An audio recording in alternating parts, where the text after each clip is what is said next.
adventure and say one chebia de MOB kai say onuaonline.com so and some no dia catch bia so brofokasam esumo kwa betima kenke bi na afi wo hu de tuamu ankasa ye be kɔ ne yakɔgye ya boafo nkrato ene mate aye ward wa chire hon next ya be masika 1000 Ghana cedis star 439 hash star 439 hash na fe what the 5 Ghana cedis call option number 3 na fe wa do sika ene weekend no ya ko spend a lot ya waste sika busuamu ene nema 1212 bi ntie hia sika quick money na ya de ya check ya half and no be kan ye ho no wa dial star 439 hash na fe the 5 Ghana call option number 3 nipa 20 ene nema 1000 medin e de afia tago eke fa no for busuafo ye ba sesia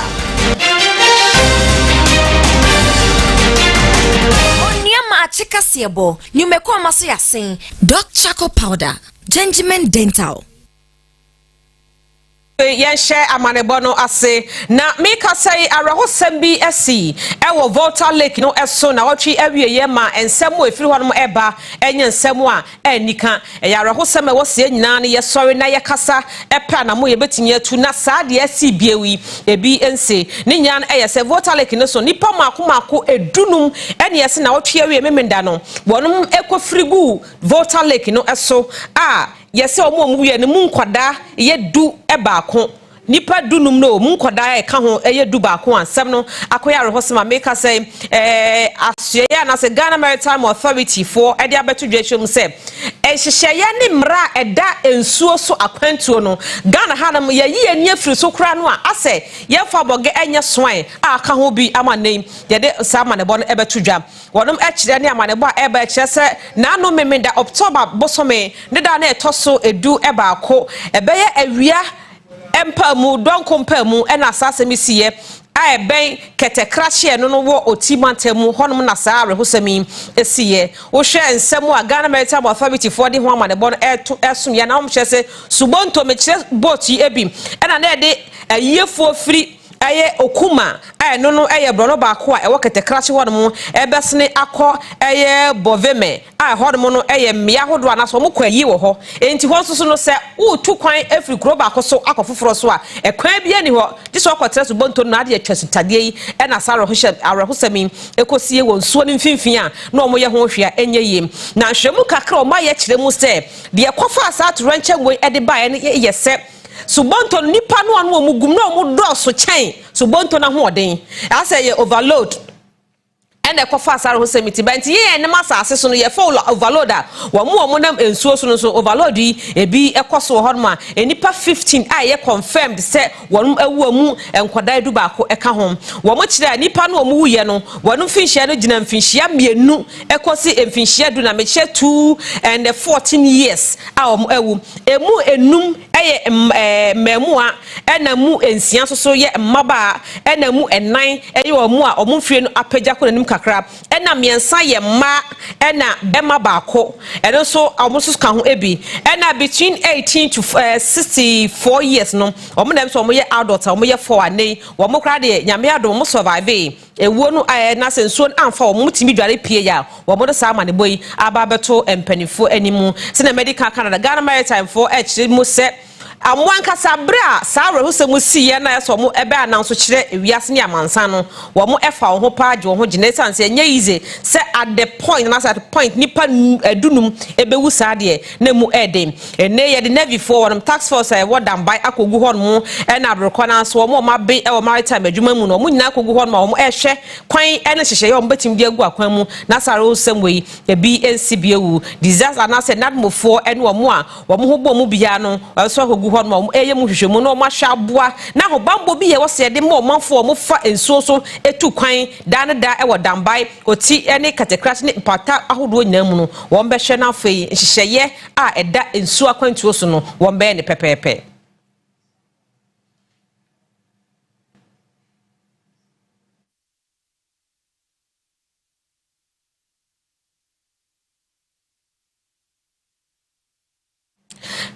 Yentwa and Semno eso afienko piemu ewo Eastern South Regional Police Command amanebo anei empanifo de abeto dwa echire mu se wo machi enipa mako mienu asa nipa mienu nya no wonum eye ase wei efiri fa wei na we efiri fa wei wo makotena se abopo a oba ka ho maame ye ogina nche ho mu ka ho bi na senior man so e ka ho ebia wodom epo no wo makobo no enko mo fa kuntena se ene sebu akwan so na ohimpo pra wo no na wo ye ohene wo achim kwa ben empatamu ho wono anso so eja sahene de ma achim abu akwa state enka wo mo ekoku no meche da sebre eyi madu kantamanto a otoso emienu se medical kada wo ye chief edema omanfo no mo achim kwa ben na abrokro na so osanso ye jase hene edema achim ebuakwa state no na sei na nsem no etie na nka ni hwe kwan sei nyame ya dom a October boso me de toso edu enso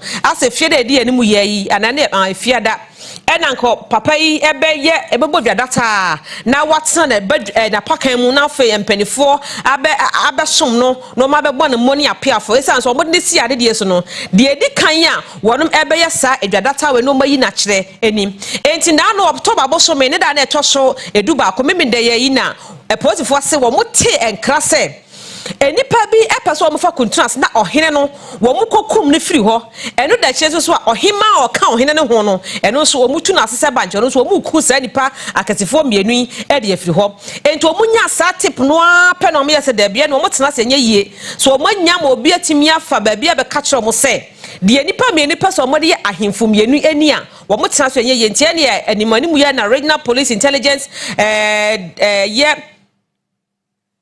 mpanifo no yese wo mu ede wo mu mabe wo hwemu ye akopiem wo ho ene ne wo mu di nkrofia no mu achi saa ne yekoche wo mu na tie de ka ho nsusu nie October na da na etoso edu emienu eye emse na no kwasia dai ene wo mu eche maame Emilia Akua aso ono wanya mfinhia aduanan enso 47 wono ena watam 50,000 Ghana cedis ede ma saa emante kwa mienu ise wo munkokum da sebre ayimadu kantamanto toso emienu no mo nsanso nyi oba hima ono se kwemada e wa chim kwa aben ho no emfiri ho no enti sa sika no omode maami etwie de masa nkrofo no ena wo mo soso eye nja nyame adom omakwachi wo mo na nipa ba ko oka ho bie soso eye butu akwa Seth ono so anya mfinhia aduowotwe eno aduonan ewotwe 48 ena wo mo soso no okasa tim no ho enti sa abantie we no nko no wodi wa mo kodi awu na chi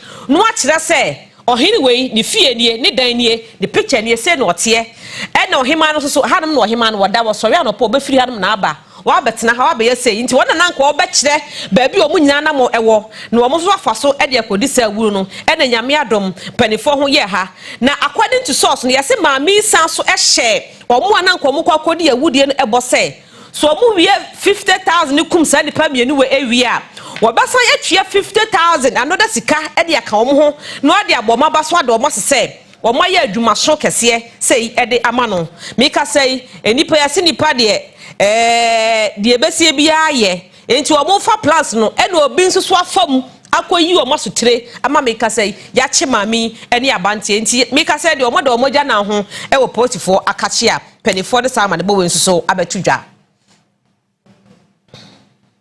afa mu ma ye like e wo Facebook no so na ye share for your comment nwase na afa ye hu se ne yesi etie na so ye meska 1000 enipa 20 ene de seska no emamo enti obi ahonya ha na wontwa bi na anka ne former chief of naval staff rear admiral retired Isa Yakubu ede atudwa e ka de akire Ghana ban say adaroma wonum enhwe na Ministry of Blue Economy wo mu enman bebo ade nenu mama gina ho na efama asoye hwe ye mpata ye ene ya aquaculture amache Ministry of Fisheries and Aquaculture say no ba na betumi aboa ye ready TV34 ene di nkomo a wo kire mu say wonu na wonim die nti a wo kasa abra no wo adwuma so no ye adwuma wo mu ekonso sko bom pempa nyema ba ko ni miedi bi ho no a ya na enhyada enim nkoye nti say wo mu yi sa ministry we di free ho na wo de sa foforo de ba be replace no onde onim say betumi aboa amankanko abana ye sika enya free mpata ye ene aquaculture mu no etumi edimu The blue economy is not only about fish. We've talked about shipping, where international trade is carried out at sea, as well as oil and gas.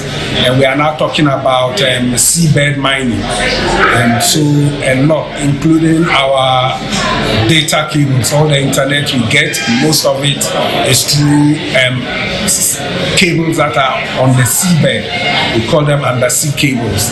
All these have to be protected.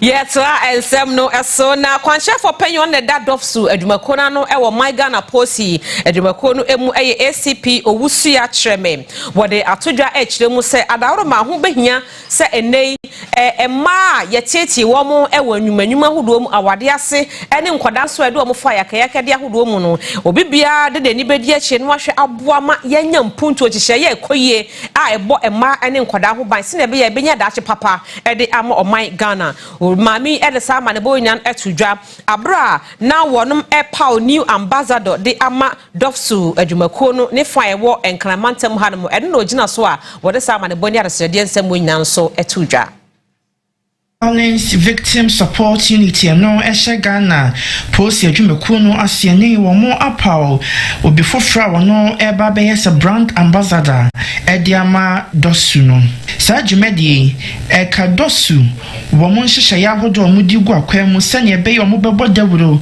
ede afa domestic violence and afi gender based violence ehom asuyeye wo mo tu anamo bia etwa asemo eda so breaking the silence nini na ene se wo mo ehwe na wo mo de adusua mapa ne nchache mapa akọ ede ama onipa bia ama bo bibiara enya ntiase ne hunumu se ye ka bibi ede fa domestic violence ehun ase de be ya obi hunu bibi se obetumi aba abonten aba beka abro mo ne nsantwafo edi enkomo ACP owusu wa treme ono ana ye director of operations edema dosu ede tudwa wo chemu ese ena wo hwe domestic and gender based violence won sansam a eyemi akwa se ya aginsamo ne sentie ne ho aba behia se ne wo mo ebeka bom no mo de hyehyɛ ya hodo agu akwa mu se de be ya umbetumi asɔle atia sa domestic violence won ensensamin. When we talk about data, yes, the numbers are high. But one person being raped, one person being assaulted, one person die as a result of domestic violence is something that shouldn't happen in our society. So we realize that over the years, especially from 2020 to date, there's been some decrease in the number of cases reported at DOSU. It's a good sign. It's encouraging to know that it is possible for us to reduce gender-based violence, domestic violence within Ghana. Gospel musician and your friend Rabina ono nene wa mwapa no sawa mbeya ambassador emfa ema doksu na want to me enchinamu emo dawuro emfa domestic violence emo ensensema ono so eje saji bele wode nsema hodo sei etudwa. But it will be an ambassadorial deal, but to me it's a ministerial appointment because it's something that is on my heart. Gender-based violence can never be right, no, regardless who is doing it. Can never be right, regardless the religion. So it's to me an opportunity to champion a cause that brings joy to the heart of Christ. Afe yenko piemu ewo zemene enono eye krokuma bia ewo kwawu Afram Plains North mesinimu ewo epwe mantemu na amade boni hwemu kakra friwon eba kyeremu se enkoda maba wonum ewo mpatem honmu no emprewanyinsen na nei eboforo wo munya asem ketwa na dodo no amema no wo de sa nkoda yi efa sa yakayaka de ene nyinsen ententem ho no pina no eye omo kopo so ene omo so omo do sebe wifuo ntie ne wonya bi 100 Ghana 50 Ghana de nam eka ho a enkrofo de omo ade pa bi eje islegon dan no ebi de omo de eje fish ene sebe wi aba ensemi akofo ha kase de aba Ghana mpanifo ede atodwa echem sese ye na ebekọ na maba omo mpatem ho no wo mo da chance hyeda enkoye.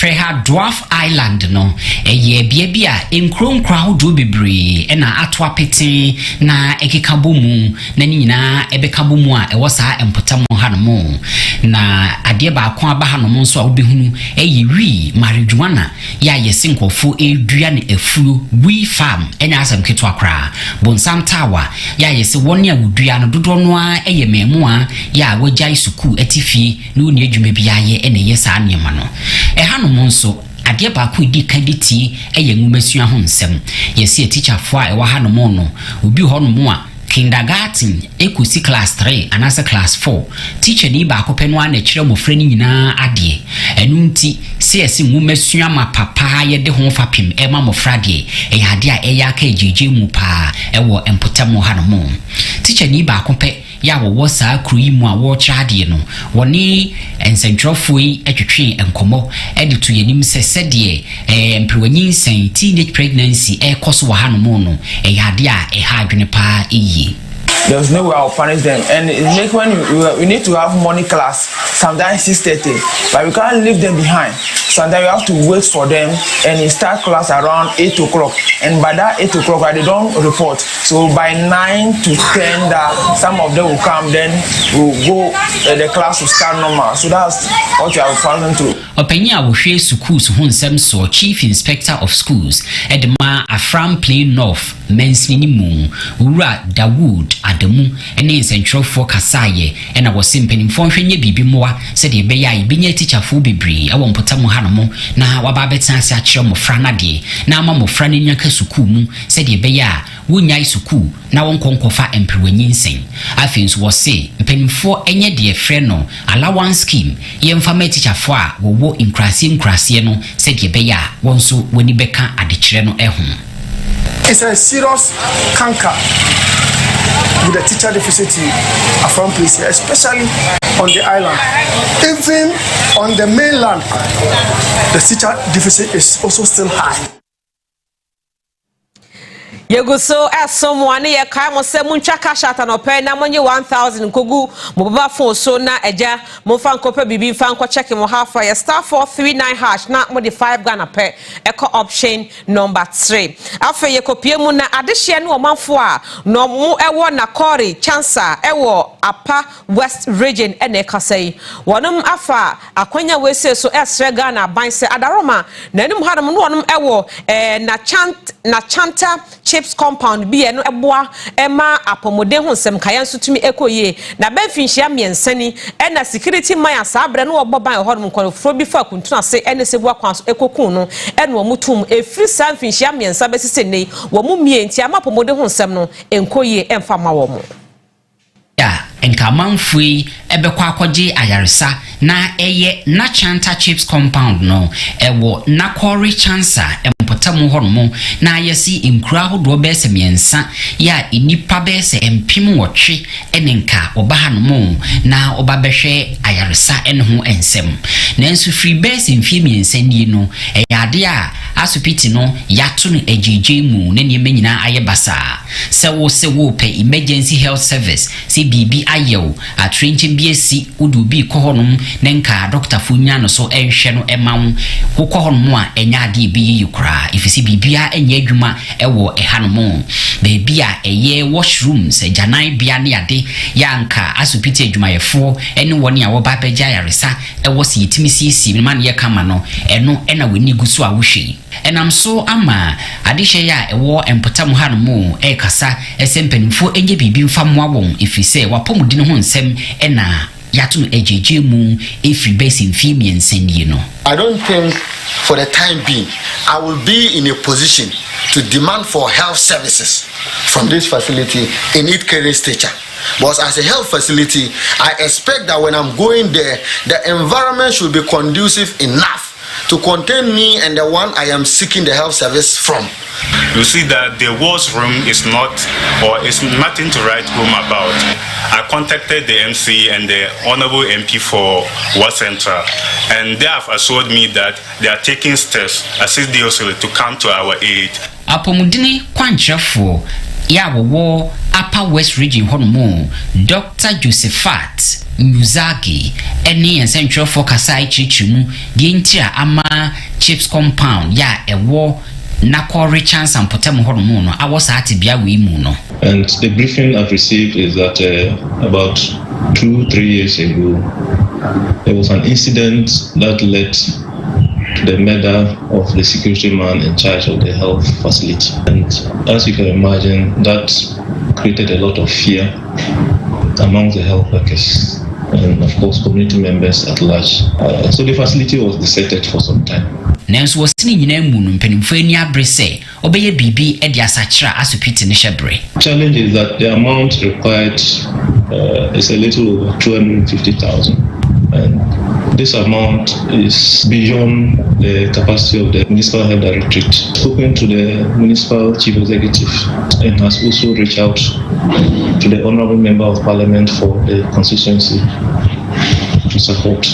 Mensini krachi penyi ya wowo wa Alhaji Nura Dawana enso ese na Chanta Chips compound bia ewumu no eya tete sempa hane manfo no empenimfo ni so ade hu ni se yebetimi ayi bibi na asopiti na sanso gina ne nan so bi mu ne de ayaresa ama adehia ewo mpotamu ha. Abuziafo ye begina hanom na ye de kase no asine anopai ye kwani akwaji aboafo nkrato abadaroma cashat no ekoso ye star 439# na ye de 5 Ghana akọ option number 3 no ye beji ye 1000 ye basis ya Facebook so ye hoya no like a share mu comment so aguase. Onua Maakye kasebo nyumeko amaso yasen Doc Charcoal Powder Gentleman Dental. Mama yena yaboafo ase ene anopai na yenkanche ye ho se efri na di koi cocoa milk ene ye de ebe ye bibia wo ye fiefie ene ye mia bia hodo aye wo se wo ba adwuma no pa enka enra sans weekend wo di bia hye fridge achele kama enti wo ba na di bia ka lunch box ho wo ye se Milo se Leptino se coffee do ye bia no hia milk na wo de no agum se milk na aye bibia kama wo koto ma me ne koko ni bi ewo ye ya anopa bi ye ko cafeteria ko di koko yi wunya to koko no na wo de cocoa milk ni bi agum eno so serve ti se milk pepepa wunya srade ene bibia nso so ewo ma hode ewom na obibebu sase de ade na de aye cocoa milk eye kube ene ninsu kube dian no ene ninsu ena Ghana ni mapa wa sheda atisa company ya owo factory ye bibia nti okoto kube no anu de aba na wabo ama machine ye beyi mu nsuo de ebeyi adre na gu nche ne ye de blend agama kan ayi chaff na free mu na ye de niama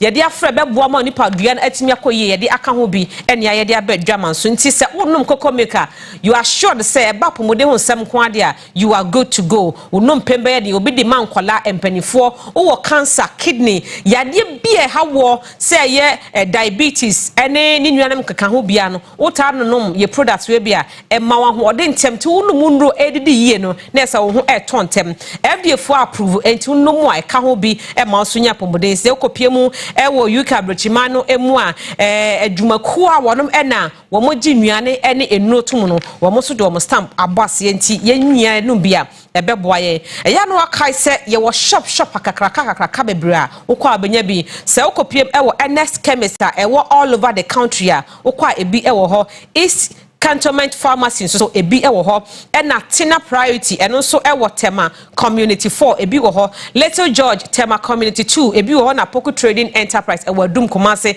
Melcom Shops ahodo ena supermarket ahodo bia so kwa ebi ewo ho mpacho no pem mien frɛ kokɔ milk 4 ewo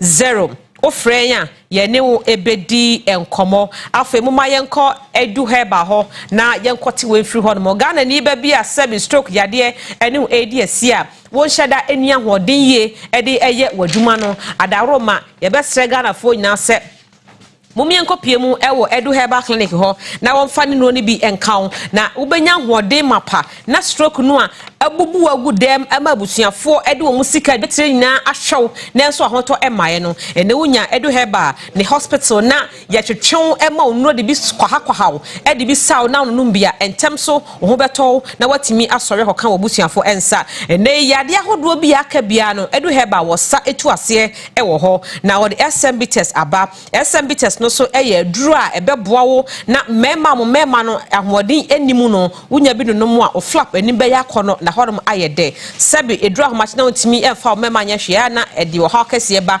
entokwa ahohia na no yire ekon mesrewa da ya no hwe bi eye sisi yade aduro entunya bi no mu a ebetitrim na ye ne ye mankesim ba fi krom odok official town ye hospitals ne bi ewo ho mama ye frɛ Dr. Edu anopai ewo telephone numbers we so 055 8379545 and 0243 989368 ofrenya ye ne wo ebedi enkomo afa yenhwe na yensiesi yenum yema ese egu yenum enye akono enye nika yema enka efiri yenum eba enye nika enya kono wo se color enye kama patwa dresses den eti wo se no bie wonum a enka efiri mu ba ene sene wo se ades color no eti wo position no so eti wo prema ye so eti wo mema ye so eti wo vim nyina eso me so Gentleman Dental Clinic pe ene betumi ahwe no waboa na wayiyi wo si ase no a enkonkone ne age ho no maboso wo si ase no a ho no enya kono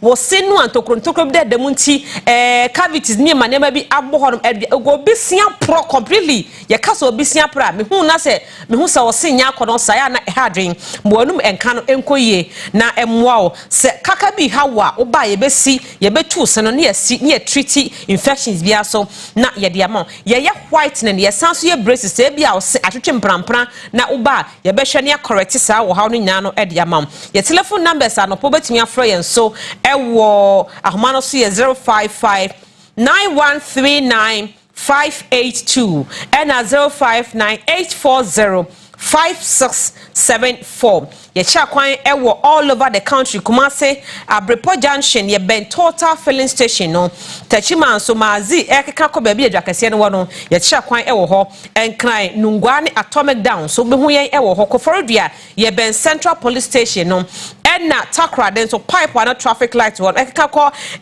Tadisco Junction ho no na wonsa ebetumi akayen enti anopai yenso aso na yenko cocoa milk da bi we kra ye cocoa milk yenko filo milk mo fanche me filo milk me pacho eno so ye milk for fra nei abadwama so filo milk kra de eye common ye easy to get ya ma me ankasa kra na me dwe ho amentiase se ukọ restaurant ukọ choba ukọ bia bar anako hotel a eye ahwe mo fridge na esi hɔ no mu a see through fridge bi no minim ne din you kai me ye bone din chema be catch them sa fridge na mu fe no me pacho be hu se filo milk ni bi ewo hɔ brand no eye nyamie brand yami eye kama pa na filo milk no so what the brand ne to nkyɛn a se wo taste bi num bia bon se wow ye ka se bibi ye wow a Filomic e kan wow abusuafo no ho mesrew ebeye wiye amoni padua aye kama ebema o skin adaso na watumi anya ho ai ho ade foforo bi e de ma e ma energy bi a wo kra adwe ho a wonte ase obetumi de aye bibi a ye de milk aye bia obetumi anom na sa so person anom na sa de hian so be man a chele kakra e chele kakra na se o de bob biscuit so cake so chips bi so a ya na ekoyi papa anadu da so ma bia wo pon adwuma o medru fie ntem ukwadan so ekomode wo nyafa na akodi aduane ya mu oduru ekoba no se ebe hawo entu nya filomic no bi enomo a eno so be boa na sanu mu ama oni padua no akoso papa eyi ede amam na the bottle so eye de yaye ne yie enkoda no bi ena mpanifo ni minti se oba no kosko ya fa bi to the lunch box mo betimi anom the whole day also betimi de biagusu Gary Soakins conflicts ni nuane ahodo no aka no eno bi ena filomic yi wode mamo me pacho Jesa telephone number si wo fra catch up se wutie wo nua TV so na opeso o monchiro ba bia benya bi etu akoton na so koton bi na je wonfa so numbers no 0599990097 and 0207939968 o frenya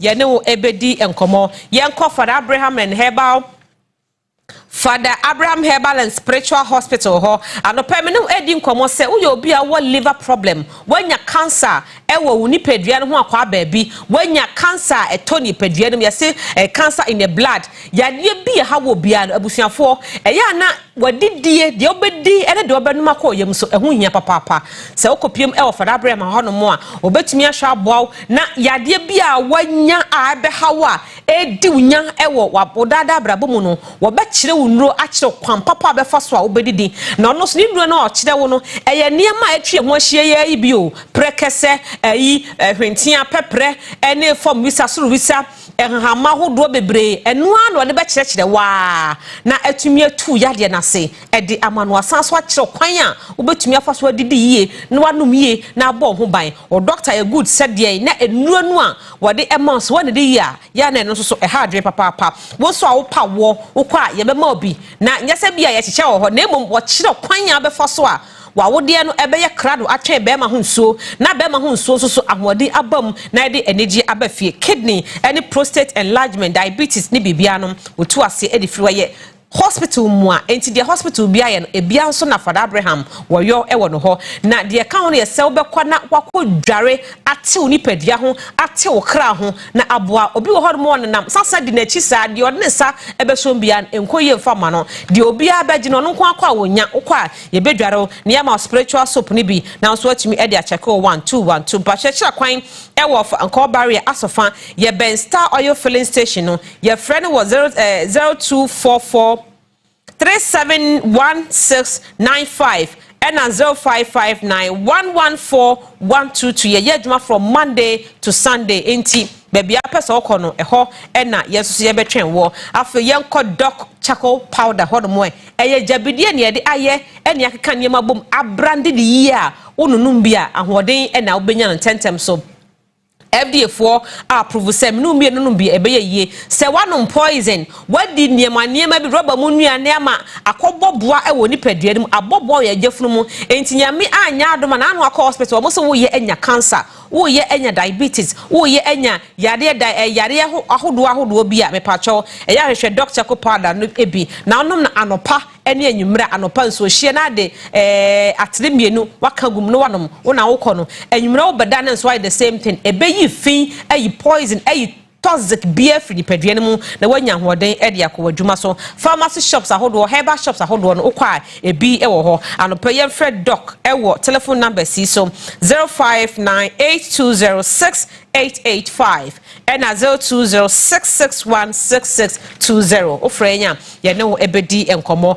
afa muma ye nkone enkodi ya woda enne anopa yi wo a wodi wa woda enne ye mo happy birthday ye sre yankopon adom ya menhira e de ama so mo ho ban enyu frɛ san musuo mu ohaw ene amane nyina emu happy birthday e call ama Millicent Frimpong ene eye wa woda happy birthday to you darling nyame nhira na onyo kese nyame ma onsa na waduma enye from efa emawo ene wabusuafo enyina timo enura ohini ya wode ne betusu ye no na send ma me ene wode voice note kan ho se me machine man na me ka che se minim ne din no 200 fa ma wan fa mo na me pa chaw em so wa sinfo su aha na ye ma awoda pa happy birthday to you nyame ensure no onyo kese se wo de birthday ni bana the voice note kan ho a me to me more entie whilst I'm working to me pa mo choose am the birthday bi aba ya na mo di mudin ene mo portfolio no aka ho na ya body fan e de amamo na enkan kwa aba ntim pa sho wa oni mehene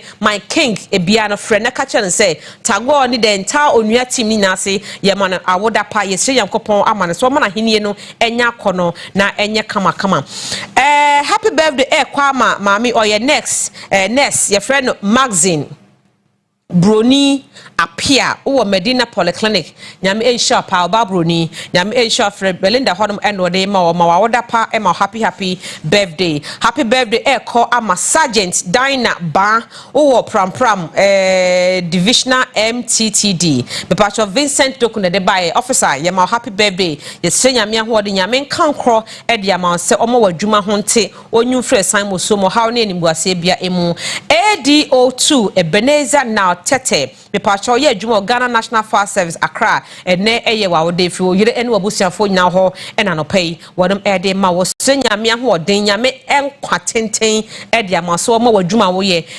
enim kro ene animonyam embremu Joycelyn Erama Frema Bonsu Joycelyn Erama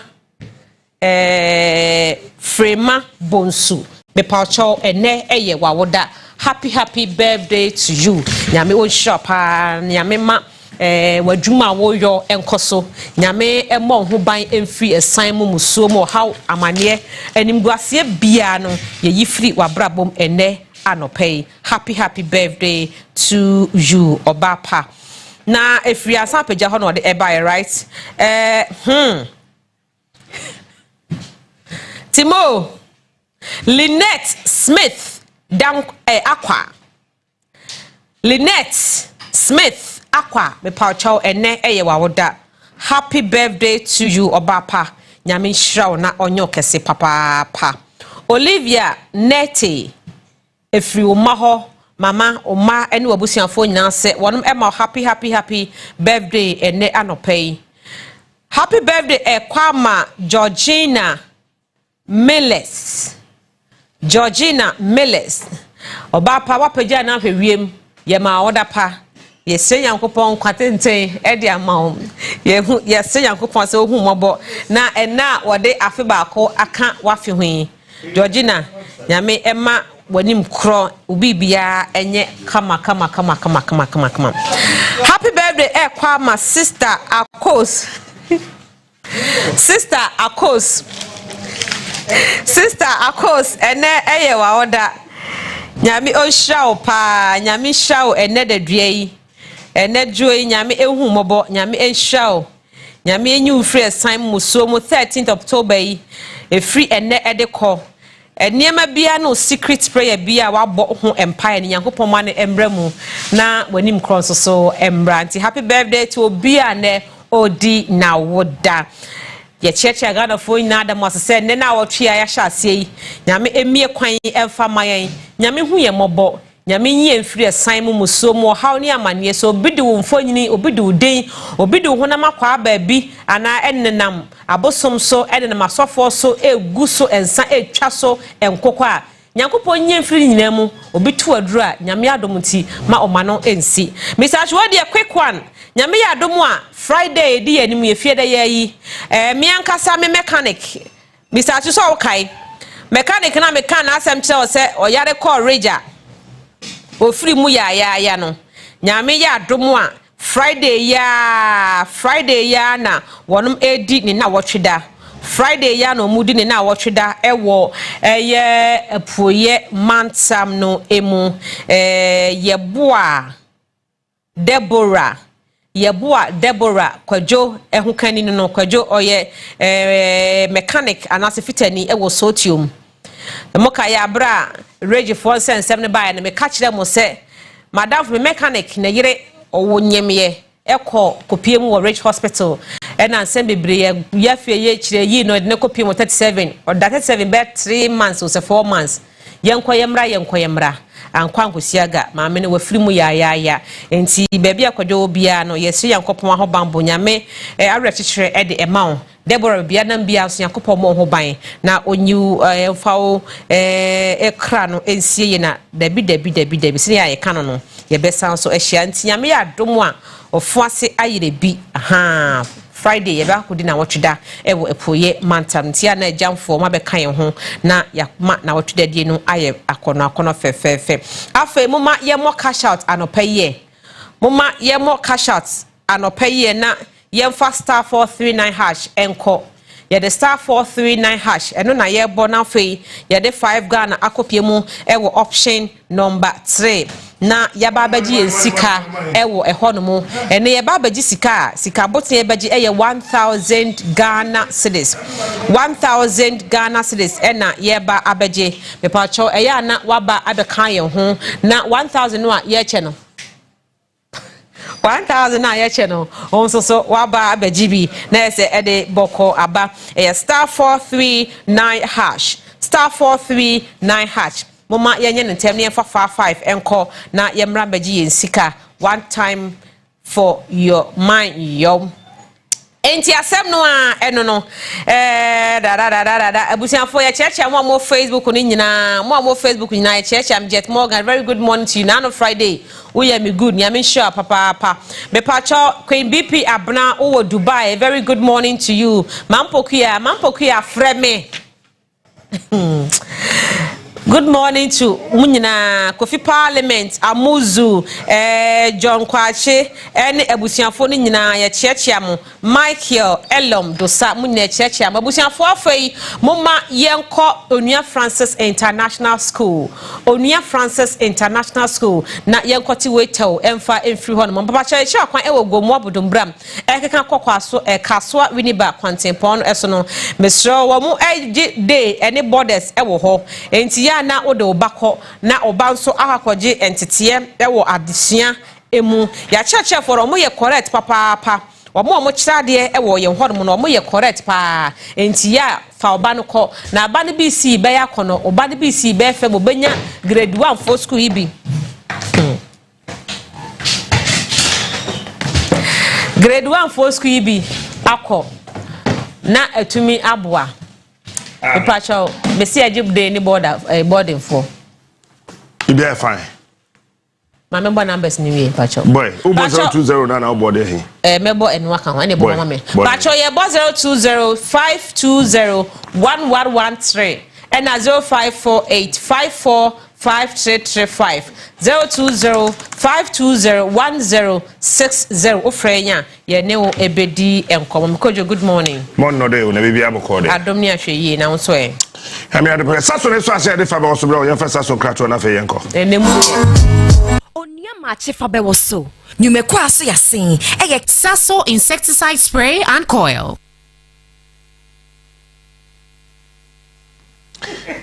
Enkomo nketenkete ne eye one pe. Number 1, the NSA Ministry of Health. One panie bi okrum ha. Me te ho no. Ha na me mpese obi a be ha obi a. Sa vaccine na so mfa so nsei. Sa panie na yesi ye de wo ma no. We di 14. Echo 9 from 9. Mo bia fa bi wo me ba. Me catch them. So wouldn't because vaccine be anywhere would they war akwada or yet less than 16 now. Any concern the parent, Emma will consent. If you administer any vaccine on my child, you have a problem with me.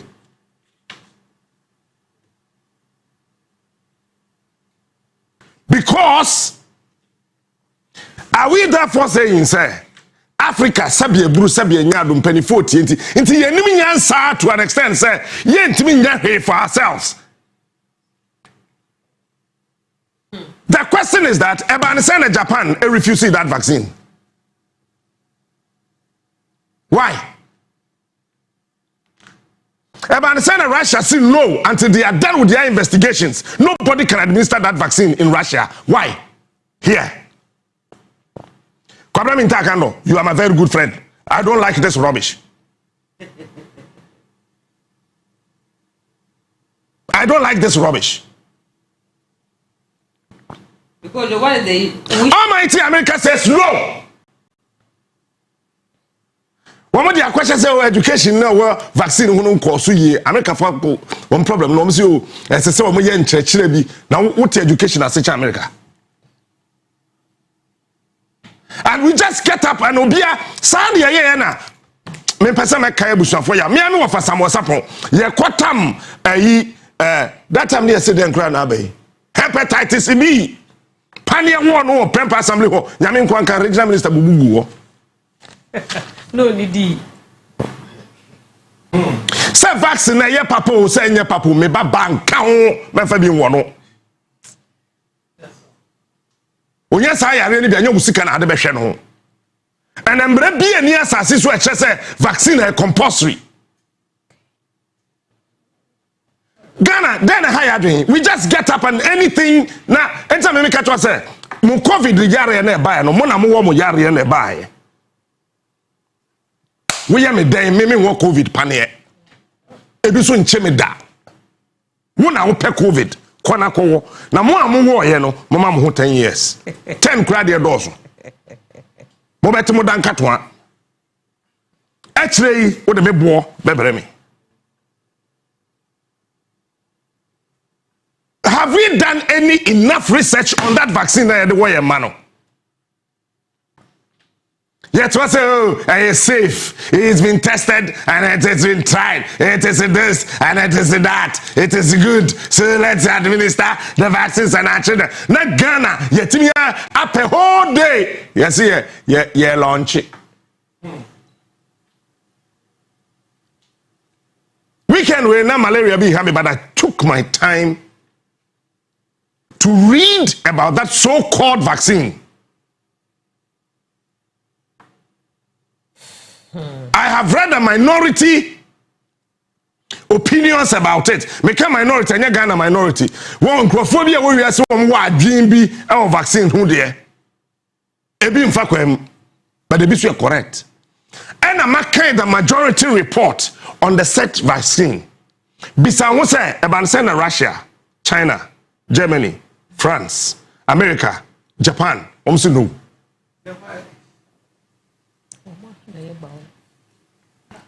I don't almost know. And you do baby, I munjai sa me munyama me bufu.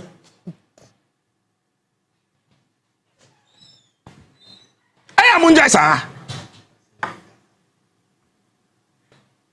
We are just administering anything anyhow. You remember voter region kwasisa vaccine bi ko voter e de ko wo maya bi ho I think 2018 and 2017 e de wo ma bi ho metie na the then advisor on health to the president Dr. Yobi Nkrama mom keka ono ane ma min ye fen say Dr. No Konfa no teaching hospital penny odano Dr. Nsiasare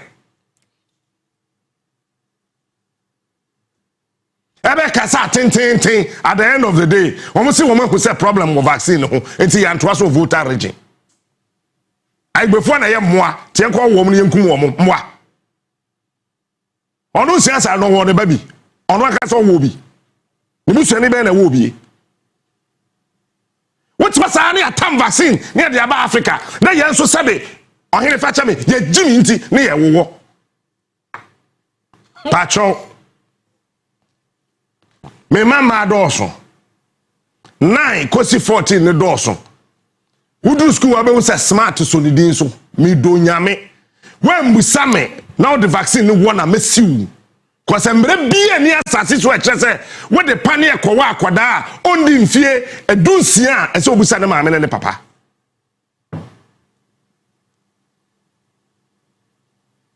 anye bia no mo a Ministry of Health for no mo ma wo bi yenim nurses okrum ha enti fa vaccine bi bra ne ma nurse ne be wo ba no TV so no bi ehun sa wo ba wo bi me say wo pesa wo tin ne ma bi ase a Sputnik V vaccine ne ba ye tama mo yare na mo frɛ no COVID de ba ye no amai bi ka se won woda won anwo so da America ye wo mo vaccine wo mo kyerɛ ho sɛ no eni kwan say ye de wo obi ha e wo ba bi ha age America de o mo de bra ye wa ha no mo sa kyerɛ ho sɛ only to be administered in Africa only only to be administered in Africa only then a higher dream and sometimes I just want to understand and yeah we be TV stations and radio stations because you're bad advert to hunting and penny for best sorry and what is wrong with us then higher penny be any the aba fa won near the wo say quality control there of America maybe some say vaccine now when they want join COVID no aseme na aba ho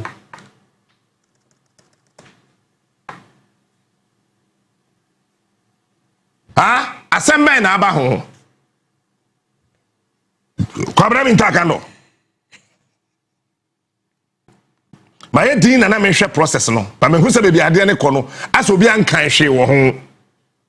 And ade ba ku bi ya was asase so ya na ye me wonwa. Media practitioners, both TV, radio, whatever. Say, when we interview health professionals, they are more questionnaire. Say, so be the Ministry of Health, or met na ha, one more ban no much your questions, Aba. What is HPV? They are trauma. And when you idea WHO is part of this thing. But also triaska, or triaka. Ultimately, hey, most of me need choice. Mensa kungumachi. See, I just can't we are near the abroad say, a paid for interview. Event PFI. It is a PFI.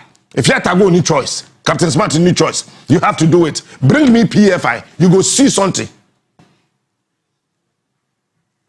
And that the mama mejua. Question be what's our vaccine? No, me dear, men febi wo me baba. And me my friend me mama ina so catch on say vaccine no. Yeah, the best school I catch and say friend me papa answer. Because me wo. Why? I mean, what is wrong with us?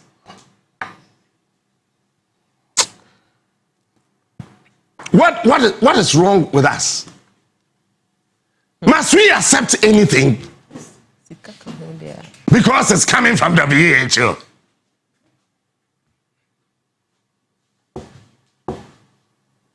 Yay.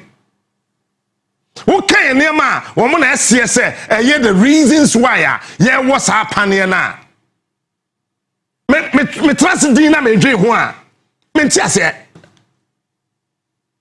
And you see, because I am per reading, I am parking kind. More parking kind, so can carry a woman with a question. So anything is good because you're the brofo and natural. School be a winning some about her, winning some about her. So wouldn't name now the vaccine in one me bar, who a problem. Monfa one more mano, me mama and munja. Onya yare na medem sika behwe no. Private schools. I mean, my trust ya dwade no sa me pesa me tiase. Ma dwe sa me pesa me tiase.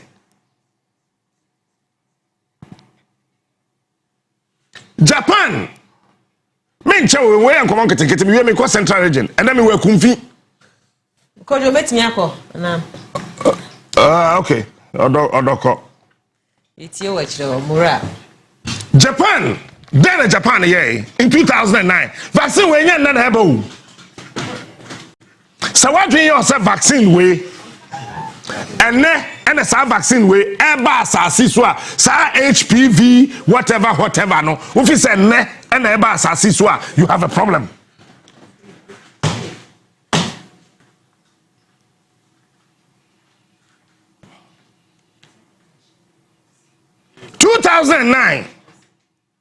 Abraham, Anna, Japan for so okay, I to be a bewo. Wamu kakra no mu dimirika kacha WHO say yan obiom.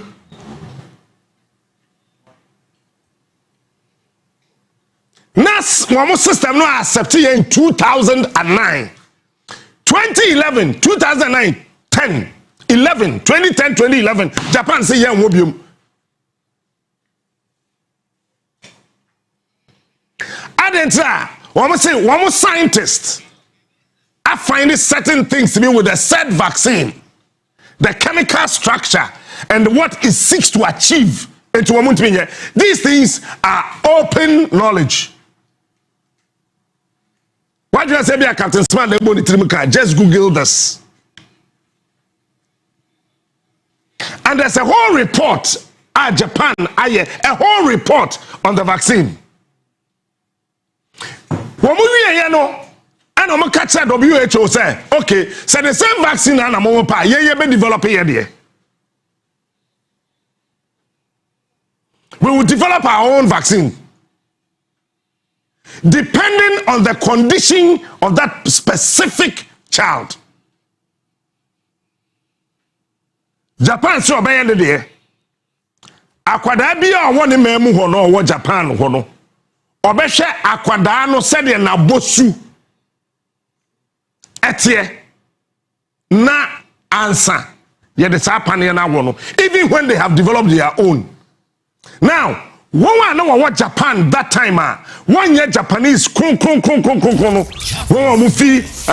Caucasians and the Greeks and the Africans and omuji tu mu say yemfa the WHO war no enfamra. Go and Google 22nd September. What happened?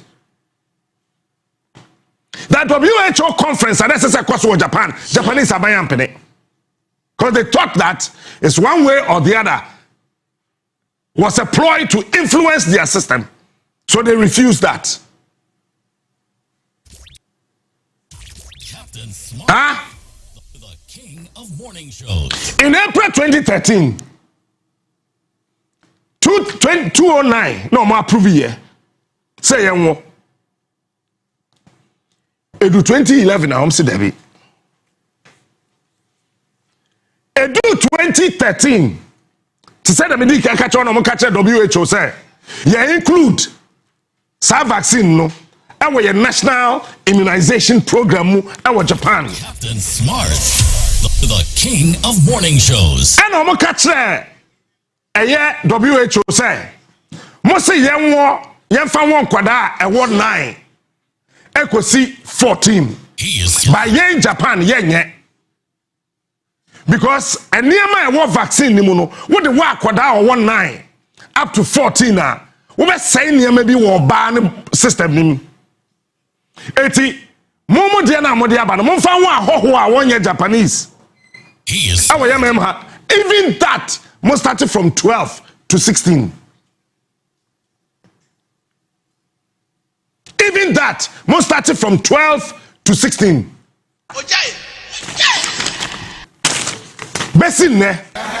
The total population of Japanese our paniano and 2%.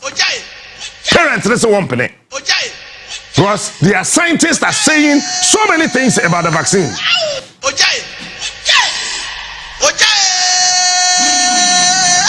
Because Yamaya Tia says, one way says this paniano war mono.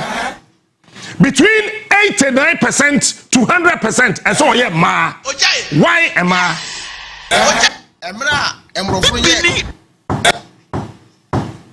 Yes, see, and never yade kaho. When the Bamani or Bada, let's say Yare or Baman who Yare or Ban who said the Baya Yentimi and cross transfer into the year Wapaniano. But why say a ma? And between 89 and 100%, but a man dear about between 1 and 3%. Why it's okay? Why? I don't take short. I take madness. Captain Smart, the king of morning shows. Say I'm no Casedo. My question is that as I see why you win. I had the taxes brain. You see, you interested the Abrofono, America, UK, Huamu, etria taxes. I had the vaccine, Paniane Bawu and they are. Yet, the almost so can be. Hey, Anita.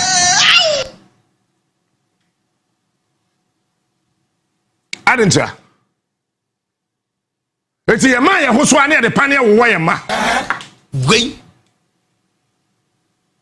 COVID buy me catch down say then tina President Mahama COVID pania na ko wo he no near the towel a chechire ho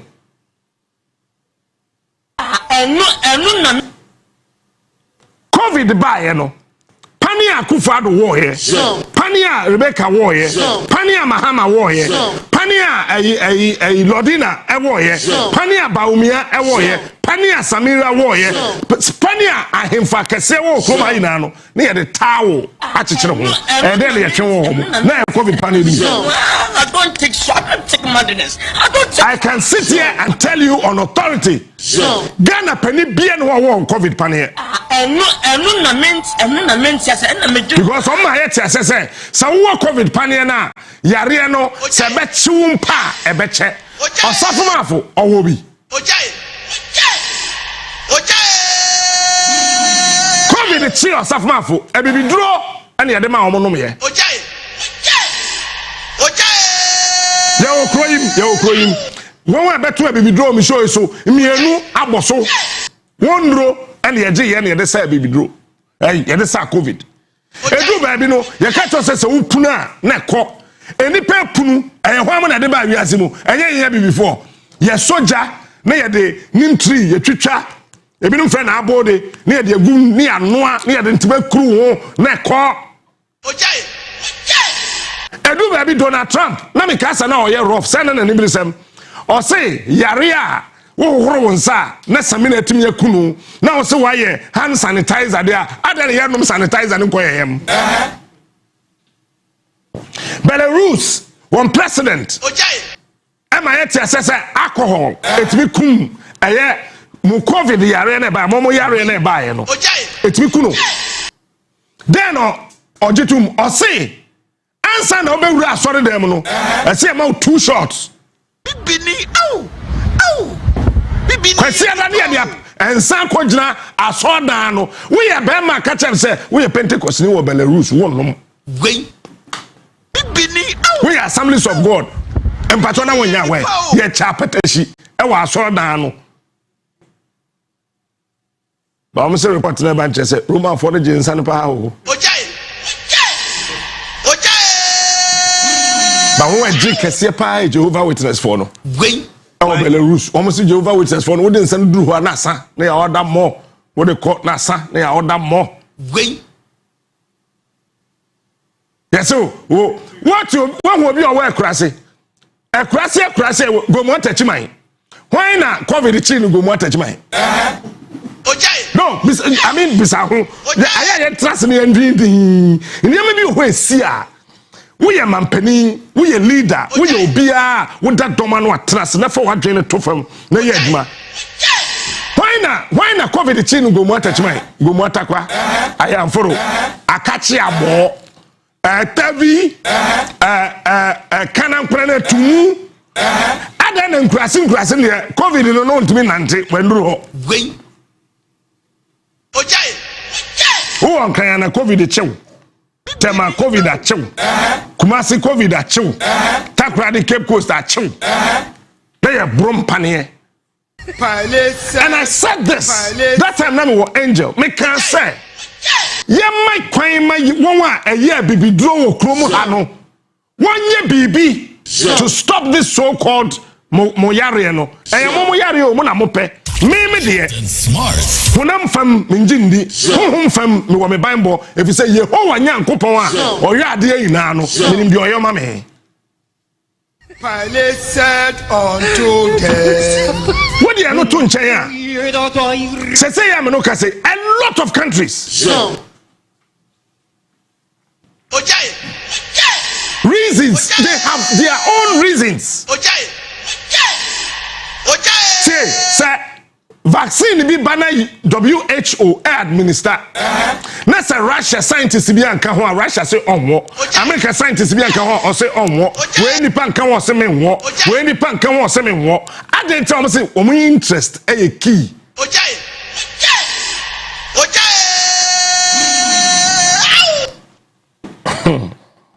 Yo. Sa na me pese afia abako no koe. Kamema na kan.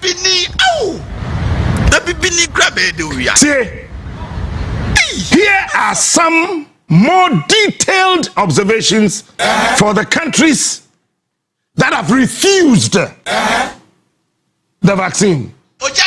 Now watch this. America for a very smart country. Their leaders are very sharp and smart. What they have done is that WHO no Donald Trump a catch us say the sika America sika na de bo WHO ho ban. We are seeing na pomudin asue no Donald Trump so on sika nko ho bi mu. Me bo ana so wate also a redraw. So now WHO is struggling to survive. America accept we no There's one senator, remember Boni Diachro, and Okacho said the best thing they can do, and they say, yeah, more parents and the other parents didn't refuse it. I buy the wajia to my parents and they say one more. So America say the vaccine is approved and recommended. But our citizens, who are the parents, have declined or postponed it. Oh, I don't know. Key reasons include concerns about safety, comma, not perceiving high risk, comma, lack of strong provider recommendation, comma, and awareness gaps. Surveys in America shows a significant percentage of parents refusing the vaccine. Research naturally said they were being advised not to. Germany.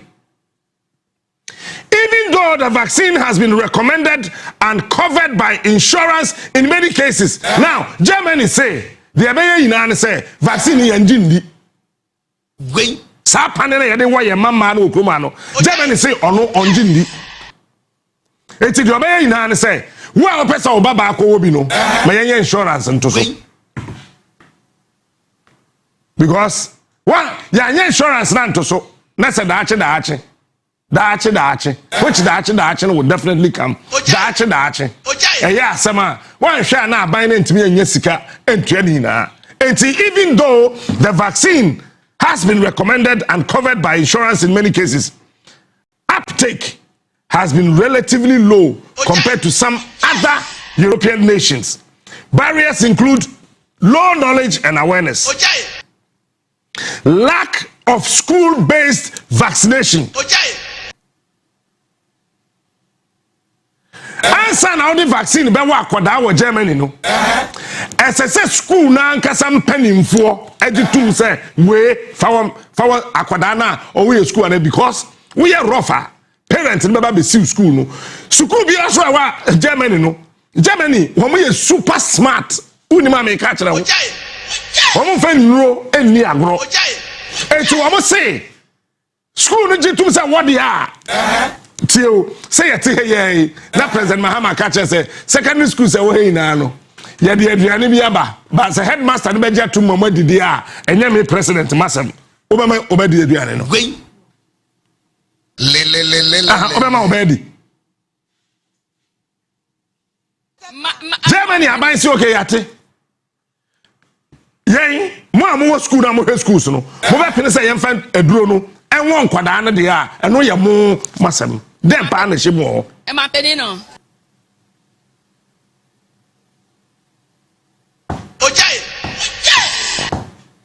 Germany aban say ma ye formal invitation because we have formal invitation asam to akwada na wo aban ne wanya nti say wa wo pa kona kowo eno nya o masem yen ko Russia till Russia. It's been slower in integrating the HPV vaccine fully into national immunization programs. Russia, they also on to a national immunization program on to affected reasons why don't tell Russia I can't say or say partly due to issues like vaccine trust. Russia say on sir Panyana ya de wa mama no onjindi afei cost omsa de bo na efododo se betimi aye papa health delivery logistics and statistics on the vaccine. Russia say sa panya no ono wajatum no problem wona also waye waduru na mom and crata wo ho ne hihye wo ho ani yawo bi pen we na asi enniam wo ho nyina no wo mo de ba na mo de bi asie enwiase pani. The last point to Russia, the WHO said we have developed our own vaccine. Yeah, drone bi. Drone na say ye won no. Yeah, bi. Into the found there. Russia plans. And yes, sir, plan do.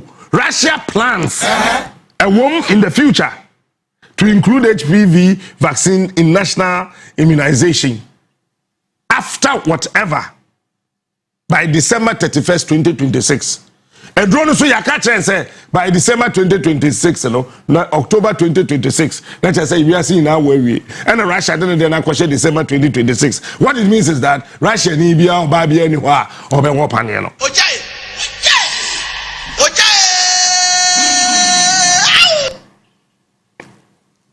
So what is wrong with us? The Africans. Eti ye bibini bibini any power ni na bibini dimirika na wa Google the benefits bibini and it's a president Kufuor kache yen say we know the price of everything but we do not know the value of anything ye tumirika me momu de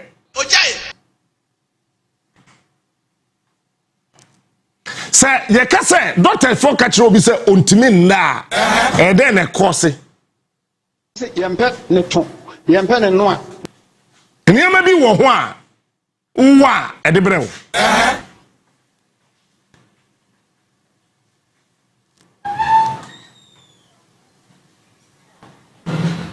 ebinima wo bi wo man bi so a e ma ne wo ye no wan kopa hwehwe ni wa ma na nhya a ontimi ridi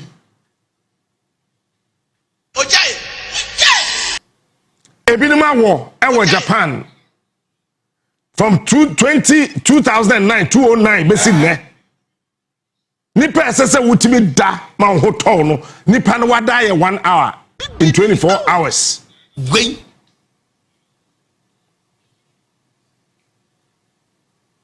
wo pe wo ho asem wo Germany no abetom se sa emma no a wo wo ye from 2010 Ebano, they are not sexually active.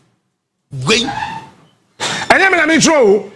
it is part of the report sent to WHO. And these countries are very sharp people. They do not want to be called to answer anything. So they write, they publish. Akwada, now we're 9 years, 2010. From that time to today, you see they are not sexually active. Bibini Bibini any pow. Bibini the Bibini grab it. I am not saying anything anymore.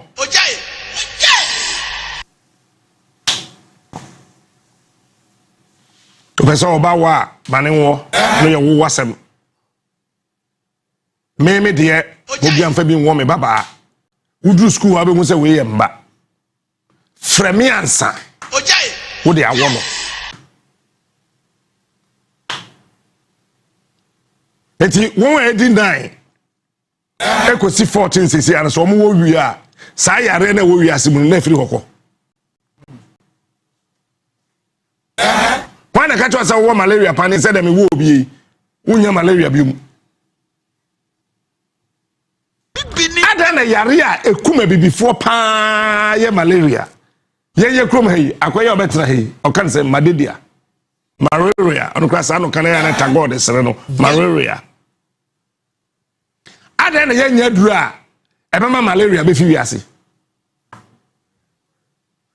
wadwen hu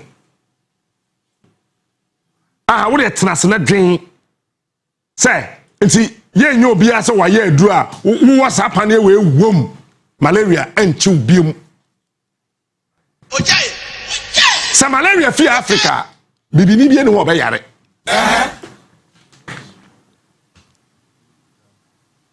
what was say malaria fi Ghana ha wo yare be na wo na say na diabetes ene yesi ye friend saying kidney yare ene liver yare abakrom ha na ye yesusu ano ye won krofo ho so ya homache kwa wi apetehye na watinte so pia ato abonten odi 98 years di 100 no da wi apatashi onwuyi gwen de wuye pa ka say Oko hospital ne check ni liver ne kidney ne den doctor say bibia e okay enti Ghana fo na ye developing kasa be fan say menyare enso mentiapo doctor no be he omoja correct we bibia fine na wo apatashia ye twa no okunkwa akọ was correct one wey yam first sugar wum akọ moja ne mu a me do nyame diabetes na ko bedwane makọ wi apatashi 2 things I'm not family oku me yadum baby because ade ya see about me man sana ko around esese yetimi tenase on say Africa ya chew by now esese ye war committee be investigative vaccines ba me Wo panier ne mpanifo na wo mem ha na mo na mo hwe so say emfa vax ba ko metna ha o wo ba fa document awo yina aw vaccine ho bra na me musa questions wo de wa wo de ba na wo ba na wakan wo kire mu na me musa question me mfa me document fa wa wo de ne bra mo pa mo ma health minister na amra me amadamfo me can be esi no ebeda 19 negative 19 obeswete ojaye me de ma wo ba ne nwo me ba de me mfa bi nwo no enti school bi a me ba wo ho no munim se me ba wo ho ojaye mfa pane ne nwo me ba ojaye because akwada no say yesi ondi 18 na on twin take decision ana me boa ojaye pacho me boa na nti akwada we di 9 eko 14 na mo di ndro no ko schools na mo de wo me ba me mfa bi wo no bra me hona me ma written notice ojaye sa afi obetimi di awo me ba no sente sa me mfa sa mo HPV pane ni bia enwo me ba bia ojaye amen ojaye back to central region men check I'm not family oku me yadum baby because ade ya see about me man sana ko around say wo fa central region me we central me ko up north northern region upper east upper west I don't know obi se me ko western say je se me ko western say na o de yam pre me ko regions ni na ye be wie no wa hu say sebia buru sebia nyaado ye trekoma to aba man kwasiafo ojaye the real regions ni na wo betemase ojaye hwe akumfi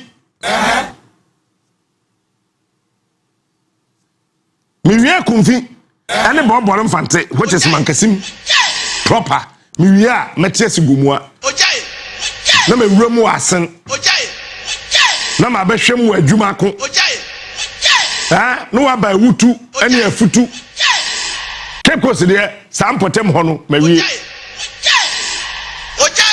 me kwoti aya Hamadia secondary school ewa akumfie sa kire enti me hie se obi beba be ka akumfi asema kire me me me akumfie social minim nakwa minim otuam minim sa kire ho na akumfi mpotem ho ni nyina Pentecost asori adawroma Pastor J.A. Mensa say so your apostle J.A. Mensa I don't know papa Mark referee ma Mary Efrim wani Kafra Pastor Boa oko na yere ko Prophet J.O. Ampofo ono we film na sia na ye kura na yasoma me mentimi mpo ankobi mama gi me ba be chiao ojaye asofo ya dawrumanti ojaye that time na mankasi me district ne kakraka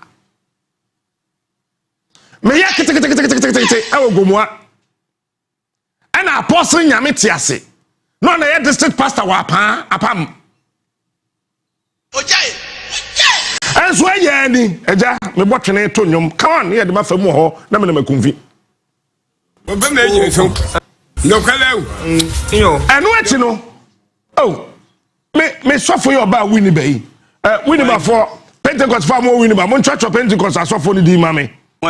Pastor Wayo Tete by, but Oko, so for tintin TV no bar for the medium school fees go bar for the say infanto instruments we are thinking tintin the longest tallest pastor of the Church of Pentecost oh wa fine pa no kale oh wa correct papa pastor Nifa the whole world one government ekunfi tokuro bie ni ho aminimu he baby amutu anwea no ekunfi baby amutu anwea na mo sei ho no minim ho nyina ekunfi ma hene fa wo nan si fam na ensu a yedi tutu akokɔ ho no yemfa ndare yoso no gwen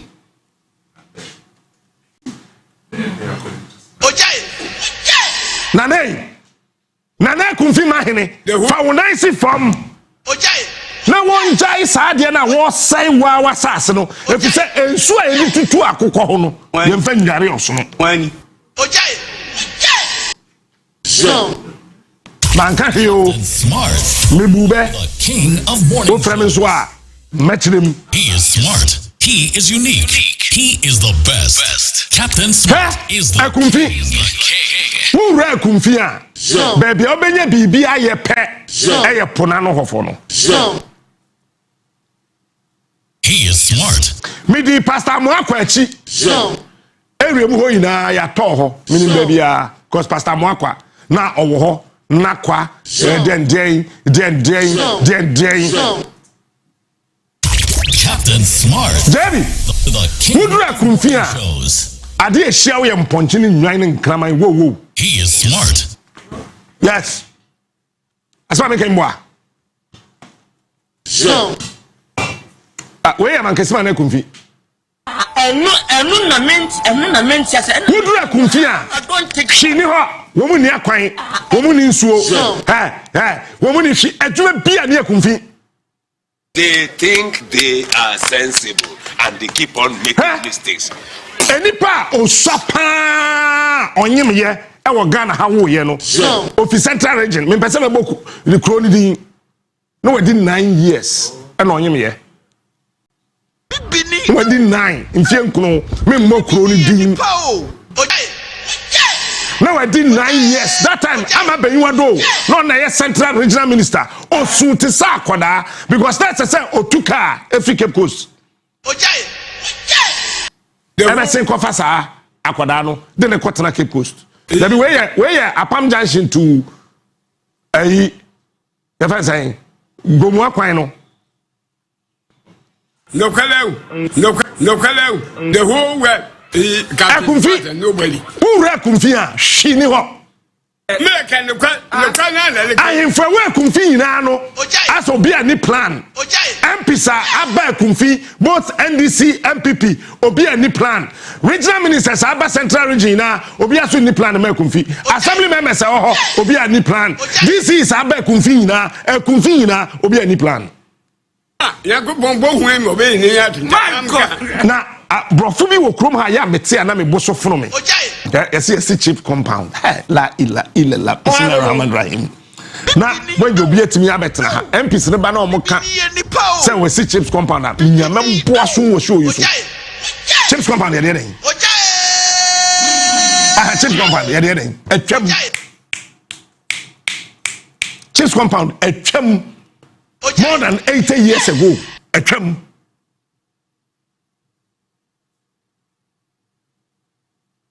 as a clinic and a replace chips compound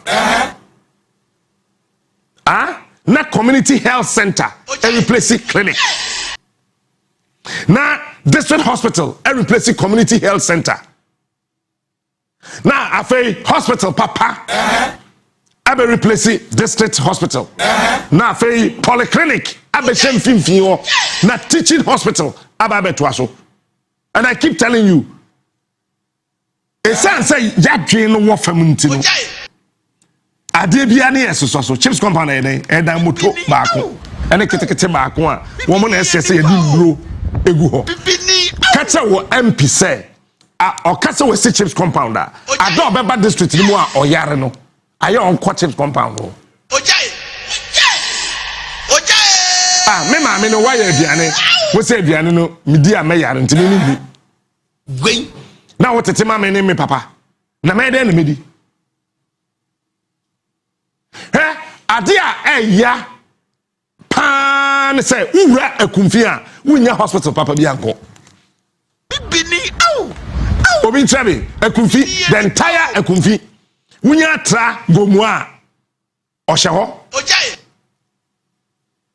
between apam ene mankasim ene gomu ohye mfimfin ojai hospital papa bi ani ho ojai otam hospital be na ho nya wana professor Nsifi kumfi kro no mi ye show no ye show ye kumfi the TV no so ye we city we say ho so take we city gwen chade o keka no ojai Ghana baby ene wa afa o East Legon na nya fa o ye kasa bo baby afa ya second cantonment East Legon wo pa me yen show wo de enye ne going forward make sure the capital cities of African countries now they are to Ghana ho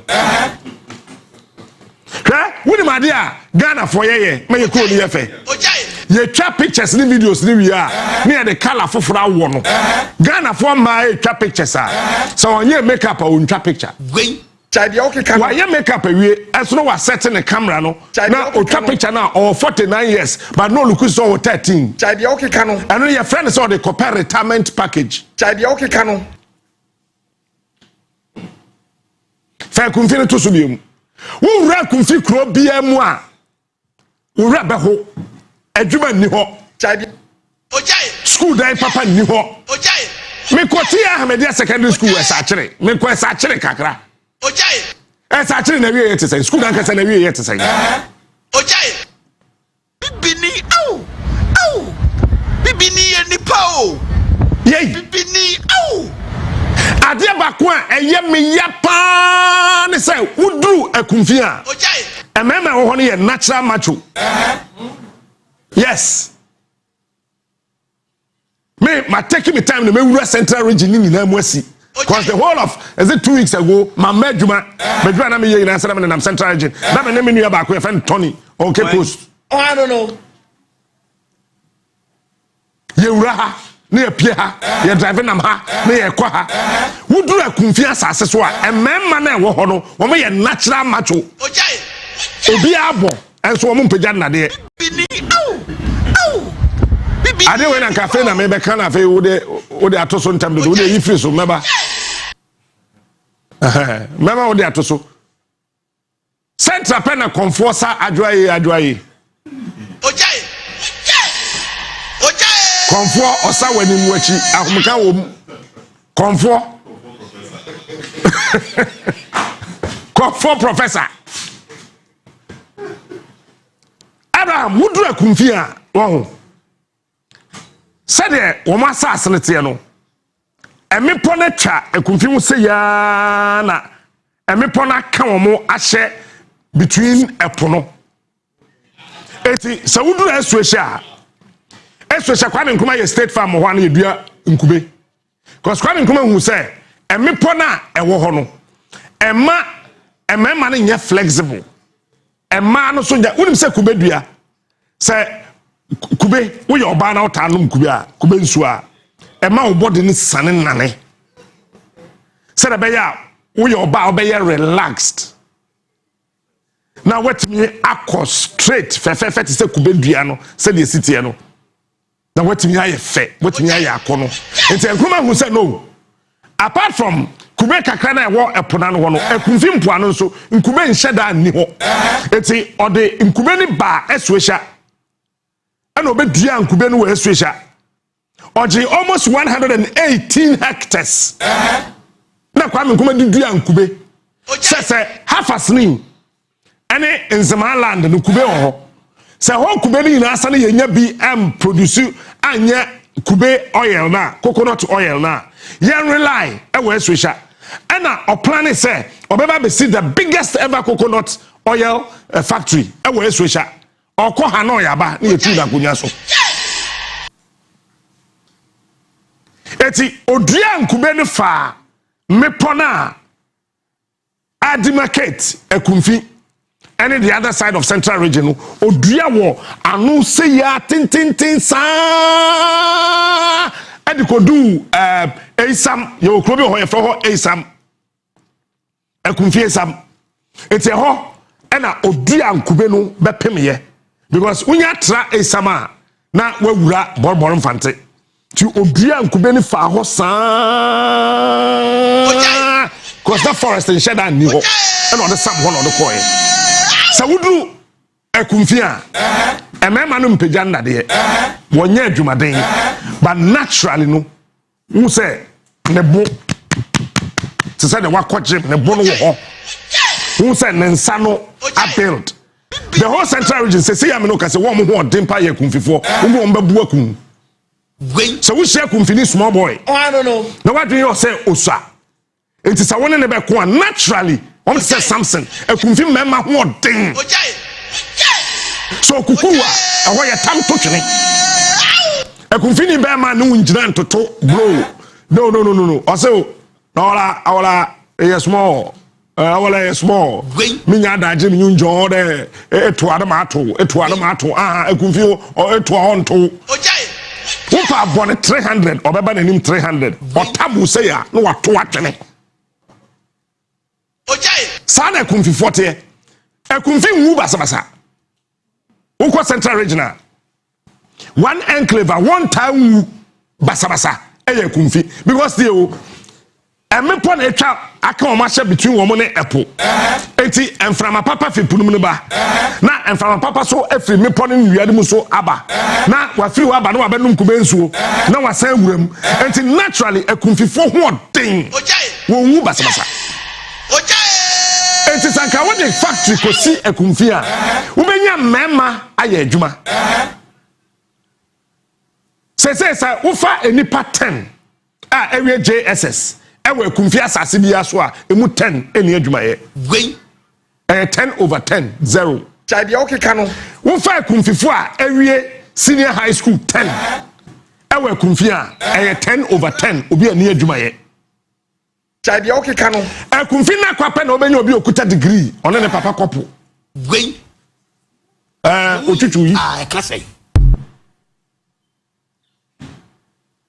otutu yi okotu yi wani kerebo ankereba kereba ankereba na obi okuta degree na obo firichua na de tutu yi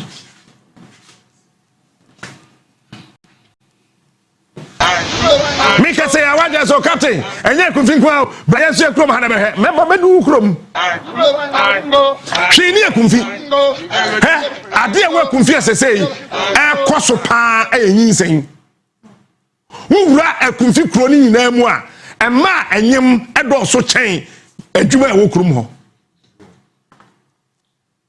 because there's nothing there. One shall be trankle Hanwaka say, I don't know when you adwanye, no monyem, sa. Any JB be any Ekumfi a manipa any timage. There's nothing there. Me research no. MPs Ekumfi a produce. MPs baku ensiano baku pe and no what dying Ekumfi inside. One can na woman dying outside their constituencies.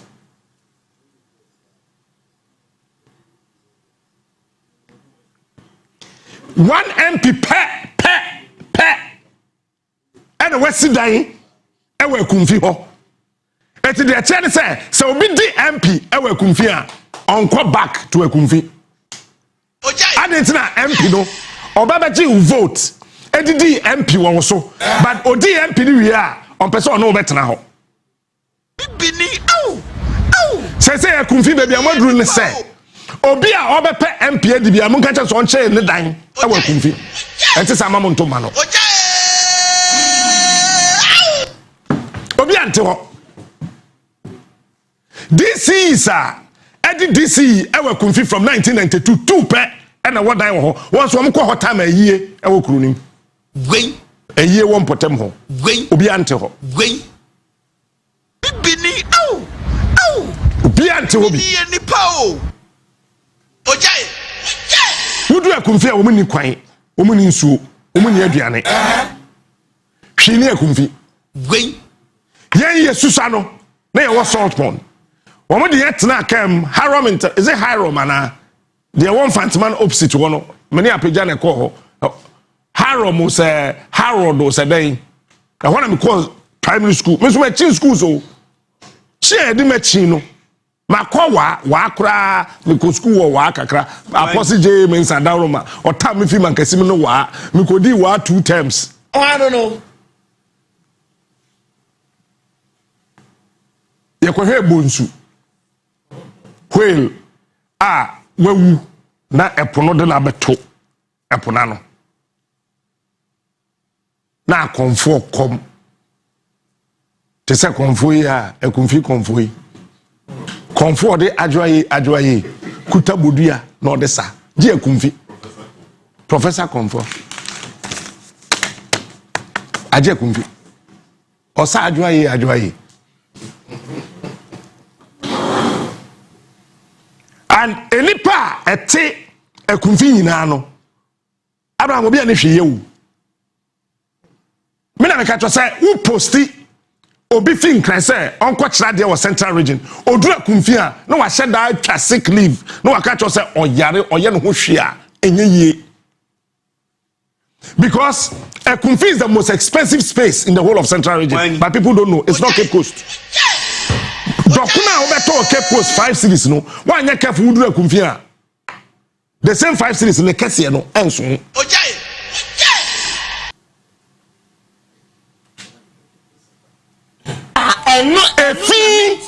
enye na we Ekumfi enso ho ne ye kumfi Captain Smart, the king of morning shows. Wo fi Ekumfi a enche me no mo youth president ne be bonkomo wo wi a no wa ba ewura Mankasim West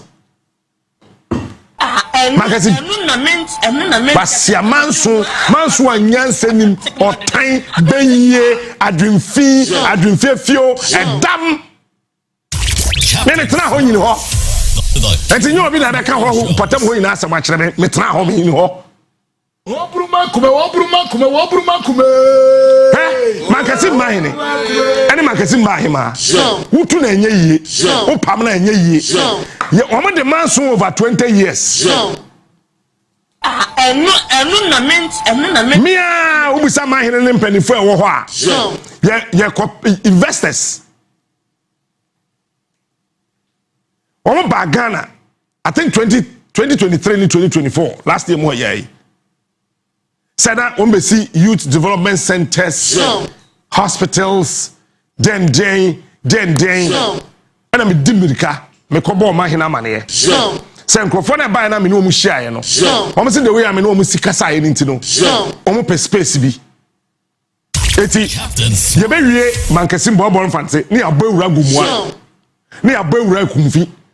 Because Cape Coast there, omisa me see Cape Coast ye kwa asase ho manso nkon ye nya ba bi nsi hwe nti mama ye fa Cape Coast kwa nka ho me anam ka kire wo mo ye kwa ye nya bi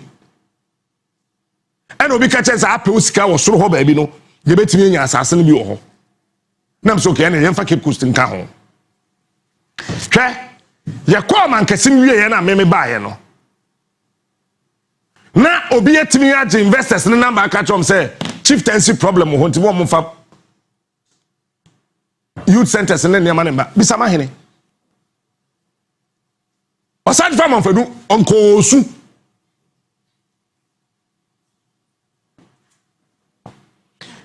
Chieftaincy problem, man. And he put himself Mankasim in the District Hospital. There's no hospital here, surgery or Mankasim. Mankasim is bigger than Saltpond. Mankasim is bigger than Yamrasa. Mankasim is bigger than Kromanto number 1, number 2, number 3. Mankasim is bigger than Ejan number 1, number 2, number 3. Mankasim is bigger than Birua. Mankasim is bigger than Anomabo. He is smart. But there's no hospital. Yeah, surgery. Mankasim. There's no hospital. No hospital. Abraham, no hospital. Captain Smart. Mankasim market na esihono. Minimum po de nyansa ma omo wakosi stores ten ewo ekwan na nkasa na ye bedwiri sa store no ye bebu agu ekwan na omo beba mu no ena market no mframa mfam and yes say store na see animu tin kakraka enti mframa enko marketing and a man shem a fit time ma me ye wo ye transfer me ma me ne me papa eko Salt Pond government hospital ana ye tenan kese do wo Salt Pond ye tu betena man kese me skafa mantem besi ne se de dwanu mu tie ana me ma me store eti se manum sa na tie obi ama me store sa na tie ena asabi ebe ya asabi market eti market no kwa yenye din bi amfanto no mi hwa ye wo ba hema okrum ho aya wo kokuma se a wo si edwa no afanse ye friend na po market Mimi ye Ghana man penin ne the so called asabi market will be named Amemisa market ejomo atache Ghana for some kai 20 da be ne kota God in time year be 2023 2024 ye ko ho no wunim de ko ba ene say MPP for organize and professor ma attack here see e betwa edwanum se nso to na atacha ba ho tme edwa me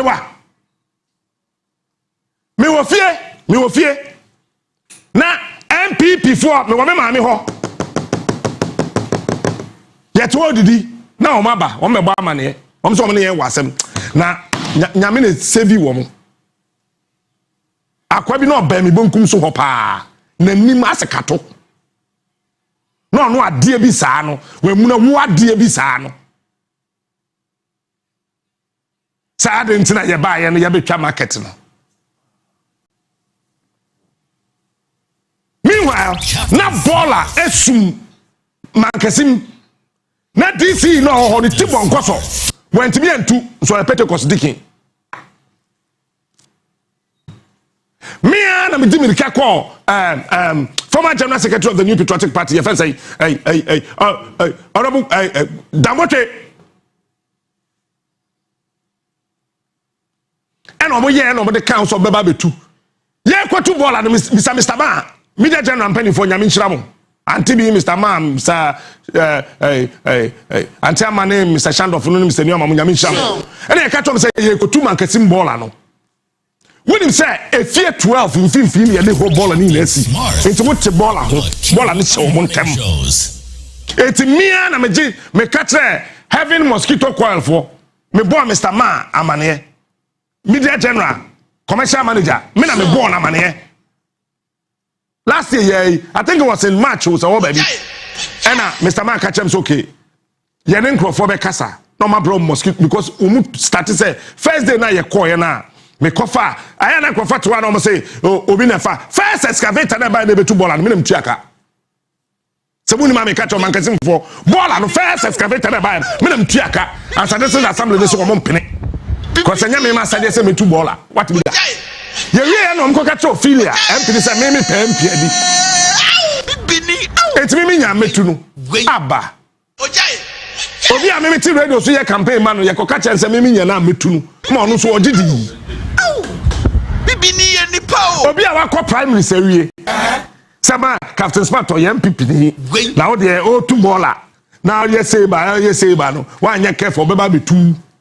Eti sikana na kiyade me di betu excavator ne ka me yetu awie nipa na obetu operator no ye fa ni ojai and am this sikana ko to drinks any exercise books all junior high school for quarter exams ni na me this sikana ko to exercise books any drinks any niama kan wo se monje monom na monfa quarter exams no ye se me be MPD me nya ready who ye me hipa sa boy MPP ni ana makasim tetram oma ma me yam hyehye no yakwadwo wa nim se ha na etie na mja agi hey you careful and then so to sesi asabi market atache Onua Maakye o ye tie Captain Smart ura mankasima then na mankasim Onua Maakye o ke mahene ono ye mahene no ono atukwan na wafa ne bottom sika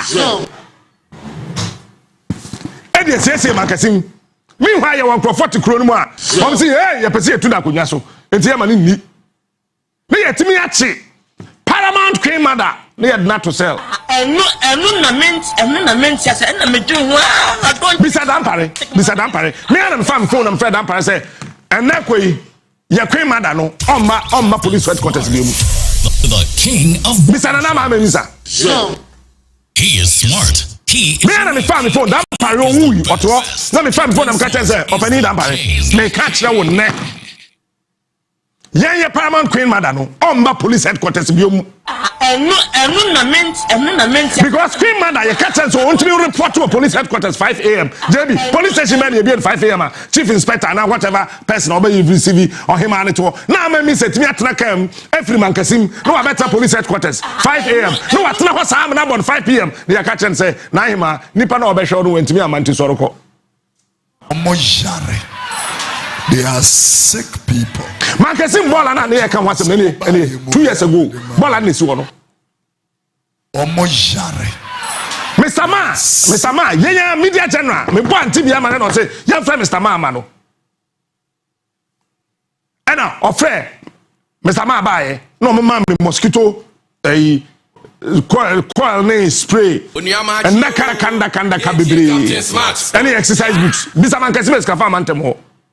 One enya bi ho. Onua Maakye o. Ye tie ka. What ya want na ntonton cow man Kasim a access born and so body nim. As a jata. Man Kasim ntonton ka ore oben yiwa ku. Gwen. Bola ni. Many bre ye. Wudu man Kasim na nsuo to ho. Na say wo ben run about na sign. Gwen. Sign around about one on. Oh, Ben Wa, sign. Mahina or woman Kasim. And in another misa. Mahina or Sajafo, Amafadu, Mirada Mamachi. Or Pribia, sir. A man yet main road, the Equas Road Yomui. One so more ya bypass. Umuya for Mankasim. Ah, said about Mankasim Babashim. Mankasim ya bypass in a pair. Kronegu. Already Krona Casano, I had the aye. Yeah, the bypass and two actually ho. By 5 kilometers away from Mankasima. Mankasim Bay to say Chebi. If you do Kronegu. Onua or ye Mahineno. We're to the car. After the penny for Cajon. Abankrai. Any penny for Ministry of Roads for negotiate. Say, a queen dear yesremo, Mamma bypass Mankasim, then for sweat to car. Once Wabama and crying. Abeshia, Ministry of Sungra say, Moanya, or Mahina Nimbenyam, Yabekas or Mahina, dear parents, Mamonia, Mumfa Quine Fetcher. Was it Mankasim? I pay for say a double, say a deno. As a central, Yampesa Central Region, King of morning shows. I'm a missa. Or a member of the gold board. Gold board, no. Board, no. Or a member. Anna, on also dear China, all lobby. Baby, I'm a missa becono. I try, dear Bachelor, any perform for set to care free man, Casima, as a mamma pene. And no meant yes, and I'm no cry between a cunyaso. And mamma pene. Ye between a cunyaso. They are sick. Mamma. To understand, say J.A. Kufo. Time when you did Ghana at 50. That was 2006. Something whatever. Ghana at 50. And a President Kufo and Adrian say, or best starting Jubilee Hospital. Oh, Mankasim for which I saw na make any. Me babu body na makon crofone fi yakobisa on question. Any party a Mankasim hospital be sin me yes see no me babu bo mu din ba ko pa da wawuo won aka ina tete ho wani je Kufo I don't know that time no wa Pam Hercules Honorable Isaac Edumaze my brother Kufo dey call after Hercules ye mi refidi o my then Western Regional Minister acte here answer onemi kojo mpienu enemi fufo mi refi and omko kate sword and omu see dan moto be 4 esi ho hospital a woman kesima no no wey So ko baby a oba nyima ye je na wo a me ka bibia se o ma wo yere wo ho ko mankasim na ko he then na wo mankasim. Meanwhile mankasim was the biggest market in the whole of the central region me bwana. Mankasim is the first town of the central region. Is the oldest town in the whole of the central region. There's nothing there. Shini Mankasim Kwasia Manso sa Jimmy sa. Wobruma kume. Ene wo.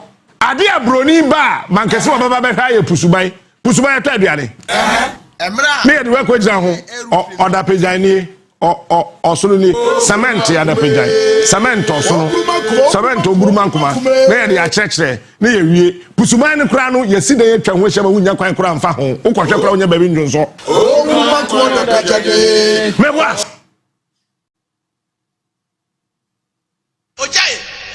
Me pato me wa.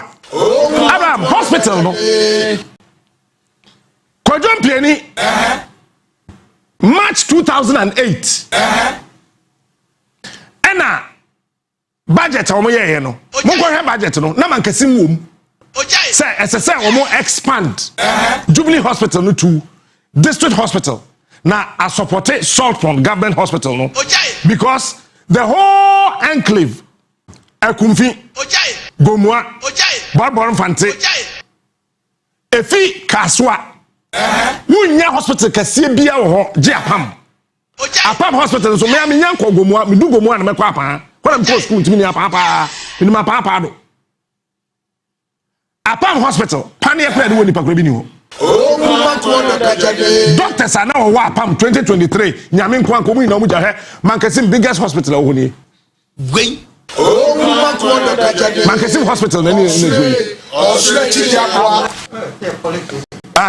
hospital pa ni so ne kase yin ani obetumi adun so atwa ho ahia last year ye call ho no na ba bia omoje mma na wo a omuyi emma no ekirade ye je wa wo wi ane mma ne ne mma nketenkete bi dade na ba bia omudi hye no na ye bie so bedu na once na gusu ko bisa omo samo a bibi ni ye nipa o omo odin bi omode fredo brofo kakraka bi insirator wo sedai manu bisachu eye insirator ya bo amena te say dey too well gwen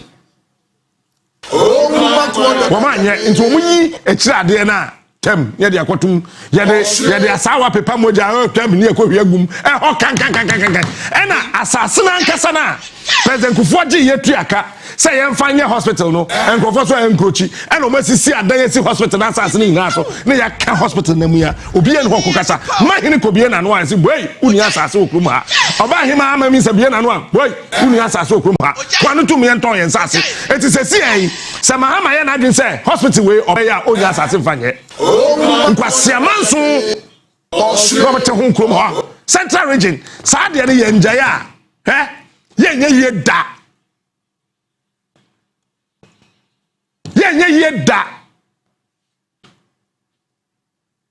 2008 March budget no mo kan wie ya kodjon peni ye o ma dwun se president ye na dwun se sa na tede o mo kon no koye expansion no unim de si ye o mo catch president Kufuor se asase na o mo de ma o mo for Mankasim hospital no eso mo trafo fro so ayesa hospital no ema so Osre ti ya kwa ye ko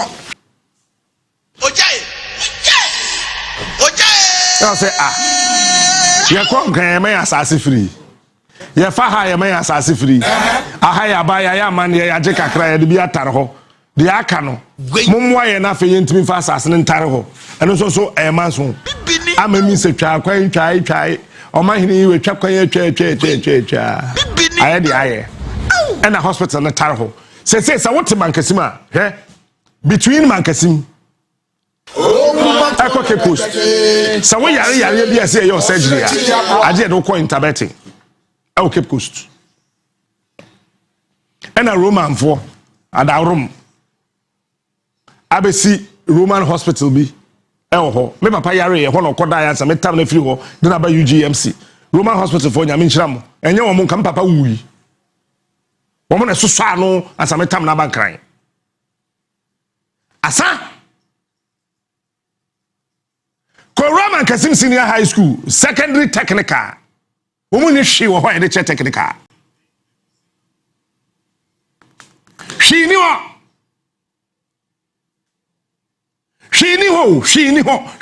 ni school ni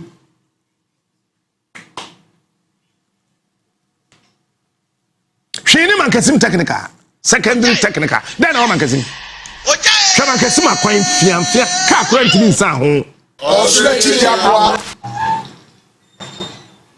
wonim sa bosom yetimi relocate bosom bosom bi ani asase so abebi ote yentimi nsesa anto akora to bese kwata fosu kakra anto akora bese ko fosu sa wodru man Kasim wodru man Kasim baby ahimfie de sie no na ebusuafen tantantan mahini yo ba ye no de Onua ne botom sika obie ne ho de sika kan ho abai bie ne ho ma amanfadu sika Onua ne botom sika no de ya ahimfie no ekwan bi da ne nchen pusuban dua na sim esikwan ne mfimfini. I remember very well in 2002 Honorable Isaac Edumaze na onwuyi nyame fa ne kran se yi o kan se Hercules so sadan on the kukuru taxi to twene ye no me ho de ne because Isaac Edumaje kumfi woni mojam me de kaka to say kumfi o mo ye naturally strong Samson asefo no wo wonim all one task na doye osi he obosom ne ye nkasa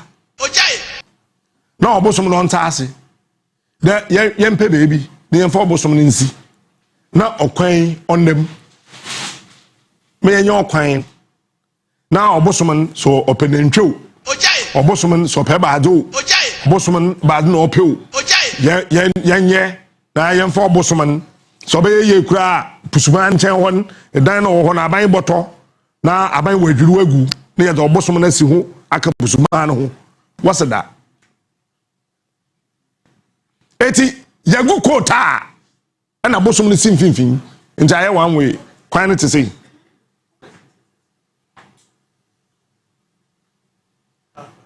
I kwan to say hey aso me kemwa I kwan to say sana Cape Coast so aye Cape Coast is a one way city into what Cape Coast a wo bobra nya yi we one way we fa our him fan akwe sawachi hey one way a city one way city into abraboni na one way na edigu Cape Coast one way city hey one way Kotokraba one way Prabil one way Sudo one way Babia one way into Cape Coast abraboni na one way city baby abefa dia one way na what one way city abeda na one dream one way adwen Central region as a some penny for what central region here until be facha me patcho we the facha men kala so yenja jimi no ni yensim konwa central penny for yenja jimi no ni yensim konwa ni emusi ehwo say why because national capital abahada Makasim is the oldest city oldest city 1548 na Makasim so chen Kumasi yes na so chen Kumasi na Makasim so chen kro bia Uganda ha it was the largest city even though Abrofunu ko see Castle Cape Coast na Makasim so chen Cape Coast and na Makasim we here ade a wo Makasim ina na say your friend saying orange kind orange I can say lemon Friday kwasi a concert twie miss me di movie that is na me di me take up pem na me hwade no woman him say na me study ade I was observing me di me na me hwade wo hwe energy youth no edi twi soroku na it tells you say uma wo de adwuma e koma nkasima wo benya mante ne mmabawa etimi aye adwuma no but adwuma bi ani ho ojai hwini mankasim ojai hwini wo ha be fi krom ye west ojai be fi krom hwini ho what time be fi krom kwa kwen krom jo west what to aso a echina mekọ ato force yen potem ho adwuma ko enya na siam mi wia na china me de adwuma ko enya na siam na me de EPC appeal for you kuma do be mbra kwa awo no hokwa do mmobbo chenta wusie why it is central mi wie no pamacho ye nyam panifo bia amfred bedwa say yentena se na ye region no essay bia de meka ye anya woda wade yo se bia medi watema wo pa pache wo peso ajai me empower cho say de meka no fi say e hawa wo pa fache wo peso ajai so bia fi say o de meka ye no atwu wo pa fache wo pa jai wo hia me amanchia me cause won't me topeto ngum kam no twam dan ka wonkan ya samuo de mekan wa officer ya we ya no wo pa fache wo pa jai na da medu abura no asebu kwa mankese no kwati azura be ya etwazo ada betiesi medu abura Wednesday medu abura asebu kwa mankese da medu ho no ahemfa wo ina no wan hwe yam hu se meka ba mo akwa no mekwa akosesabo abetoto abom kam kwati azura abura asebu kwa mankese the central region dini na kese esikuma odobin brakwa eno so ye 3 abura asebu kwa mankese 3 esikuma odobin brakwa 3 edwuma ko enyan esiam 3 commander edna ebrem eguafo 3 ya kikabu boso sa enso still aye ni 3 kwati azura saso de so asene boy Onua Maakye bewoso nyumeko aso yasin eye Saso insecticide spray and coil kwati azura be ya etwazo wa isaizo wa me free wa busiam ebiana we de tuo na otwidi nya osika kwati azura be ya etwazo na captain general smata se naija yekrum fo yetu ye hofo na mugu ye ni ma se too much ma captain kan ye ho sem dodo enye why esremu a na pe na ye Monday yesika san that is what ye wine iti ye ko na ye ko pesca krafa ngu ye motom na fe ye ni di star 439 hash na fe ye moska na di star 439 hash na wafa option number 3 ene ye pesca ngu ye motom na enenye kra ye this what ye wine weekend enenye skay na asaye it is star 439 hash na wafa option number 3 offer option number 3 aska ofie 1000 Ghana cedis what I say 1000 Ghana cedis into so abomode na fa ho gym because me ana pa mi twa me de na jama pe kakra de ahye me ho na enenye we this what me wine kapre kra ni hono mo nteja yekoba na fiska na memo ska san na yetumi asoro so na bibia so tumi akoye e de amaye abekọ na me ne mame power specialist about hospital me ne mame adua ya emedi nkomo na afi yempe apomode hu nkomo kakra ye ba na afi ya ba fiska de agu botum na bibia so tumi akoye e de amaye mame e de ndoni bia ba be gu ha no mo say yes e wojiri kajiri wo ha drone ni ene Monday settlement so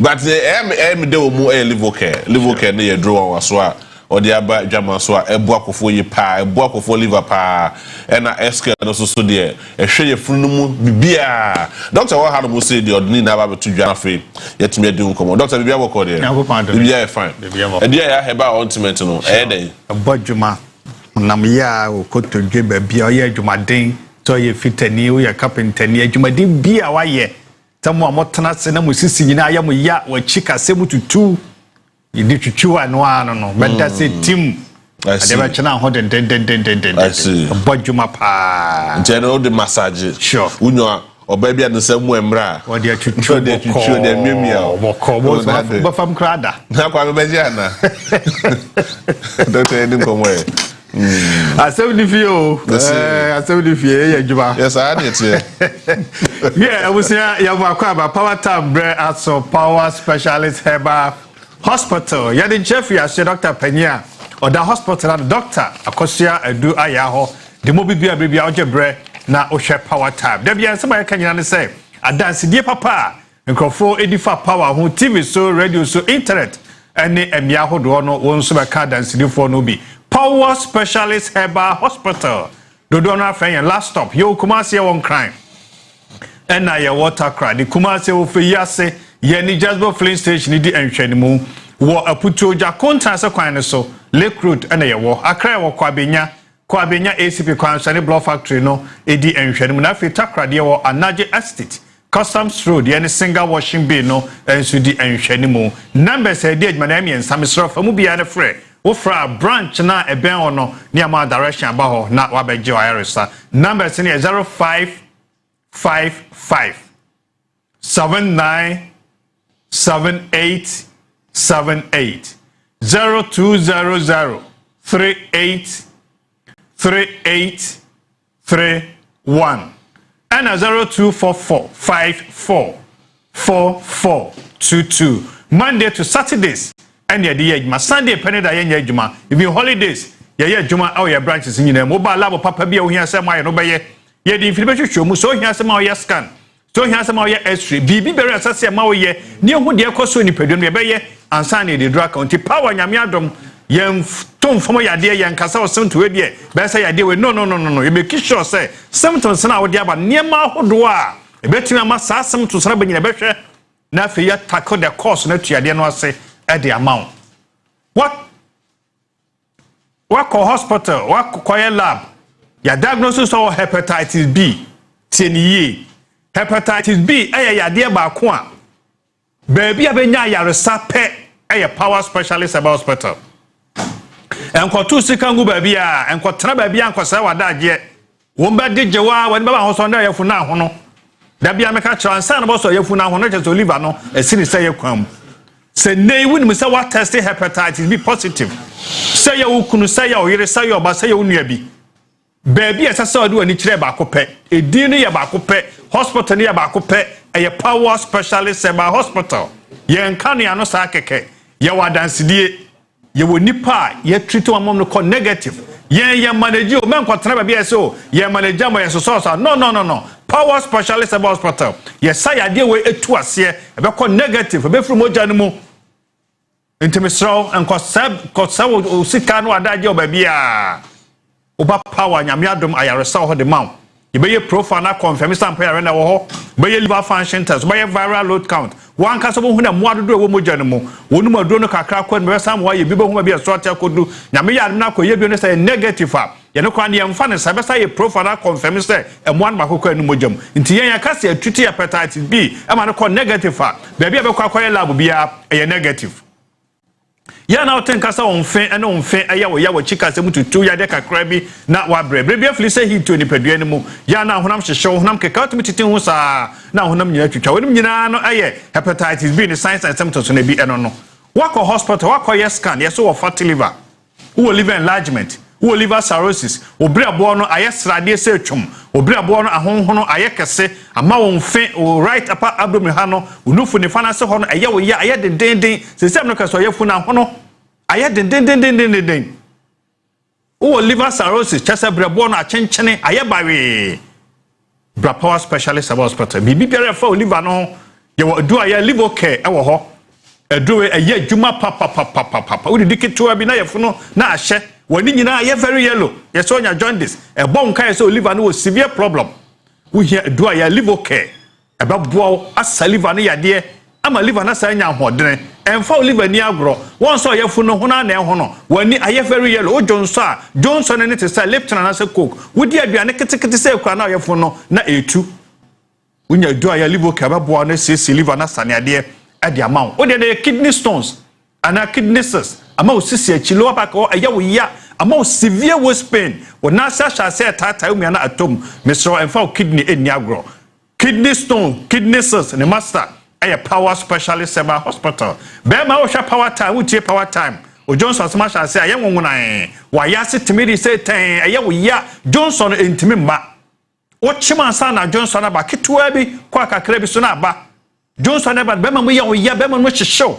What Johnson, we are 10 Casa Johnson Biacum. What Johnson, we are no more dear. Chiboka, the Ebony, the Emojan Qua. Mr. Betima, your prostate. Betima, your blood, that's a cystitis. Ebia your kidney. Betima your ureter and also urethra. Ebia your untreated infection. Syphilis and I said gonorrhea be on baby a tramono. A friend of Sunsun Sansanaba. And Tratana, when you turn power by your lab, by your scan, a information you with the cost in Pedriano. Since Johnson was about near Betimide, Johnson problem about a Dawson. A dear how? What an Osa? Osa, a dear one, a bit my tattoo, Colina. A common I am your yet, and toy my ya. What chicas and to me to two, a chicas and which show I am ya. Or one when you know you had to compare what you Tanya had best. We did not do a job with digestion or stand to me to treat. Ya can for a dryer SK the amount. Stomach care, a crop beer where your frunomo. Say a Jodina, say a peptic cosa. When you do a SK be a babu, not a tia, then was say at the amount. Oh, what? Cook to me say, Tay, Boa no ya when Mojomo. Wakuma bo say, Shimshumia and so, oh, me a so. Be biara, a how our chest her, say our land, say your heart, say a day. Yamo do a cough can have a mister.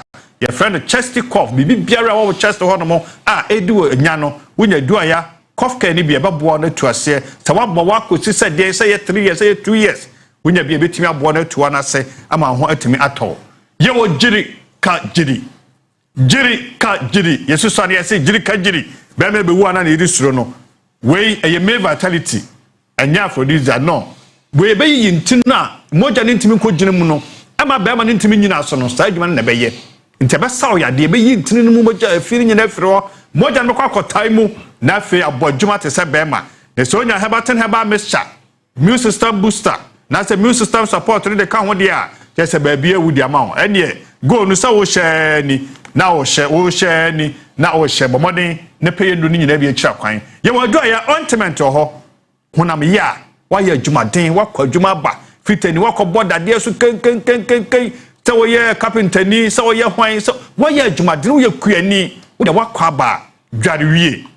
Fadun bi twitwi ba bia ye ye bia. Wo do abta se tim ade ba chena ho den. Compost o minimum go ta ye mfase kanka. Me sobe mo odrebe na ni nyina. Se mo ya warefo no matena abro 1 year, 12 months. Nyesa mo an me se mo nyanwe, nyesa mo bono raw. Nyesa 12 months no anyi se ma ya eye problem. Betimi afiri be ma no. Betimi afiri oba no ntimi no nyina mo ba. Ni ahwe ba bia problem no wo. Mema bebre low sperm count. Nanso sa won ma ye the problem ma no nko a. Mo ba na de how no wo no. Say you oba no variances. Say esophagitis ni tubes no na ACC. Say de na ekoso so fibroid. And I say be ma no low sperm count. E be hwe ni nyina. Na power baby say nya no organ no mo nso e bia som so. Say bi pampa bo na wo no mu kankan halitosis bad breath e yare bo ne ba kon. Emfa ndi agro enye me de ba no so doso. E kura we diabetic ba wonim. Obi say o ya we enso o hwe so control ni ye diabetes betime de pampa bo ne aba wonum. Obi de wo di tim, obi de wo di hunum sinusitis. E bia de ne wo minimum tonsillitis o wasam na mekan. Obi de wo ne se enam no ekuro no e wo ne senam gam no mu ne ekuro no wo. Obi wo severe liver problem o yam betime ababa wo soro. Wonum nyina no ba be hwe ni nyina. Jennifer de be hum. Power specialist about hospital wo kuma se won kan.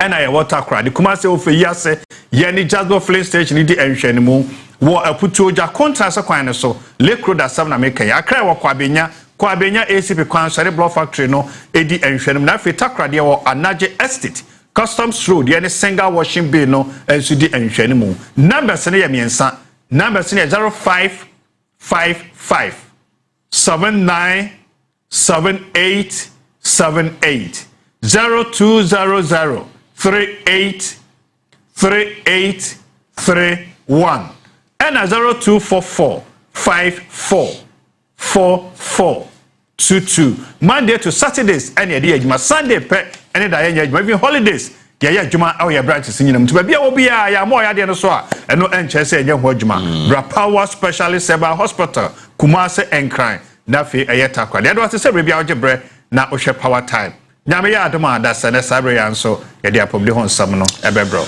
me da se akwa no wachi mama me why ka je se ma fe ne pa na fe ne ohu bia ka je se na so ye Monday but edro no se me giba mienu bi wo mo ye he na pesa oje o de ba ko na te ko na ho no o de fa twem wachire ho because odin nenam fa wachire ho eno hu ya pa ba me fa se da ke se fa ma Young Executive School na no pay omo na aboa yen ema yema ene ye nananom ene ye nua nketo anom enya baabi agina ewo adesua mu eba no Young Executive School a pacho ye was state of the art facilities wo horomo a eboa ema teaching and learning etumi koso ye pa ede ema ye ne ade ama me ehye so na esa so hye me nkran ewo Young Executive fu ina ene ne se omo eboa ema nkra no esua de ye pa ema wana dwene mu da ho ema mo ye pan nipa na onim say odo bako Young Executive School a the only thing I say the only option o wa say eboa no ema ne tu kwa brochire last year the nkra no ko Dubai this year ye de mo akọ Dubai baako ye de mo akọ Malaysia baako ye de mo akọ Kenya baako in fact the mu dru kra ya so step on the soils of Singapore inti obasa akọ Singapore ye de kura no etu kwan bebre e mo munya exchange programs ahodo estuya adie from different countries to broaden their horizons ne omadwene mu nasefo yina iti mesro bobodia say ode oba no ebeko Young Executive School a very comfortable transport system eden kura no ekoba saso na ye wo canteen ye feeding kura no anopa wia till the time we free school more no and there were CCTV cameras a bon kra no ho ban every single minute bia na ekoso ho no bia senior brother and a senior man e wo ho no ma e hwe that is CCTV cameras saso and there were well stocked library wo ho no mo a e ho no mo e fa yi pa books egu ho no mo nya books ketwa and there saso modern computers ye wo church auditorium e ho no mo so e ho so yi pa nti wa hwe classroom here classroom no ya chiche mu such a way say enkra no ennoso bebre sa ama teachers so nya da jet mi ahwe won yi na ne edika ewo mu ni na ne se enkra no ne yesi ne tie wu kra ne tie wu kra ne tie wu kra yesi ne tie wu kra we the exams are there be owe onye aggregate 9 ewo ho no mo e kiro say Young Executive School school papa me no kasa admission eguso ekoso ewo ho no mo na nyame adoma next year ye de nkware be ko Canada make sure so be ma ba na ka ho bi because me pe ko bi me chira de ho 0208 196108 0208196108 and I say 0561 809015 0561 809015 eno Young Executive School for a number sabit me afre na oni omodi enkomo misro bobodi anafa abade ko ho na ontumi enya ade papa ade papa bi anaso onya gina bi papa bi engina na dachi bi wakasa wabona bro saso ena mekanfo ede ama wo se oye kwiani na se wutie mi a bobodi aso beko Adama West Africa na kokopendru papa ni bi fagu no baye de so fagu asase so na asase no etumi nkummo ahodo bebre ye wo koko tonton de wo ho no mo akate mema omo hu papa just imagine say Abraham yakate mema a obesi wo fo so a on di kro bewi ase no obake kan rough basa sa na koko akate mema te inji akate mema no mo hu yi pa age Adama West Africa ni ndo ni bi ena betumi aboa timesro okona so ya so petrivo Aseta Star, Emma Star, and I said, Draho do be brain now, or no my yet body na no. Ebi edos, I want to show you call, na koko jibi for good no by so.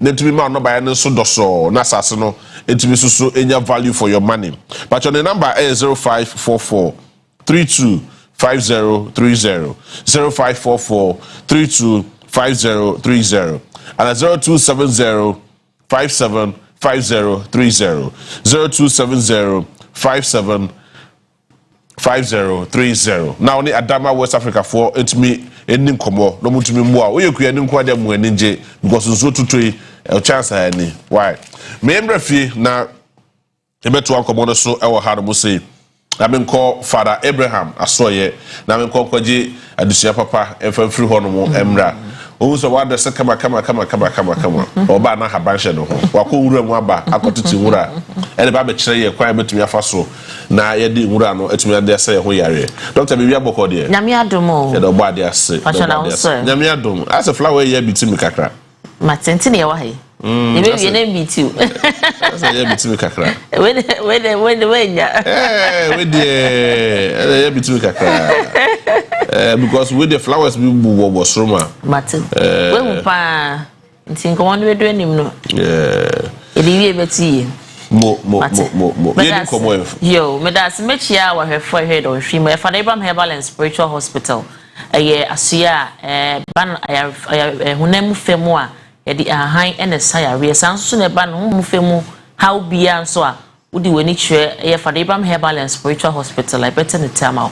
Pomodiana fa numbers no ne ho hia entwen kwa ho hihim answechi akohwe numbers no 0244 37 16 95 0244 37 16 95 and answer 0559 11 41 22 0559 11 41 22 ene adusia Dr. Fadebra pese yehwe ana edemu asoko eye ahaban a ye freno bokoboko ahaban ye freno bokoboko na da ye ka se unim edro bi ho asem ana unim ho akwan a hu na ofreni wura a ekrami ebin ben ye bebre enye ahaban a ye hyeda ka se ye dia do obi mutimi dua wo ho kwan de but obo ade ankasa de pie na de bia Dr. Fadeba me se mantemu bia ne ahaban epie na ahaban epie bia nso na ene nkomo enenam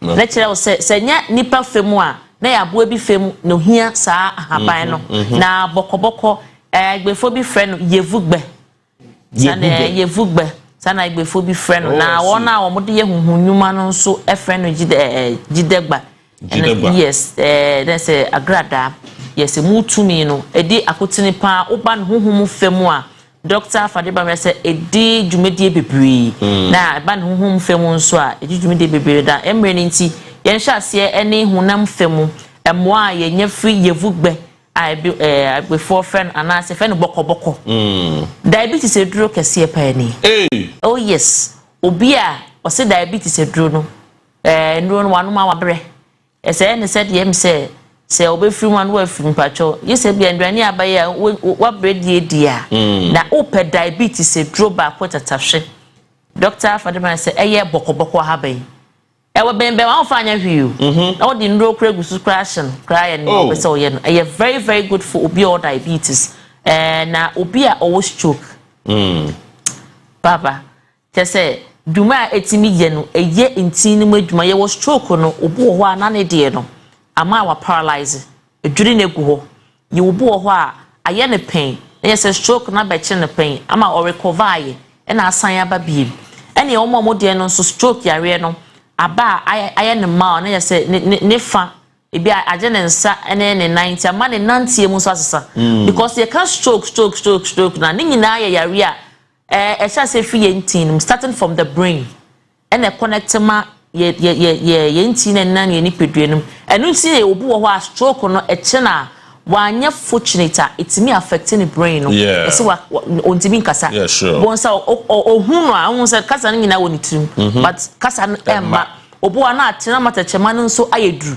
bonsa for kasa no yesa wo de waso ebe no stroke eduro kese pa etatahwe baako ena Dr. Fadema esiesie ni entie wuwo nyina na obi o stroke Dr. Fadema maje muntie niye madaroma eye bokoboko ahaban no obe pen fresh say ani ni nti ni na se nsu kra wo ho say fresh sisi na akotete me pa twan titi wi ana mabo mode pepa na edudumedie kese etu ase yare wa ye kanyina ye kania yare big cases wo ho na ya o said ye di da so asa na Dr. Fadema say ope bokoboko haban ne hin na ye noa onua no my very good ne flowers ni nyina obi a owo diabetes anase owo stroke no na odinyame bewu ansa na bewu aka ho eno de bi ni ha eno na ade beka ho anoa obi o yare stroke en fa kwintum very good for obi owo stroke oso anu no mu nura brebre no saa no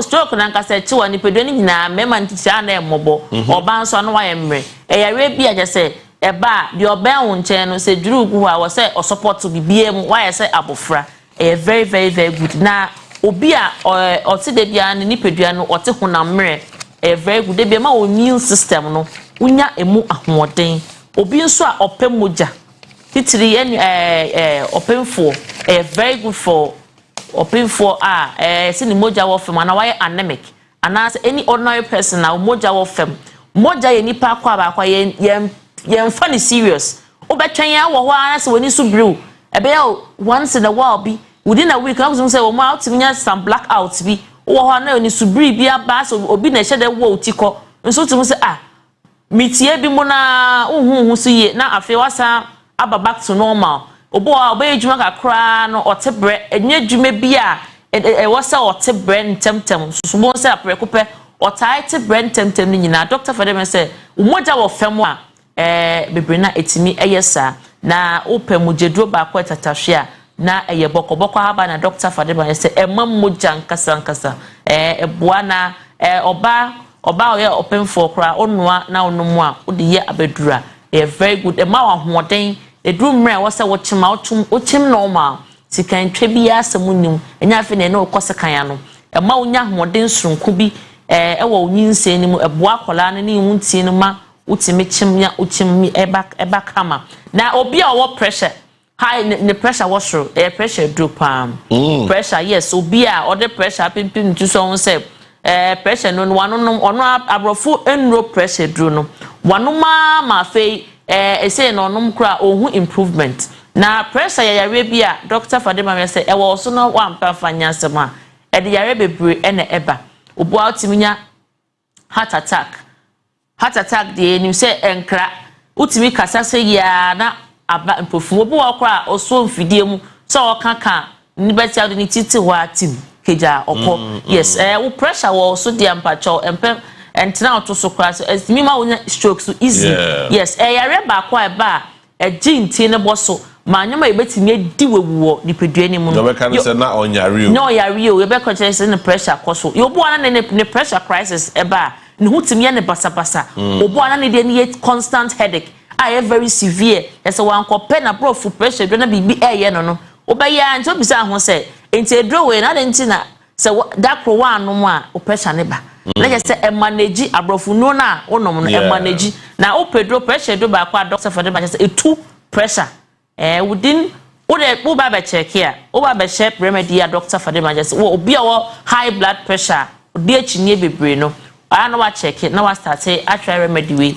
eye bokoboko haban no doctor for them say ope eye ahaban na ono ene yemfa ntine nka ho ahaban no nko a ene no obi owo high blood pressure etu ase na afenum na ma within 3 days no ma afi de won say operation dey be check bia eye normal etu ase a ekọ a emmebiu na bomoda na fa numbers no Fadeba Herbal and Spiritual Hospital Fadeba Herbal and Spiritual Hospital numbers here 0244 37 16 95 0244 37 16 95 and answer 0559 11 41 22 0559 11 41 22 eni yare duro bako tatahwe ene bokoboko haban obu ho a adwuma oye office adwuma 24 hours oba de bi otina PCH PC na echi aya computer yi abefo aja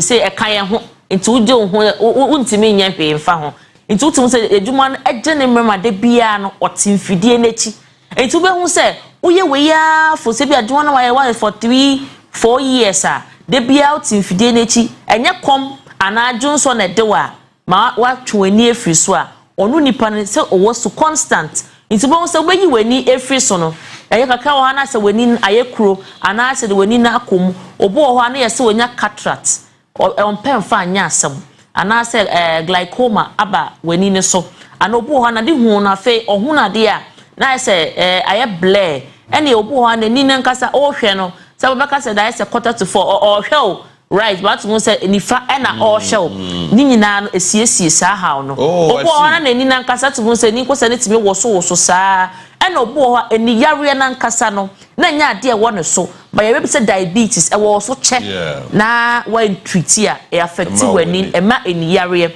to wo wa obo ha de bia na oposa nani de bia na oposa na ase de nani ntetani bi na ato nani so de bia na nani so epu nsuo ye obo ha na nani yare no onante awia so bia onya that tears no o shede tears no aha ntimi na esiesie obu ona na de hu no ade e wo nani mu a ohunu no je se okonachi ye obu on sai okonachi a na ohunu long sightedness any short sightedness so e very very well esiesie nintin no and obu I say pressure nkasa oni pedua pressure and e wo eni ne pressure doctor for them say etu ase nkasa obi a wo ani yare and ono mo hu ade ase omo hu ade ase ebo ohun ade na de wo ho a ohun green ohun o say obo colors etututu bom ni nyina very very good and one night blindness esiesie eni na nkasa na obi a owo dompemu mroye anase ni dompemu tutu no ema dompemu ye de nkasa e obi a otenetene wa pomu no na ono no brofu no na ono no ni nyina otumu so ono ma wa no dakra odompenu hu ne ho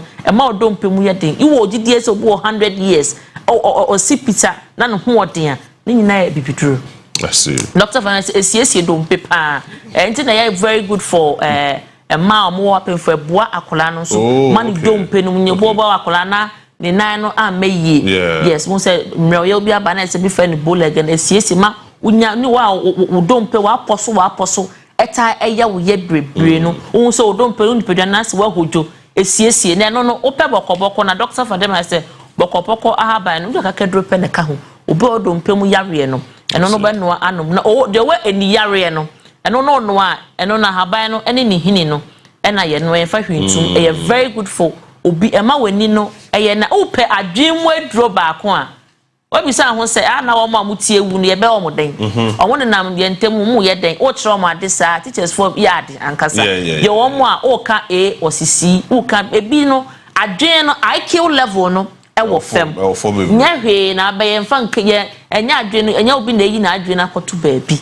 obo ana won se adwen na nkasa na ntimi capture ade yi say capture card ay weak and memory card I am very weak yes obo se adwen wo fem obeka asem sisi ya obeka se ode na meka na ne refi wan kai first line na odina wo hwe ni mu sen ebua ebie adwen mu ena obi a refre bebre ewo so no so doctor Fajem say ope eye bokoboko ahaban na e boost adwene mu bie adwene mu auto mu say we are very very very sharp obo akwa na adwuma na refrain kitenkete na timi npa bebre owura dem so kokofa ade obedru dem no adekode na opesa ofa na ne refi obo akwa na phone okuta ni say obi din ba ne timu say obefre no obehwa ade na Jesus sande to ho ekotwa ne ho kakra anse wakai na say a refrain kitenkete ka asem sisi eboa na doctor Fadem say fa na ebetimi ne Dr. Abraham ababeshia mpunimpu yase no ye wo fanko barrier okay fanko barrier achimoto fanko barrier asufa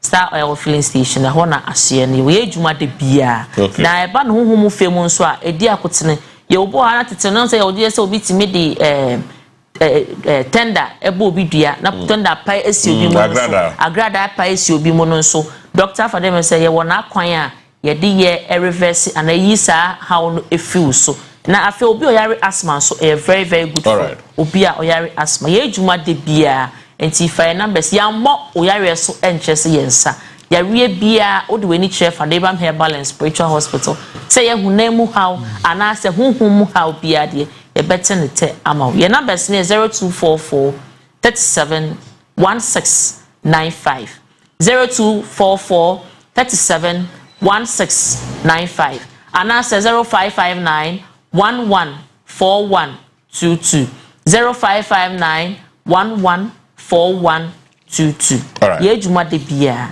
it does yes yeah that's na okwa no wachi Fadem Abraham Samaye but I don't know pay but me mo ska kakra na Monday ye ni swati ye wan kapre kure bi ni ho because Friday no ye ji edi pa no as Black Stars winning World Cup it just say baby din actually di it is star 439 hash we sra wa but what dey na twa bi o ma me di wi na be boy hwe dey a kire me say na and I mean this oh here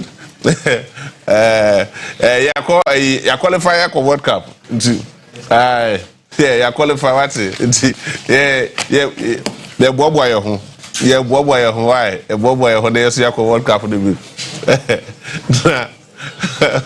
It's American embassy. Well, when you're ready, there, well, can be as you could be. Can be as you could be. Star 439 hash. What do you from Mexico crave call? Canada crave, honey, pay. Star 439 hash now for option number 3. Niger, and then 1,000 Ghana cedis. 1,000, sir. Chebigum, the NDB. Na yemmobuano na yefa kwaje bisa ekwen bia so World Cup na yebeko bi ye di kadru hodum dada blasters for beje tia dase na fi ba me kan funfa ma se ye be na ye hunu se St Andrews Senior High School wasesa ne din ewo across the length and breadth of this country ono kwa ne the only school our branches are hunu bebre ewo Ghana ha no say but me no ka say wasesa the din ahodo ni na aman a new look and of course a new name. It's all called near war asinfusu as say a friend of St. Richard's Senior High School. Saso and akwa near man kesim na a friend of St. Luke's Senior High School. Oko near what Duncan of Fin, a friend of Mount Hebron College. Saso and near what Shama, a friend of Golden Gate Senior High School. Near what near DBS, a friend of Lighthouse Senior High School. So you are assigned to a friend of St. Benedict Senior High School.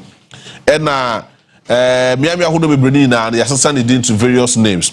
I then back so all Kahun say a self-placement or say what we SHS. Now we in school or can free SHS for Abanako Honmo and Abanako self-placement because a Honmo is ye pa branch be a person could be a ya crowd say per se Joe near show. Na yebo dia near your facilities Ahudo na boy I'm teaching and learning to me a coso.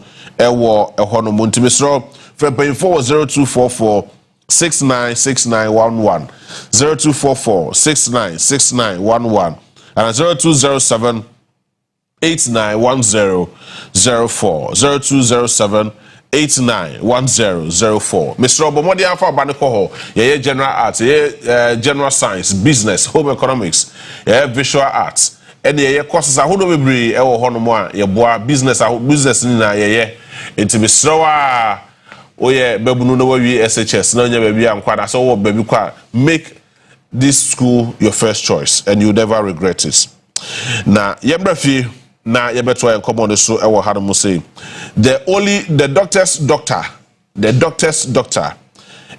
Sheikh Dr. Amin Bonsu our that Amin Scientific Herbal and Alternative Medical Hospital ano ene also doctor amra me eni ebedim komo doctor kwaba yeah bibia boko de nyankopa na roma yeah okwa be strong se na kamenya na kamemeda format da doctors aka che ne se me manimo na no nyodo na nka menim bibia ma me da me friend na jopa that was around 9 I'm catch say doctor bibia ma me da ne yo se fa ne ko na mo hwe no ampa so na Saturday anwumre ade chinye me friend ma me bisa ne say na ma anope sorry to say ya osu me friend na no fa later na ofa no catch him so okwa sorry wow nipa na Saturday na ne ho fa no yes Sunday no okwa sorry yes na nshranka nya me din say nya me adom kakra or recover yani na ye Amen Scientific Herbal and Alternative Medical Hospital that room yes me nya medasi and said the okay you know we ni afoforo bebre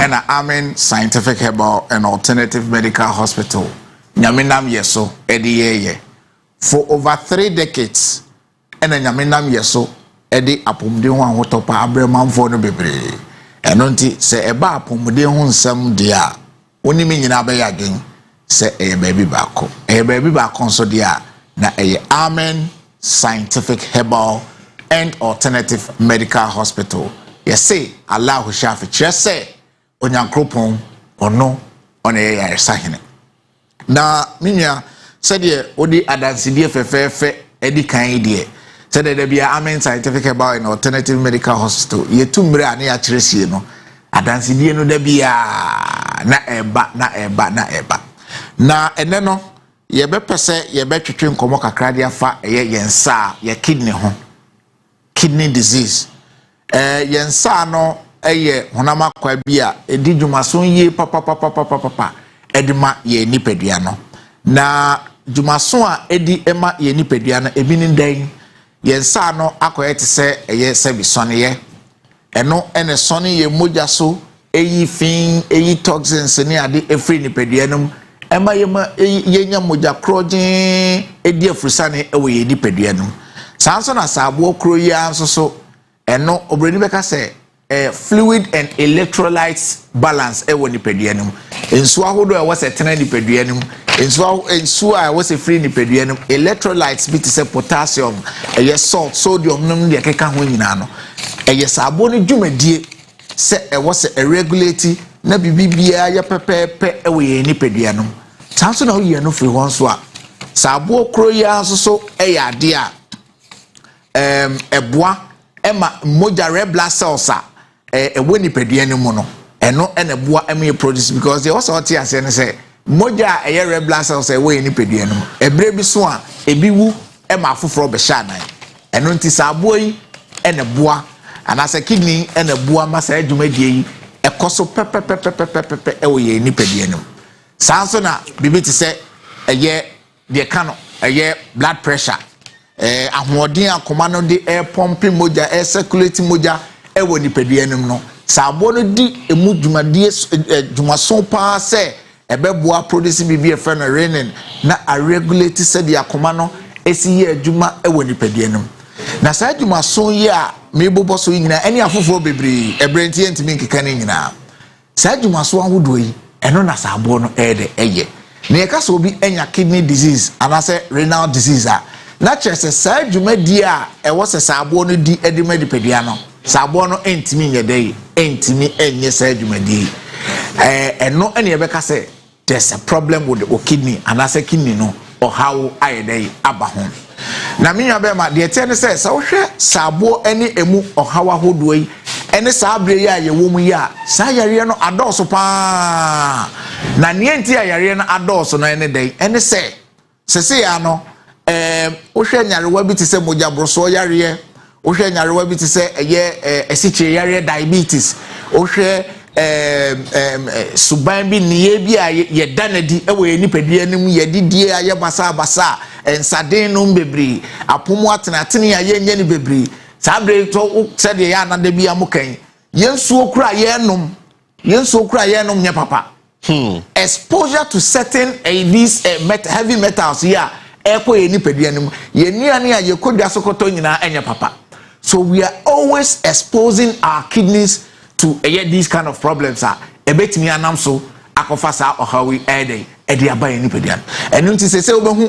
abrante as young as 30 as young as 35 na obeba ya sabia odini be fa mfidie mbe ye hwehwemu awo nipadua no so no na sede ne kidney no ohawa aba ho sede wo se eye adwuma no enwoma bebre enkoyi ede ewo ho enu nti ehu akohia se ye boho nya de ye boho enkomo na won se yen kidney no se de meka se edi dwuma so bebre we nipadua no se ko ba se ohaw ba ho a nyoma obehu e we nipadua no na bi ni den ebi ni se obi wo a meka se na obeda be sori na ne na ase atatai obehe no na nanim obeda be sori da bia be sori na nanim amuamu ase waba okuturukubo ase wakobo box ya na jofa obi wo a da bia no wabre oda sori free kete so sisi akra no wabre oye bibi kakra bi no wahedai na wabre afenso so obi wo a da bia na nakoman ne siso ebo ne peri de tie ne se on se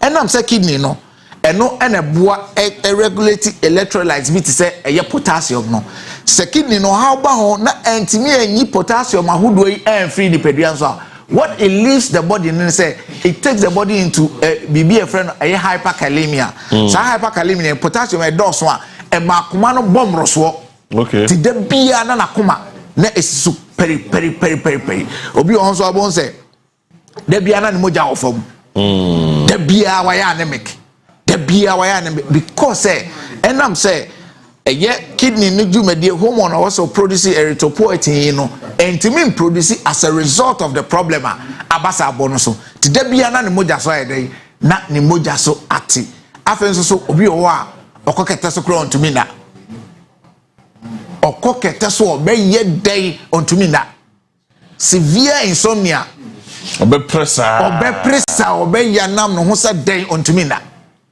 afen so said these symptoms, usually are classified as numbness and anansi. But with anansi, there are different forms of it. A tingling sensation, burning sensations. Bebrena ya experience we any pedianum bebreno. Bebrena yes abom how and a bonk. I see say adansi na eba ne doso. Yes. TNTB na yeba ne ato aso. Mati. Natural machine way diagnose natural area na asonya say prescription medicine yes I go we go na I get to kama papa we bensiana nka kalawu bida kamawu because I dey na wo me person the body but na papa wo ma dey and na me ti asia na na me bia empra amu ya bi yo so bia ya me na papa yesu mama wo ato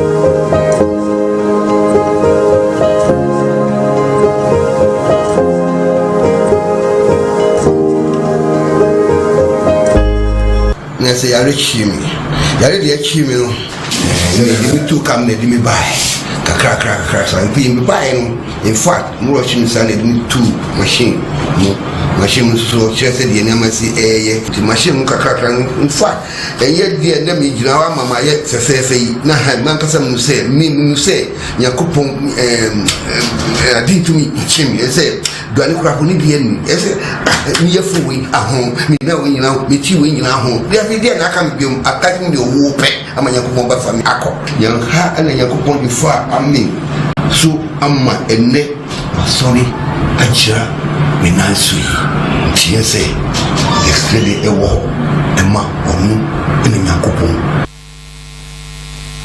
see say we are bobo so part of the kidney sentence no yes it is also your papa ya o se ne yefuna hono ne nan ahono chese de aka no ane se nyankopon be frɛ no eno nti se wo hwɛ ana wo tie dwumadi na wo tie adanse we na untu am na mama amen scientific about and alternative medical hospital na wa na wo ye dey wa na wo ye ho fi se amen die da bia se de ka no se yare nyina last stop yare nyina last stop ebrenti adanse ne yentimi mboni nyina so na no ye papa bia na ni case no end stage renal disease the EGFR was less than 15 EGFR was less than 15 yeah tertiary facility e wo krom ha ene wo na papa na so ye kremoni enti omohwe situation na aye enti wo de ye discharge no no wonko fie na se nyankopon na be frɛ no se de besi bia na de ensi na omoti amasamai omudru tantra hill na om se se yate se aben de ewo ene omo ba ho ena me no ka se papa no da so te ase eno nti bentra ho entina ho kra se kidney wakọ ya sabia ya se o kidney no how be ewo ho at any stage ewo because when it comes to the renal disease and also kidney disease there are stages of it and every stage and also every level be edu bia no modern never woni che Amen Scientific Herbal and Alternative Medical Hospital na ye hwe enyi sa ha no emfamfiri ho na wonso meka manfo a ombedi adanse e de ahye nyankopon edi enmonyam Amen Scientific Herbal and Alternative Medical Hospital enya kidney nkwane yesa yare bia Amen nkwana oduru yase ya ye won fidie nwanwaso amfidie akese a ye de bedoso ko woni padua no ye nhwehwemu firi utiri so ekoka wonase na yare bia ahinta no afidie no aboa akire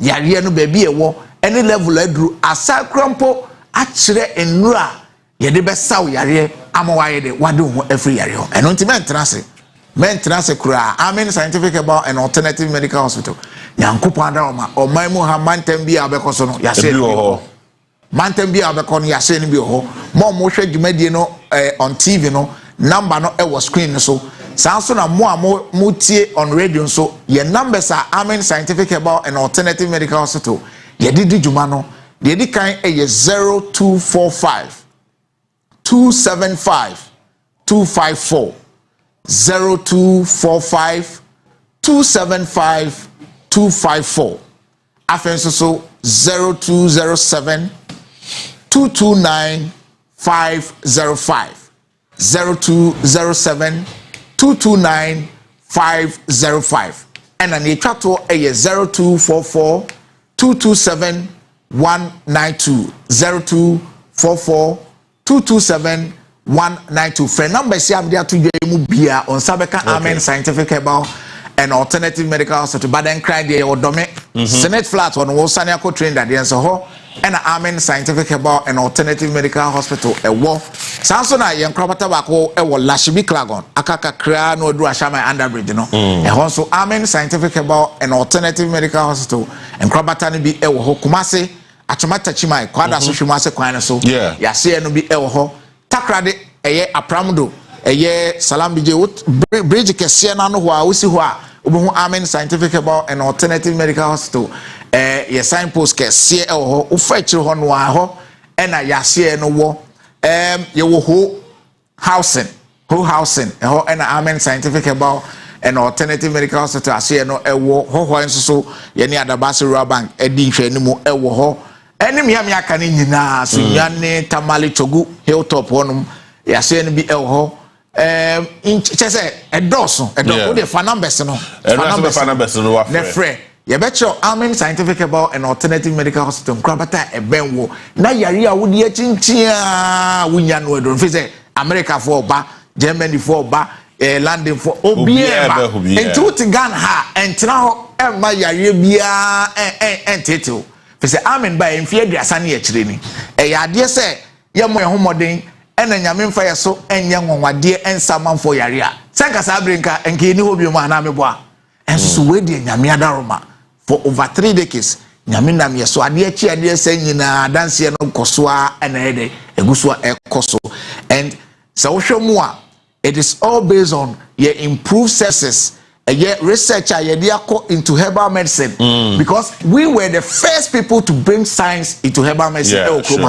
and we have been consistent over the years and don't say yare and I say ya pomudin nsem and I hwehwe dia and sign amen scientific herbal and alternative medical hospital ho enko bebia we enya no fafa keke udru ya say ye fidia kese a ewo ho a ye di duduma no ni nyina kire duma so a nyame nam yeso ede eye ene eye apomdu ahotopa nyame nam amen scientific herbal and alternative medical hospital so ede breman for so ka amena de eje so an say Allah shafi ye gidi say nyankropon ene ye yaresafo yara say na asadaka se pa nkoma mu amen de ne ye kan no say ehɔ no mo ye trusted source here opakɔ opajai.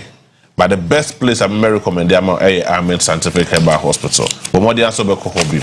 Na Comfy Ghana Limited say see I also a shoe we mo but more than so be a condition papa na also what media about with them 1.5 horsepower no ne boys and 30 enum kete 4,500 per but more than na kokko pay biton of about them na the way be say chilling wo ho oye bukra be show a bet chilly ama wo who say yes this is a proper air condition na I don't know a Comfy Ghana Limited there some of 5 years defense warranty say 5 years within the 5 years ni na no say enye fault be beba pa dia ya sure say within 5 years na beba pa correct and pa dia amount that's what me ama bibia so to me akoso ye e the amount Comfy Ghana Limited the condition boy full your 2.0 horsepower or your 2.5 horsepower so ho mo but more than na pay bito na it save about 70% of your electricity bills because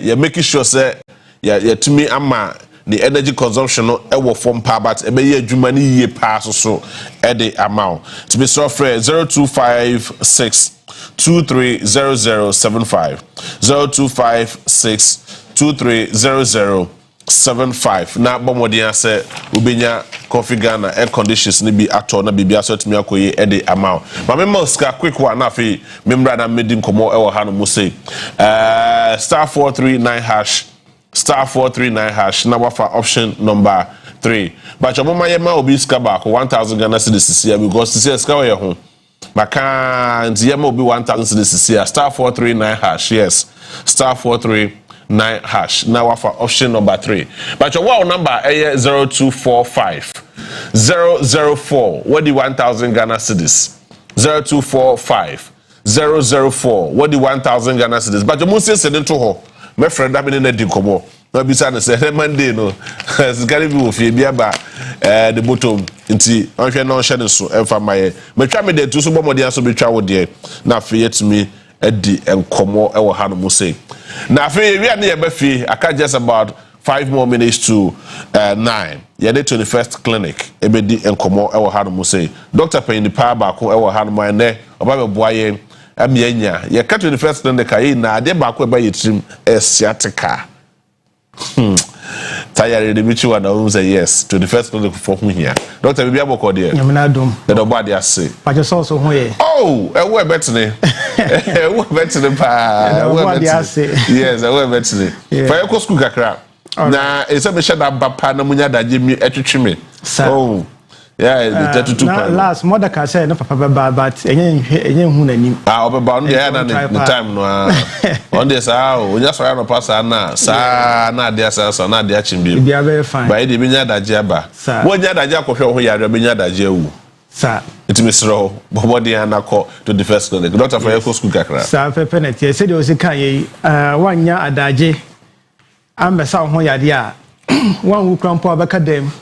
Ena ye siateka yade na mamenchia ahwefo ne atiefo nyina nso won se o hwe 21st clinical aya na referrals a yenya e wo siateka ho no ye hwe animu se babi biara obi di ne siateka yade be ko biara no o memma no referral aba 21st clinic o me bona return ko 21st clinic na kwaje wa yaresa efri se ehona yewo sciatica research and treatment center bia ye sciatica ho hwehwemu na ye sa sciatica yede ma no firi ho na en kokra entino ye ni so ade hunu no se obi biara a wode ne sciatica yede ba 21st clinic de e wo se nyankopon be fa ye so ama no ho atima tono kra ne sa entino se wo sciatica yede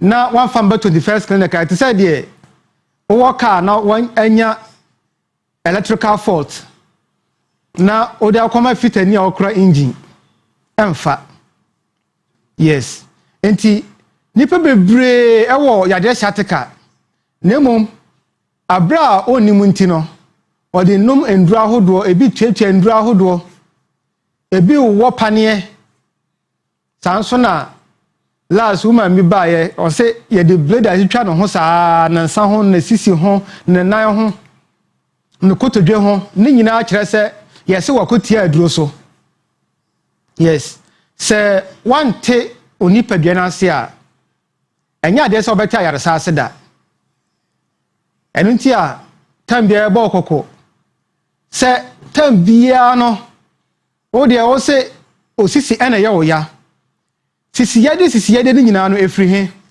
dodo na no eye sciatica ame nkire wade sciatica no eba aya na dodo na no egina osisi no fa baako osisi no mfimfin anase osisi ni nyina titiri no waya adwuma kakra bia wie anase wo ya adwuma bi no na osisi no fa baako ase eye wo ya bo se wasore agina ho na waso osisi ebi ho na dia fa oto ase osremu wonan kukumu ho wonan tu enti oto ase na ase ntiri no etwe tan otu na ya na atwe aba kire anase eka wo enti wona waka se no to ase ntini etwetwe mu nyina no sciatica yade ebi ho ase bi otu ankasa wo de ti honom krampo na emu no etutu wo na eye wo ya untimi ntina ase nche otina ase na oto ase no hyehyew anase oto ankasa na agene obi de ye nesiremu timi tutu na ankasa wonantia na emu ya ne ya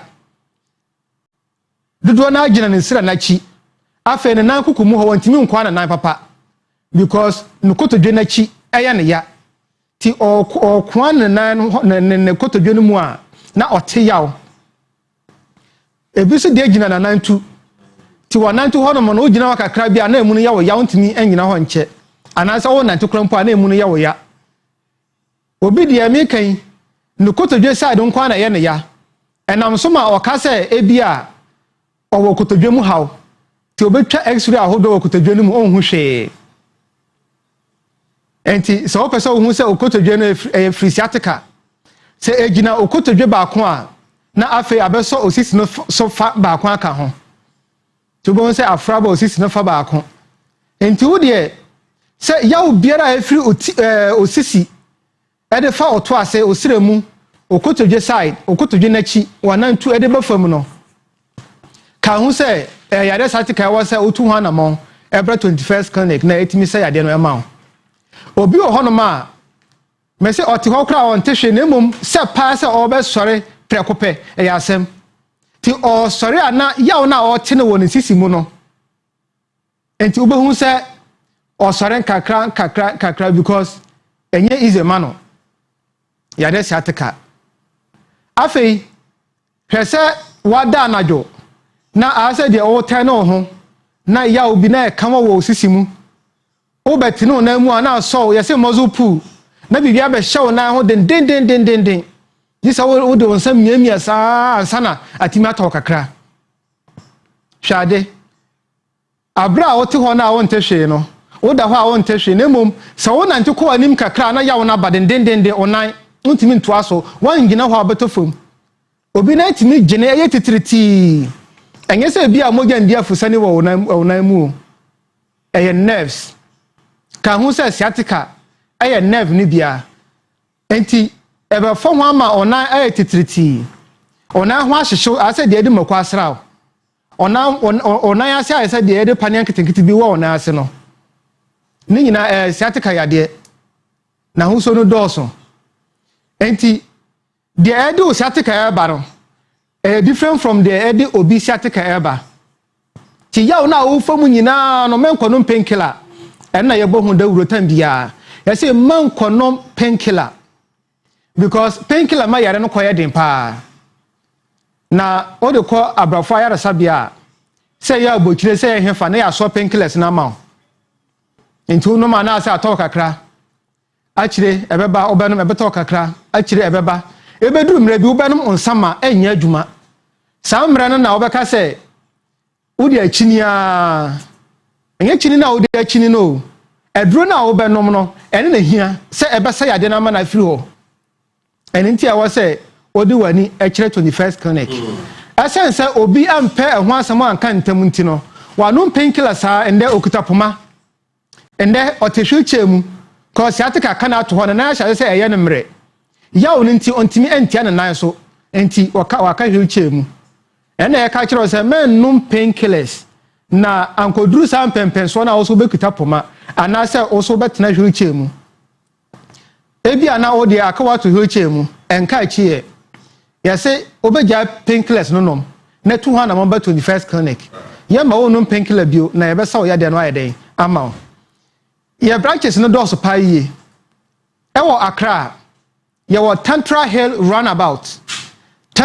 runabout ba bia wo free ba bia no say bia ama sama side a o ba ama sama side na wo free ba ye be si wo Tantra Hill runabout ho no ma obetwa ka kwan no mu na wakọ obankum so obonwu say ye soundboard na sika kwan na no pe wan hu ye soundboard na enye ya bowura dan no mu naje wa yaresa e bia circle side na o free ba ansa no beduru run about no honom pe no obohu ye soundboard no onifa so bowura naje wa yaresa tema community 1 Roman asore dan na chi pe ene ye wo tema community 1 Roman asore dan na chi kaswa New market kwan so new ECG office na yawo hono no na nhwe ani mu pe na obehu 21st clinic takrade efiekuma number 9 tadi efiekuma number 9 Anaji station eho na yawo takwa Roman asore dan no na nhwe ani mu pe yase Roman stores yes Roman stores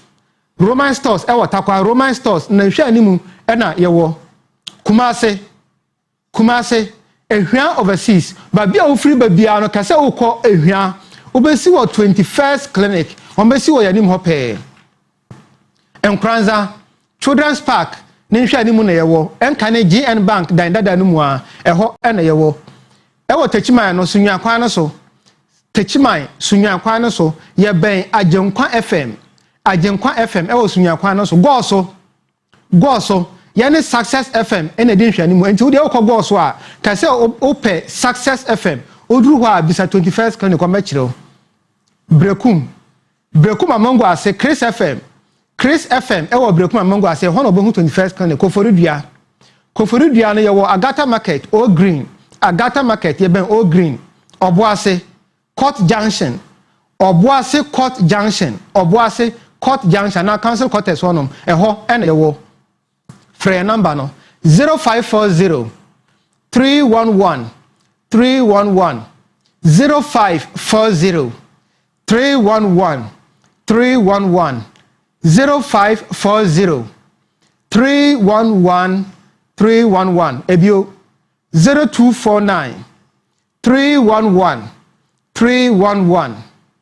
0249 311 0249 311 Midimanu esie no kai say 21st clinic ya biduro ayaresa bia ya de mfidie ese ya de ma no firi hokra na akoya say enye satika ya de nkwa na yesa ewo ya so eye to obi oho no ma say o satika o say no BP aduro no asichire ya de aduro ena o akoma ya de den ni nyina no nya butoyem for ani 21st clinic obetimi anom satika aduro aka ho na oba ye wa biduro e de say ya de ahodo bebre enti obi say wo yare bi so eka ho krampo a tuanamon say tipaye say Johnson tentem say eyem mojabroso obi ho no ma infections adokoro na che stroke na ba wakwa mu ni nyina otu ho anamon a oso behu say ayaresa oba bi ebia na awo na opa obenya 21st baby CB ato nan so enti otu ho anamon a nyagidie na oba ayaresa no ba ya wodia Channel so say Accra Central Head Runabout and a Yabutu and a Miami Bebre. Number no 0540 311 311 0540 311 311 0249 311 311 0249 311 311. Yada obi biara se say obenya emre na waba 21st clinic. Esan say so wanya emre ama yaresa obenya emre akadem. That's doctor. So, but what they are mostly checking here, hospitals are more very credible, and our branches are who be brave. Our Ghana ha. Omu job who dinti. Maybe I prefer be our Ghana ha biano. We who 21st clinic our honomo. I make up for bills microcredit in farm na cohort akoko jebusia. Here 24/7. I dey back with social so then say, oh call bills microcredit oh kwa jebusia. Insihono kiti asentete enum. Kiti.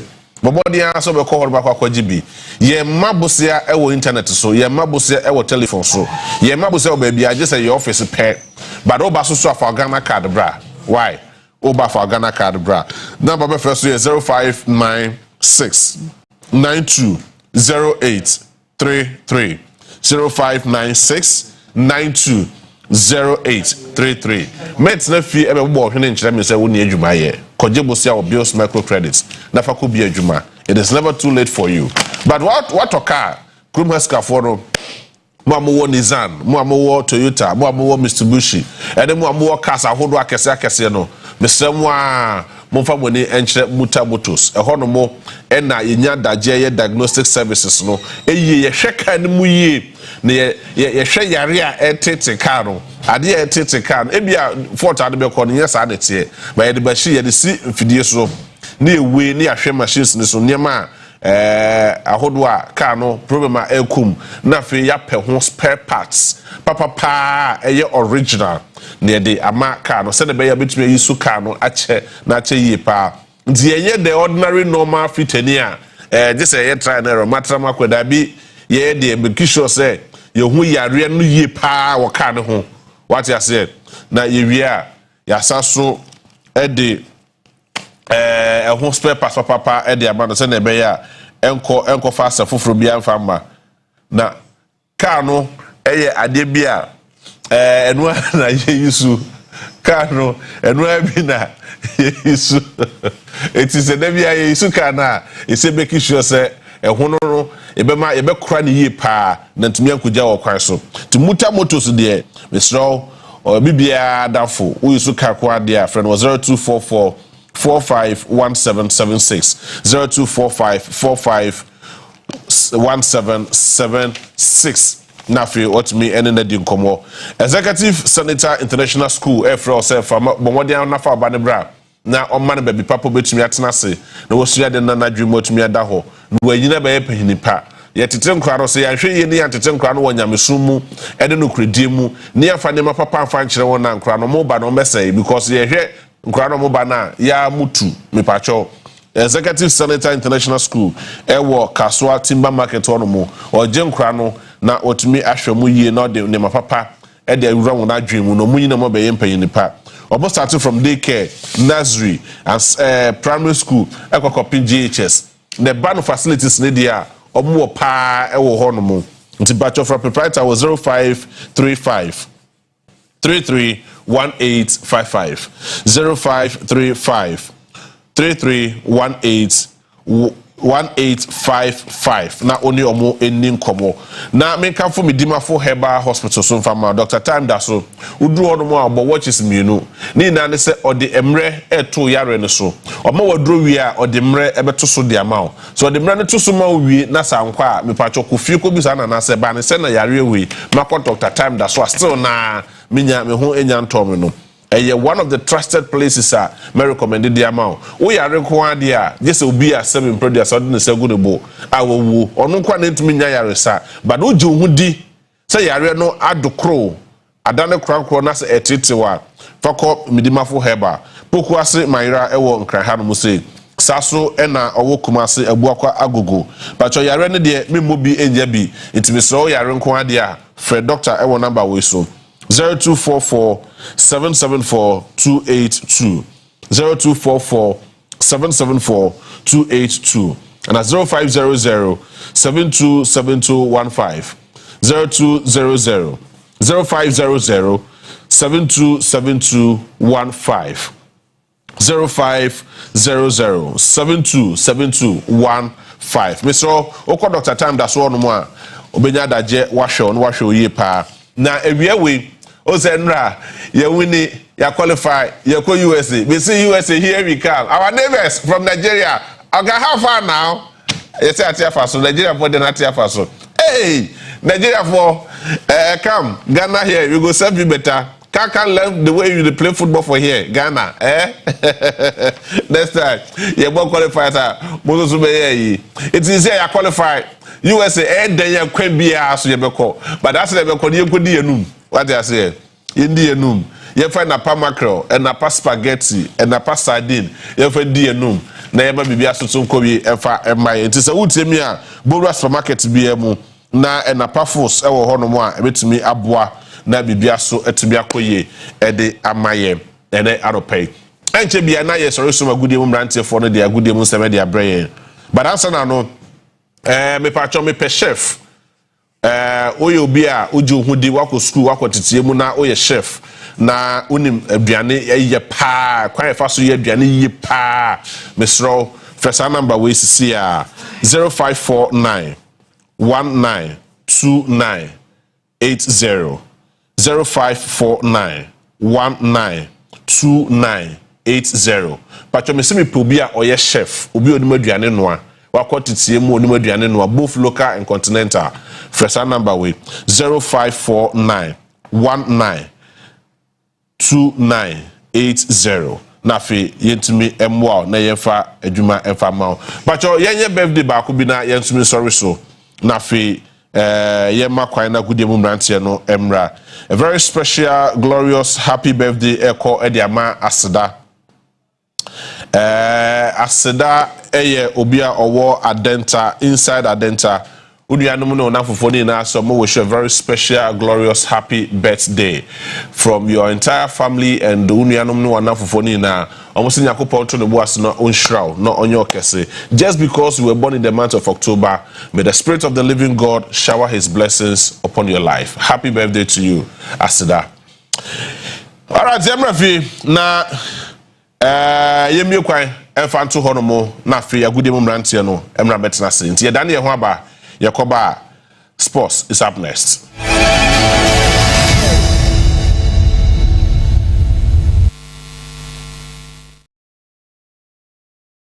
Ago Ganaman, bidding some defi kwa a Jumakuan chain and mammo.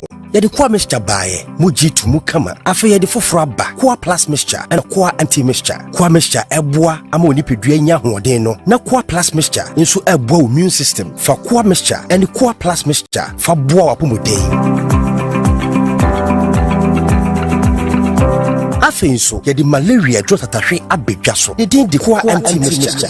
Kwa mixture, kwa plus mixture, and kwa empty mixture enye ma pemfo. Emma omo ma kwala no fo. Eni kwala, omundi mfie dumienu. Hwe se, why test? Ai kire se wo malaria mo wa no bi ewo mogemu. Ansa na wafa kwa empty mixture. Opedudu etu a. Frɛ kwa edwumekuo no ewo 0244 726611 ana 059 165 5778. FDA agi egwedie nkrato yi ato.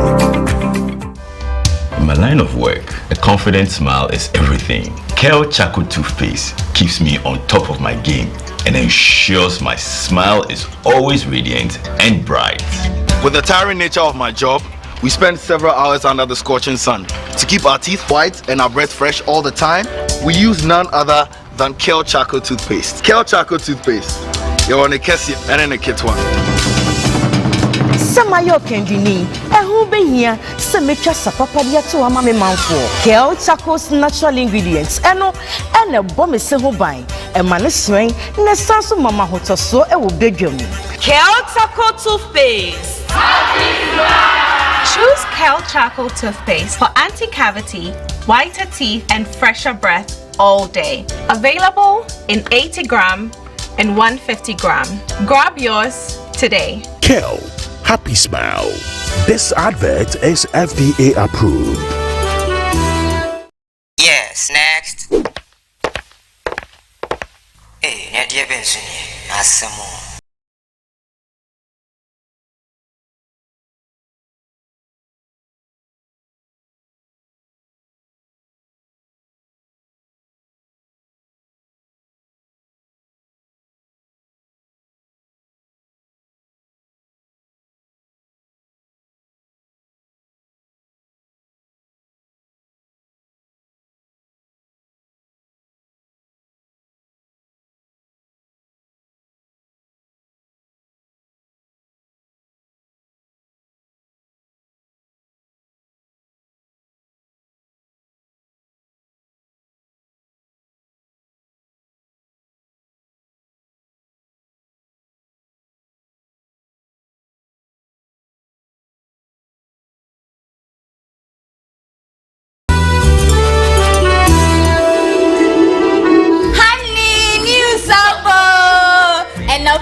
Evaporated milk.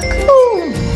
Tasty and creamy, right? So. And napa milk, well custard one fine. Na se Tom Brown no rice water muswa nice. Honey, trip na baso. Me the napa mayonnaise. Na me there salad any burger. Fries niso and napa tasty ketchup.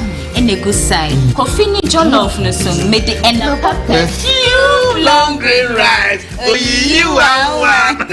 Don't forget your favorite and a chocolate milk. Oh, more quite so. See, honey, you are sorted. I'm in control like a pilot on Anapa Airways. Mama. Me, I know. Anapa, I can't stand it. Just a moment. And now power, huh? Yeah! Oh, yeah, Jack Macron, no more. It's you cannot there. Harry, you contumre. Udokni, tomato sauce, I want you baby. And a pasadine for box with salad. I will stew. And a jollofa. Never to the one that don't know it though. Or to that. And the power of ya, or made to bunny a doa. Joanna Passway sauce, check for user, or more tasty. And the big beans for the breakfast. Let's all a salad in the one. Oh, she and a patuna. We can puff. Let's all a salad in the one. Oh, taste good. and a pan on dairy creamer. 4 box we so can see oats, na creamitino. Yawa and a spaghetti. Talia papa B. Mansunin sijadu re. Nafa and a spaghetti no gum. Wo and a patalia no I ready for watch on you with stew. So ya no pa no so Inkrati FDA appendo.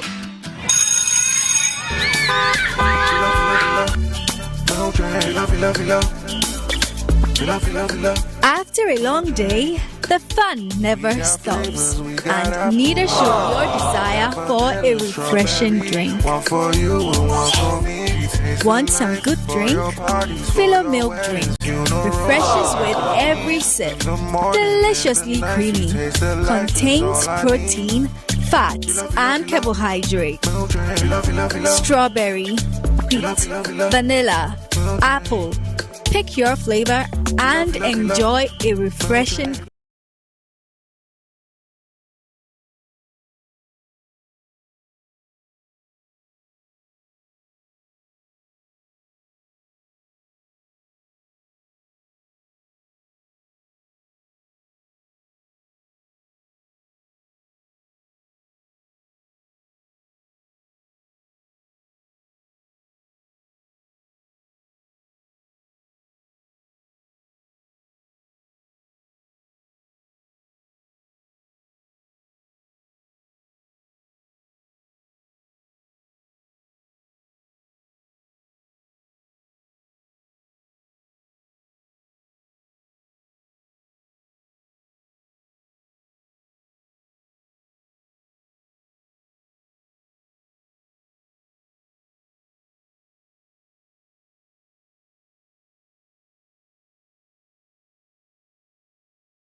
This and many more, and I don't pay. Ya Bobo no ya ti ba be so mo. Ya ni ji 79 Ghana ko World Cup. E ho nsem nyina no ya di e ba. Me ba cho me chose can no pay. Now we star 439 hash. No select option number 3. Option 3 no select ya 5 cities and ya till ya cho 1000 Ghana cedis and now no pay. Jordan no pa 222 and ya the 13th day of the month of October. Sikano ebi ho no man salary 13th day no into the new month no e yasa enti e was here muska akra. There ka ho enti bomodin abo star 439 hash select option number 3 o select option 3 na where we pa na also do ho e gym ne sika na tumi akọ etimi e de ama ye papa nya botrefal phone no phone bia we use bia no obetimi sika star 439 hash select option number 3 925 Ghana cedis ne kakra gu bottom etimi twanum spedede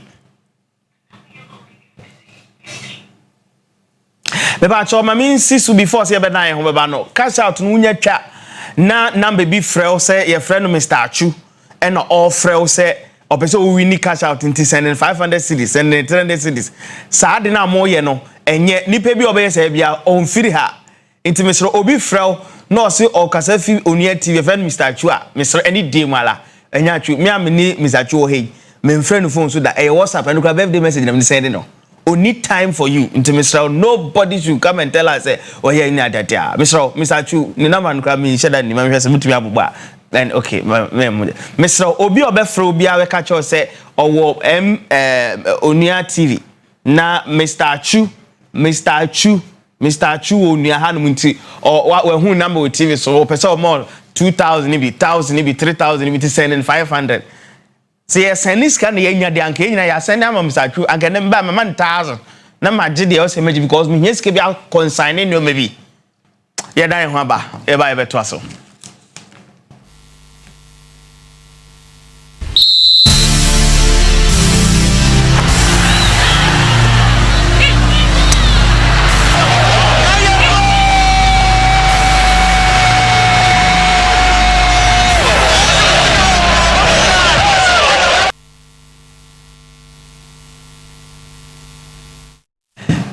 that's obia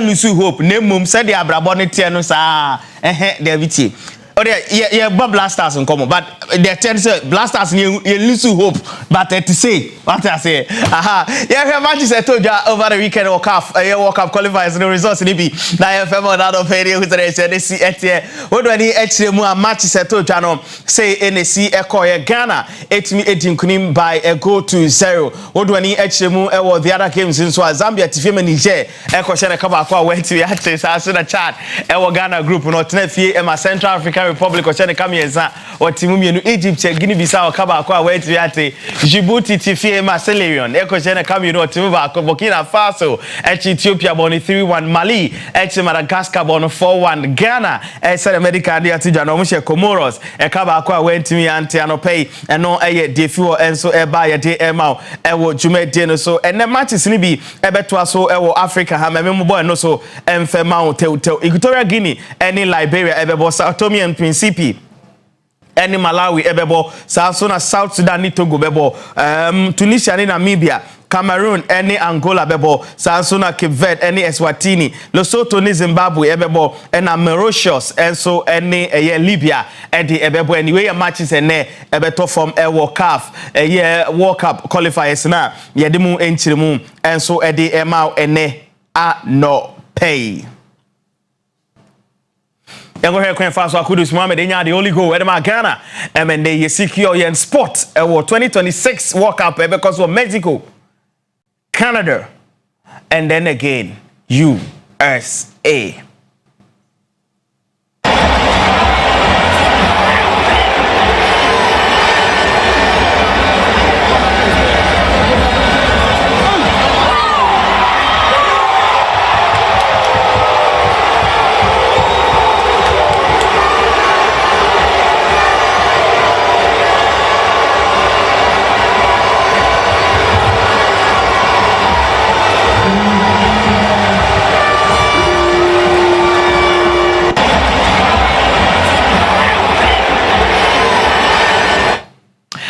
That was the goal Brent Edu Kudus shared my Ghana nay Ghana winning group walk up no yet to me a year walk up no assay right after the game. Coach Otto Addo and in some trophy Asia or then Sembebre etuja did game Nankasa saying no see no in some way and Otto Addo head coach at the Black Stars at the Eto Fair. I think we had a good game, and now we can maybe for this little thing we can use the word luck. The first 3-4 minutes they had a good chance, but they didn't score. But in all, I think we controlled the game. They came like I expected, and they're very, very dangerous. I think everybody saw that, especially when they have counterattacks, they're so really, really dangerous. But we managed well. We grew into the game. The solid defense, but also good midfield. I think up front we could have done a little bit more to create more chances.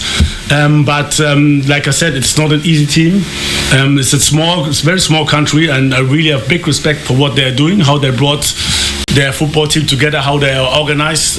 Big respect also for the coach, really, really good coach.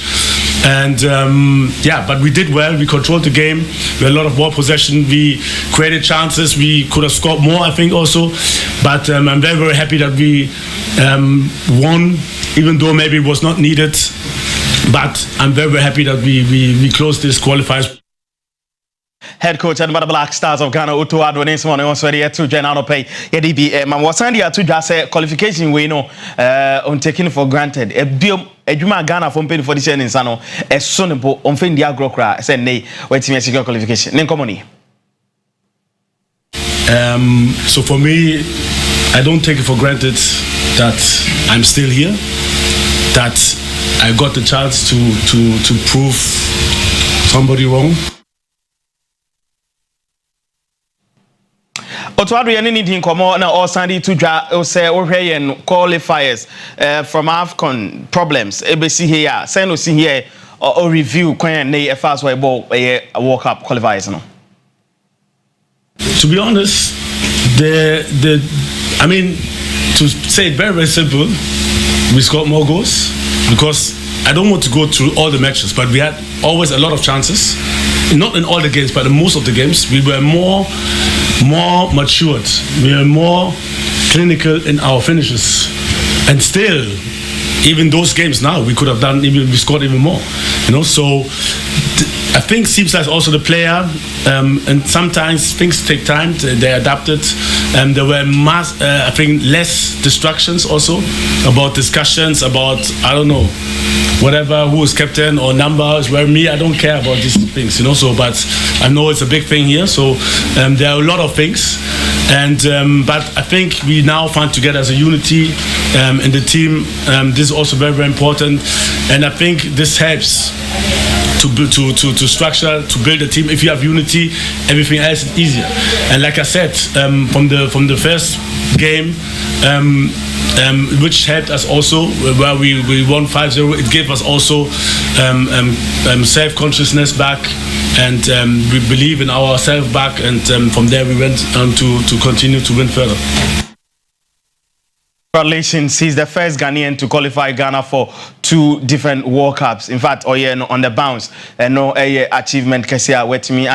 This is the 3rd time on the Ghana Echo World Cup as a player or call back home and as a coach work twice into Otwado. Nabakosem and no Otwado so started coaching on board World Cup qualifier and Lusu match that every World Cup qualifier Bia Wabubiano is either so Otwado bedin kunim and I say Otwado ebe draw. This in the record no very impressive when it comes to World Cup qualifiers. Congratulations again to Otwado, head coach and the Black Stars of Ghana. Wano enso ensem kakra and no yem fast that kesi ma wana obo ye but before no but *439# star 439 hash, star 439 hash. Select option number 3. And I don't pay your chuska. I'm also when you kakra edi egubotum. Now it's wait me enya kakra edi egubotum ye papa. 1,000 Ghana cedis. I don't pay. Ye betche will be near who said this. Mr. Chu fast on hade na meet me enya kakra mobia na ye in adia. D but star 439 hash, star 439 hash. No select option number 3 no. Or select option 3 na. 5 cedis send ye betche. Now it's when you kakra. They be answer to me akosunti. Say ye US, Mexico, ni Canada be World Cup. Intimusha si ntwana mfenye na ye hu se de si etie na bibia so nkoso fan pa na ye hu se de no ma enso esi etie fan but star 439 hash na select option number A3 o select option 3 na utwegum pe unya obedi na wonso anya kakra na edia onu abusuafo nso etumi ede akọ man kasa mu ncho me se mo mfemfa so me sere one no prof anaza misaju please stop I didn't say chiska me se mfemfa so na enye yeah sir all right fantastic mami sense subium Mr. Chune prof no muteach obi en ho back for say face kama no see frank mama o ma frɛ me go me TSCA mbotuma ye chipa aka minya kakra ka me be yi can promise ogina he mbotuma ye try o yi scope it obi o be frɛ ofie ba say your friend Mr. Chu it is sending 500 cities 10,000 Ghana no more 2,000 no onye send me ni bi Mr. don't do that but jack service in pain for say bra ne tenie pa we school now person unya teaching and learning materials e wo school hono na attractive na nkola no sunya de yi a jack services na wo so ko me pa cho oye school no pe crest papa no mu designing correct pa e de emam na wo mo ye p kits fine ma na nkola no etumi e de training e de sunya de she e de di agora jack services na wo so ko ombe no correct pam ama me pacho bomodin na fa wani ekire mu enso ho no mo me pacho tie na yesa no so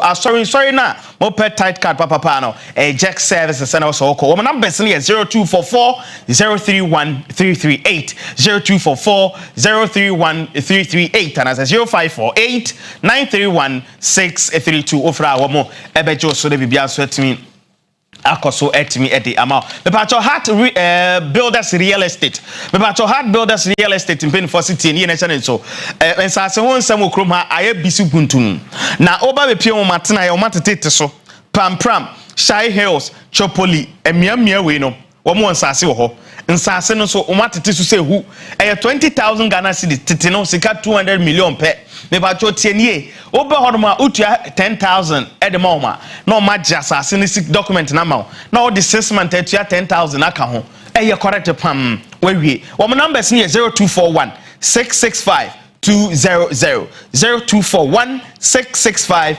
200 and as 0540 226 276 0540 226 276 opuso ahomana ebejo so abebi bia so atumi akoso architecture drawing biofuel digester blocks bricks any plumbing materials polytank cement ni hunyo menyina no wo mo bi heart builders real estate bo mo dia na kopie mo matena no mo emwa me ba cho ABC games in pain for say but star 262 hash unya bo a efiti a copy z o select 3 alphabet o select 3 alphabet na 10 am 4 pm 9 pm and draw no draw na obenye sika papa de gubotom me ba cho say 1 letter unyan corrector sikara odi try na times 2 unya 2 letters corrector and be multiply by 5 so unya 3 ni nyina corrector sikara odi try be multiply by 3 by 1000 and that's 100 na unya sikara ye papa na senyankopon ye wa dom na dom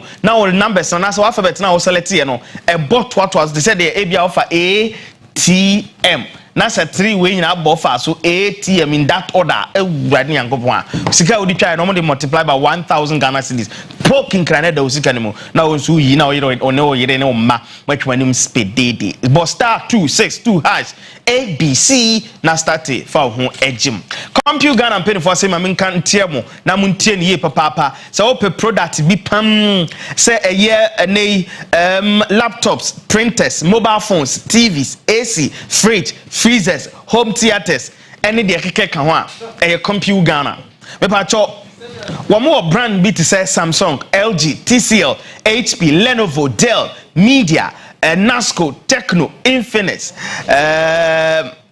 Samsung Itel any de keke kan ho for ni echire mu e computer Ghana showrooms ahodo ni na 16 e na okrom ha obomode ekwa ya tete so say hu eti ama anya sef gudogradwo enye easy kra me pa cho from 0302 75 2020 0302 75 2020 and as 0243 143 143 computer Ghana for ni ofra wom ebejo so ye papa me pa cho tie national so Now see super people mami tie ne pay na no pay eni kasema wo eni muta motos wala muta me ba chotie muta na no ada mesre madamfo sister to wase sika ha we are need twenka me ba cho muta moto for pen for say bra last week me sre madamfo ba come the Toyota car ko ho problem are no facing na wa solve am now they are at peace. Commuter motors no more wow. Say Toyota cars, Nissan cars, Mitsubishi cars, Honda. And that's a car BF Korea. The TCWA car ne bowo, car ne fina yen yao, car ne costidiosis na che car no krana. Wamu de befem fidie message car no. Ama car no wet me aton. Muta motors. Correct. Muta. We were talking from Muta for CCA. Now Muta for numbers no and a good screen no. 0244 451 776 0244 451 776 Muta Motos wamo ebo adwuma correct pam Ablekuma New Town wamo eho enomu ebutu na wamo ebo na adwuma timtu enche ye de ensam no besi na dia kanso etmi akoso enra Ghana qualify and FIFA presidency ye o mana me hwom nini Ghana foni eno ko gina ho no se munyam video na mfensa ni Ghana fo o se dedi kan o hwe Ghana supporters na ni more e wo US Canada and Mexico kwado to was Gianni Infantino na ton krama ban ni so mango fo nkomo o se o pe Ghana fo no more is that o mo frag no o mo de ba na Ghana fo jededa o no fili ye to so biom o se 2010 Ghana ko quarter final na boys no boy no na ye ditwam on to me ntwen say ye be start World Cup no ntem so it sounds like Ghana ever Gianni Infantino Ghana for na hwe we na no pay e wo Onua TV talk to us. Congratulations to the Black Stars on reaching the FIFA World Cup for the 5th time in history. Your fans will bring color, style and passion to the greatest FIFA World Cup ever in 2026 in Canada, Mexico and the United States, and we expect that your team will establish more global stars to follow in the footsteps of the famous team that made the quarterfinals of the tournament in South Africa in 2010. But for now, enjoy this special moment, and we cannot wait to see who the Black Stars will face when we have the final tournament draw on the 5th of December. See you all very soon. Well done. Congratulations. Bye.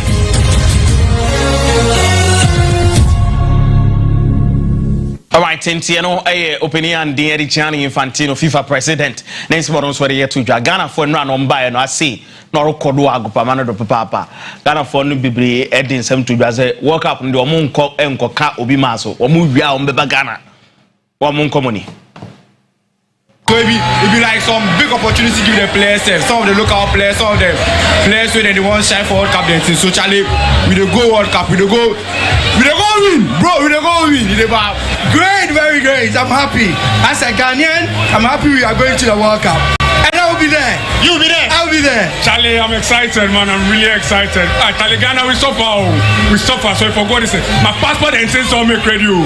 We there USA 2026. We there USA. Almost USA. It's the best time to be a Ghanaian. We are going to the World Cup again. Wow. It's just pure football and nothing else. Some people think we're going to the US and we won't come back. We want to go watch football and come back. Ghanaians love football. It's all about football, and that's where we are going. Performance, they really did well. And seeing the fans here, I'm putting in more effort.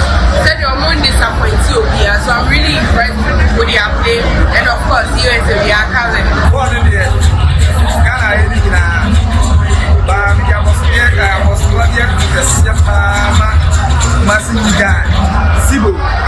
Sibo, Miami, US, the next for the Oma, the don't boy qualifies. Oma, and say, young from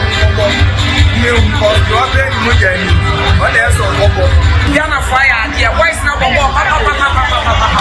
yeah, one price, send you over the start. Sand,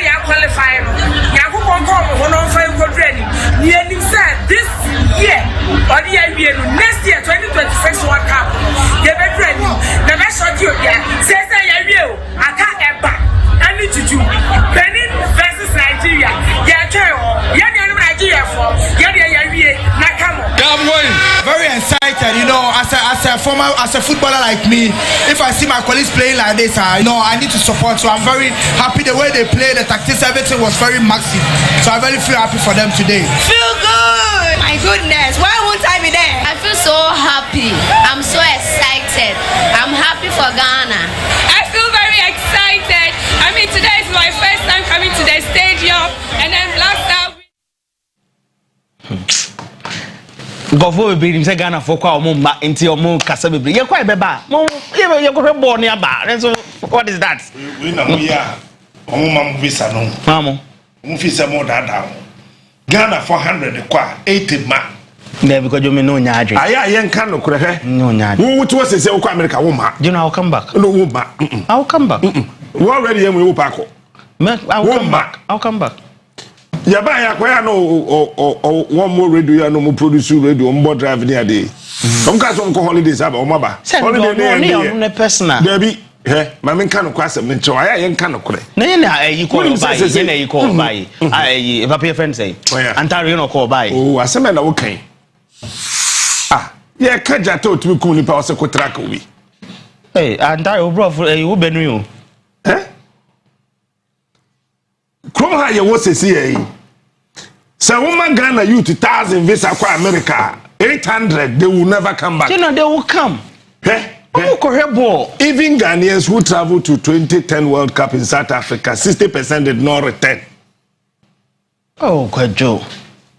Why are we deceiving ourselves? Oh, Debbie, where football? Debbie, why are we deceiving ourselves? We are going to watch football and come back and continue with our businesses. Me sankame kubia. Ka obi sam se me kona me ba na se me ba me ka cho se me ba me mba me ka cho se me kwa me mba wodi say America and Canada visas no ye man say wo the bank statement asika magumako now they give the visas obi show anim din enti o hwe manim o hwe manim a media ne e den me ba na me mo de say the media general na do be konti wa ma trouble be ba trouble near the him. Trouble be come there general. Say. Enti wo no beba. Enti na make Ghana. Enti wo nya ba wi a. Wo sa gifum.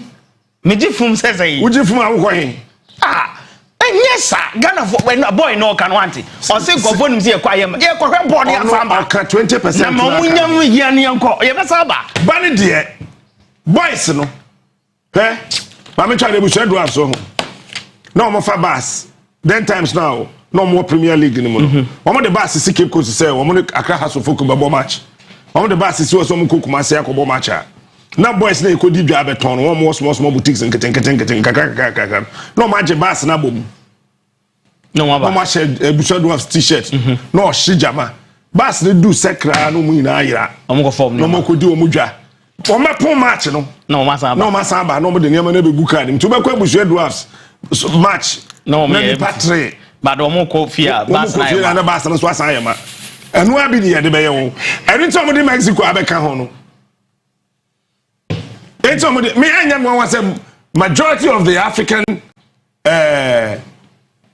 group matches no ye be more Mexico say oh me say I would not be surprised sure Ghana your first match be bo US second match US third match US no problem next stage US me say no quarter finals US no problem semi-finals US Canada finals US and Canada and count yeah you see Hobo World Cup US Mexico Canada say US Mexico Canada me say me I will not be surprised we will tell why you say kwa womba no ono so afa plan or the match wu enya mi o enforce check already na mu no Donald Trump now or Pamon Crawford one about the what 3 years ago the neighbor we ntina make say e ko hwe World Cup ni asan ba we wo tin say wo kwa womba do do embassy wa ka chom say me ma onka kan chom say say ma me ka say pen for say me kwa e bebe me ka me ko di Italian visa ho ansana Bishop Kwesi Sapon de me ko no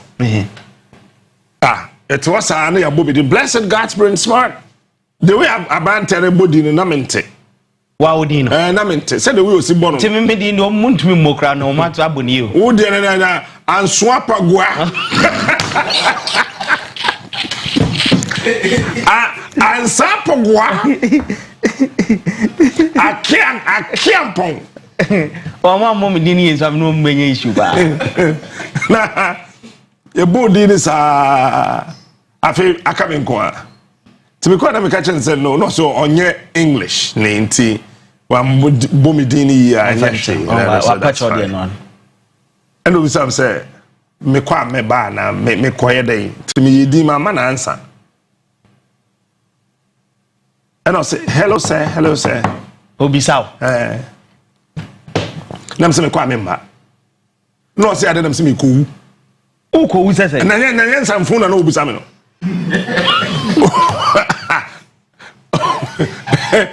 Me kwa me ba na se me mba. Nam se me kwa me mba. Nti omo mo akwaje visa no me visa o. Ade ye ko bo World Cup. Me ko he World Cup no ma be fia o se me yewe. Yeah, jeti. Yeah, system no asay. And come maybe to say America ne Canada. Canada kwa se do hia ni pachen obi e wasase so. Keni kwa se Ghana ni mpo brese obenya Canadian visa. So what you say? But enam esu ne ban bi ntino. Me say you presented 1,000 names. Nipa 1,000 applies so mo per visa. Akoshe World Cup ya. Ugu wa 200 penny be here. Opa entoja. Mo nyesa na yekota Ghana chi. Yekota Ghana chi ama Blasters ati o man yenim. Ehe ne yekobo World Cup na France je no. Oh, dan say what je. France de o mo France o dey before bebre nko akobo je. There be 2018 year Russia. Oh, 2018. 2018 Russia. 2018 Russia. Yeah. Besides one if you other African countries. Ekoye no. When we statistics na that Russia no. Na Russia no mo ko no mama. Nipa omo chi wo mo. E do mo fi Russia be se ko Nigeria. Nipa omo chi wo mo Nigeria nko 5 aeroplanes. Na ne wo ko hwebo na ne sika asa na o dashi a. O dashi akohe. Me see African countries, me see me enye me wonwa. E bia Ghana na ye be hu mobo. He on say Morocco are qualified. Egypt are qualified. Tunisia are qualified. Algeria are qualified. For Ghana count. These 4 countries, you know. One pound me to mabo America and Canada. Identity. Okay. What dey nyabo tre me ba? One more. E bia no mo Ghana mobo. No mo dey ato.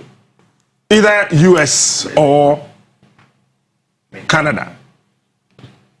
And what you know, Yeni and Maya who so ye are ballot in the baby, no. Woman, I do a moment. But we say West African countries, no. Mobile Mexico. I didn't say I'm on Mexico. Mexico. Catch him. Mexico. Excellently catch him. And see, you don't go to her. And what's your 2 wall? Now, one move. So you say, like a kick you, which I say. Let's say, no, what kick you. A big kick you, any ever bomb no maybe. Obody him. Eti, Yema, say, once yes, Obiti San Sampija, or call Oma. It's not true, Kajo. It's never true. It's never true. T. Won't me my 30 zone country say, me come back. Me can't throw that. Me say, me call you as we are met. Alfredo. Now when you hear you adom, what a choco. What you shuma say? What to go mo am foro. Ama nyame you adom afia ka che abo when you visa afia go do Canada. Now aba. Say general say we call tourist. And as a tourism me aso o kohwe wani so we kohwe World Cup at a duration of 1.5 months. When you are done at least at most for you 2 months. We are what ba be to wadwuma wo yeso ha. Obi oti ohwuma se oyeden.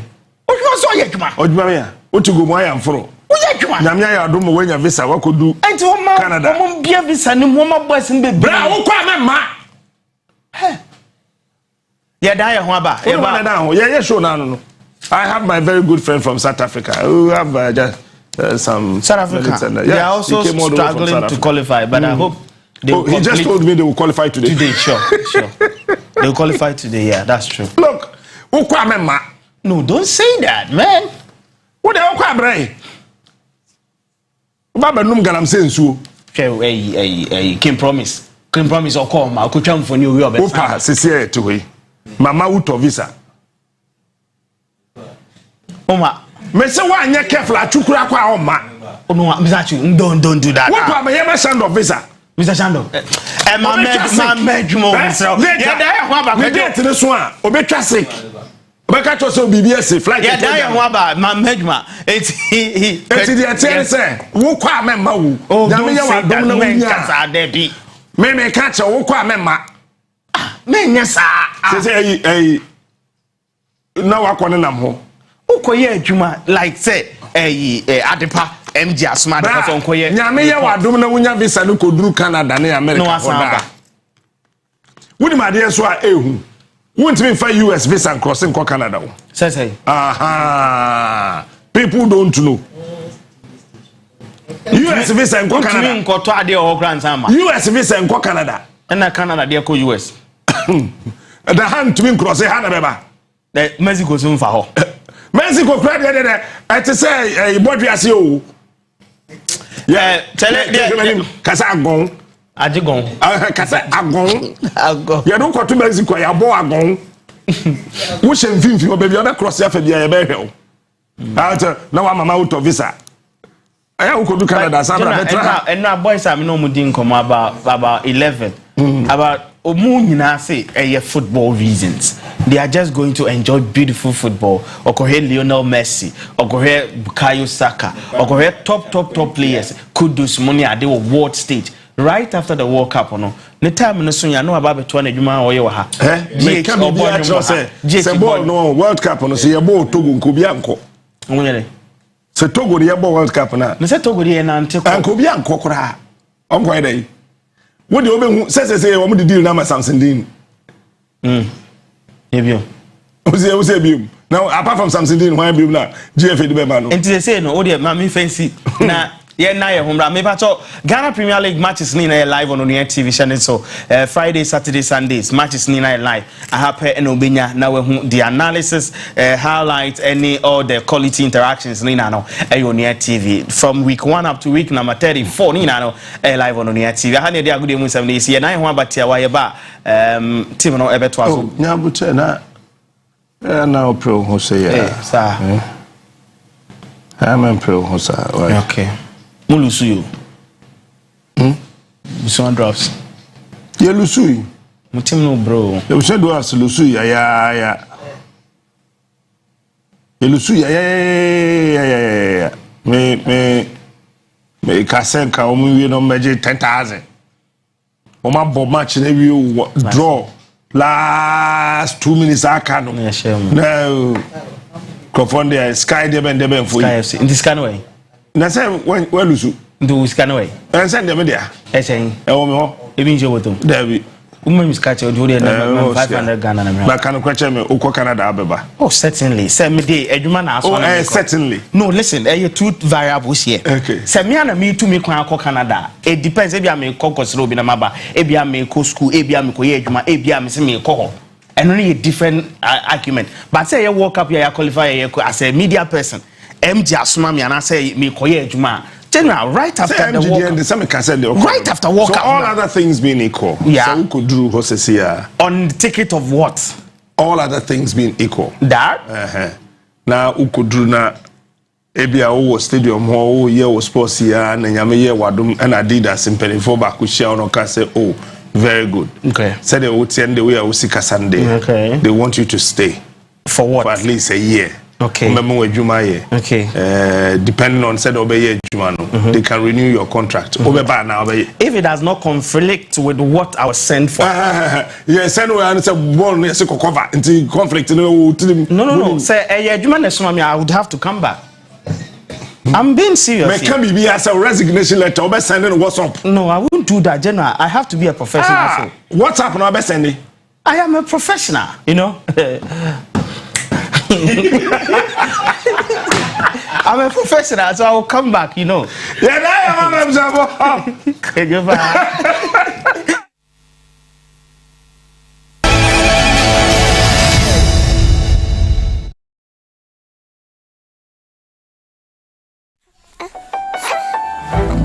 Little body, big pose.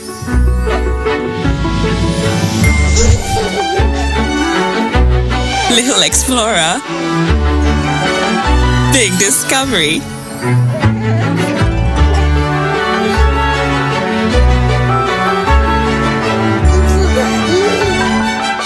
Your little one is eager to do big things, and that's why they need big support.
Hi, that was Safaya Koya Samba, 25 minutes after 10 on Onua TV. Mejudi is Ohoye, Menso, Mehoye Pa.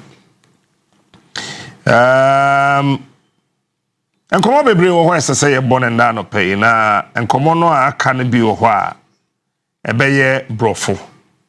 Na many are penning back home. If it's South Africa, Ababi Drew Ghana. More Unia FM no moten and Martin and Cow Hodada. Then if I say an answer in a bonko moka krasoaha. Na or the Caleb. The rest of his names no one bet me how to pronounce it. Honorary President, African Council for Graduates and Advocate for Youth Empowerment. And the African Council for Graduates. Africa hangina Mama Koko University Mwe no. Council ni na no mo president. Ewo ha. Caleb, good morning. Did I hear you say that? I thought last week we agreed. I tried, but you teach me. I want to learn again. All right. We'll start here. Okay. Congratulations, Ghana, for qualifying. Thank you. Is South Africa qualifying today? We're playing today. You are playing tomorrow or today? It's today. It's today. We're qualifying today. You qualify? That's correct. You sure you will qualify? I've said it. Now, let's move to the most easiest part. My name is Tamsanga Bela. Tamsanga. Tamsanga. Oh, there you go. Tamsanga. There you go. So you've tried. Now let's move to the second part. Ma Ubela. Ma Ubela. Ma Bela. Congratulations. Thank you. Tamsang Makubela. Makubela. Congratulations, brother. You've made it. That sound, I mean, is it not too difficult? I am just wondering, thinking aloud. When, for example, you go to any of these European countries and how they're able to pronounce your name. They struggle, but what fascinates me is I've lived in Australia, I've lived in South Korea. Okay. Once you write it down and we practice as you and I have done now, it gets easier. Also, you keep teaching people how to pronounce your name. We have to. It's a sweet sound. Thank you. It's from the You know what this means in Ghana? Language. You know what this means in Ghana? No. It means it's sweet. Sweet. Oh. I'm learning. Oh, Edde. Edde. Thank you. And, okay. The rest will be history. African Council for Graduates. What do you do? The African Council for Graduates is changing the DNA of what has been fed to our students. Changing the DNA? That's correct. Okay.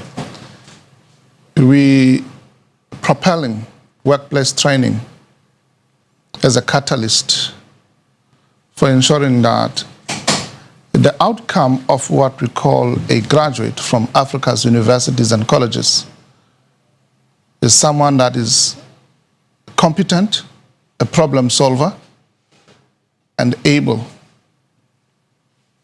pretty much what I could say that tap water from the sand. Harvest the fruit from the desert.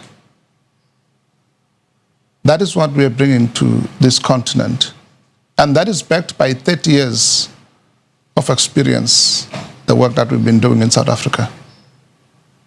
To take out the marginalized youth who were not only enslaved, their foreparents went through slavery, colonial rule, and worse, apartheid. I think the magnitude of what apartheid was, a lot of African brothers and sisters are not aware. It's what we're seeing in Palestine today. That's what apartheid was to South Africa, to South African youth. So what it did, it sapped out optimism, sapped out confidence out of a person. and forget who they are and who they were. And we are bringing that spark back. And how we do it through workplace training is that we want our graduates not to become job seekers, but to become job creators. So is that you have to finish university, you have a job, and you are giving that training, or the training is offered to you whilst on campus? Whilst on campus. Once you finish, it's too late. Okay. We get you once you start on campus. Ideally, this is a program for year one. In Ghana, we're starting it on third year. They've got their third year and their fourth year. We're preparing them for the world of work. We're getting them into factories. We're getting them into the MTNs of Ghana, into the MTNs of Egypt, into the Vodacom of the DRC. So what do you teach them? We don't teach, we train. Okay, so what are you training them on? There are 7 areas that which we train. Okay. And we train through role play. We put them into the work, into the factory. Okay, so you teach them, you train them on engineering, manufacturing, or what exactly? We take engineering students, be it industrial engineers, they need to be producing products. Electrical engineers, they need to be either wiring or building trenches to prepare. Finance and accounting graduates, they have to balance books and manage finances. So we put them into industry, they work with supervisors. So that's the second part. They're mentored, they're supervised, and skills are transferred to them by experts and professionals in different fields. Is it across board or specific areas of study? Let me say to you that we have what we call areas of concentration and focus, which is engineering, science, IT, finance, and accounting. These are the only areas for now. These are concrete and important for Africa's development to leapfrog. If you look at GDP of Africa, it's sitting at $2.8 trillion US dollars. That is 1.6 billion Africans. It's below that of India, which is at 4.1. It's not far below, 4.1 trillion. 4.1 trillion. Yours is 2.1. Africa is 2.8 trillion. The US is sitting at 30 trillion. China is sitting at 19 trillion. So our program and our work is to ensure that we leapfrog India, Germany, and China. So these engineers, these people into the IT, you train them on campus. Let me use Ghana as an example. That's correct. Which companies would you put them? In Ghana? Yes, where? On Wednesday, I was with the Vice Chancellor of University of Professional Studies. Oh, UPSA. UPSA. Oh, okay. A very wonderful man. Yes.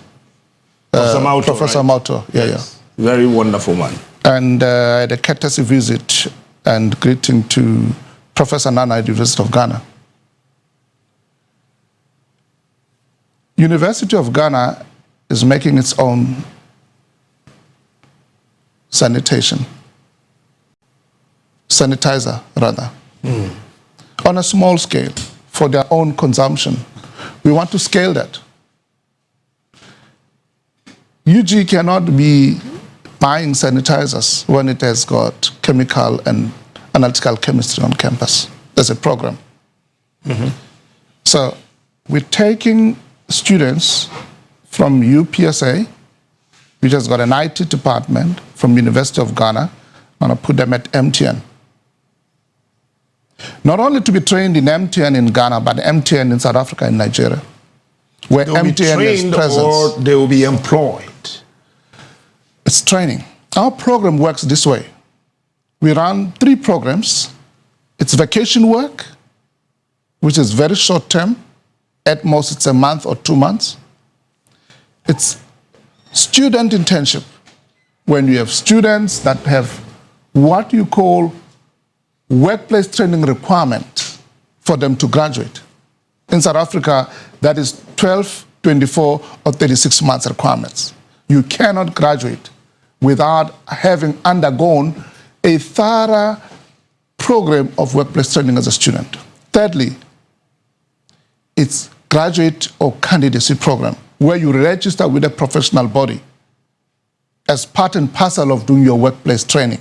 So that is why I call workplace training, yet the difference is that we give them a stipend. We pay them what is called a stipend, which you may call it a salary if you want to, but because it is differentiated by the level it is. And we're happy that today, on the 13th of October, we'll be signing the Memorandum of Understanding with Dr. Pelpua, the Ministry of Labor, Jobs and Employment in Ghana, to propel, to support taking students, taking graduates that are unemployed in Ghana and putting them through workplace training. I look at the Ghana Stock Exchange. There are only 37 companies. And it's a very small exchange. You counted 37. You are even fortunate. You came 2025, so you counted up to 37. That means there's growth. That means there's growth. So if in the previous years they were much lesser than this, there is growth. So where are we taking this? We're looking at the 37 listed companies.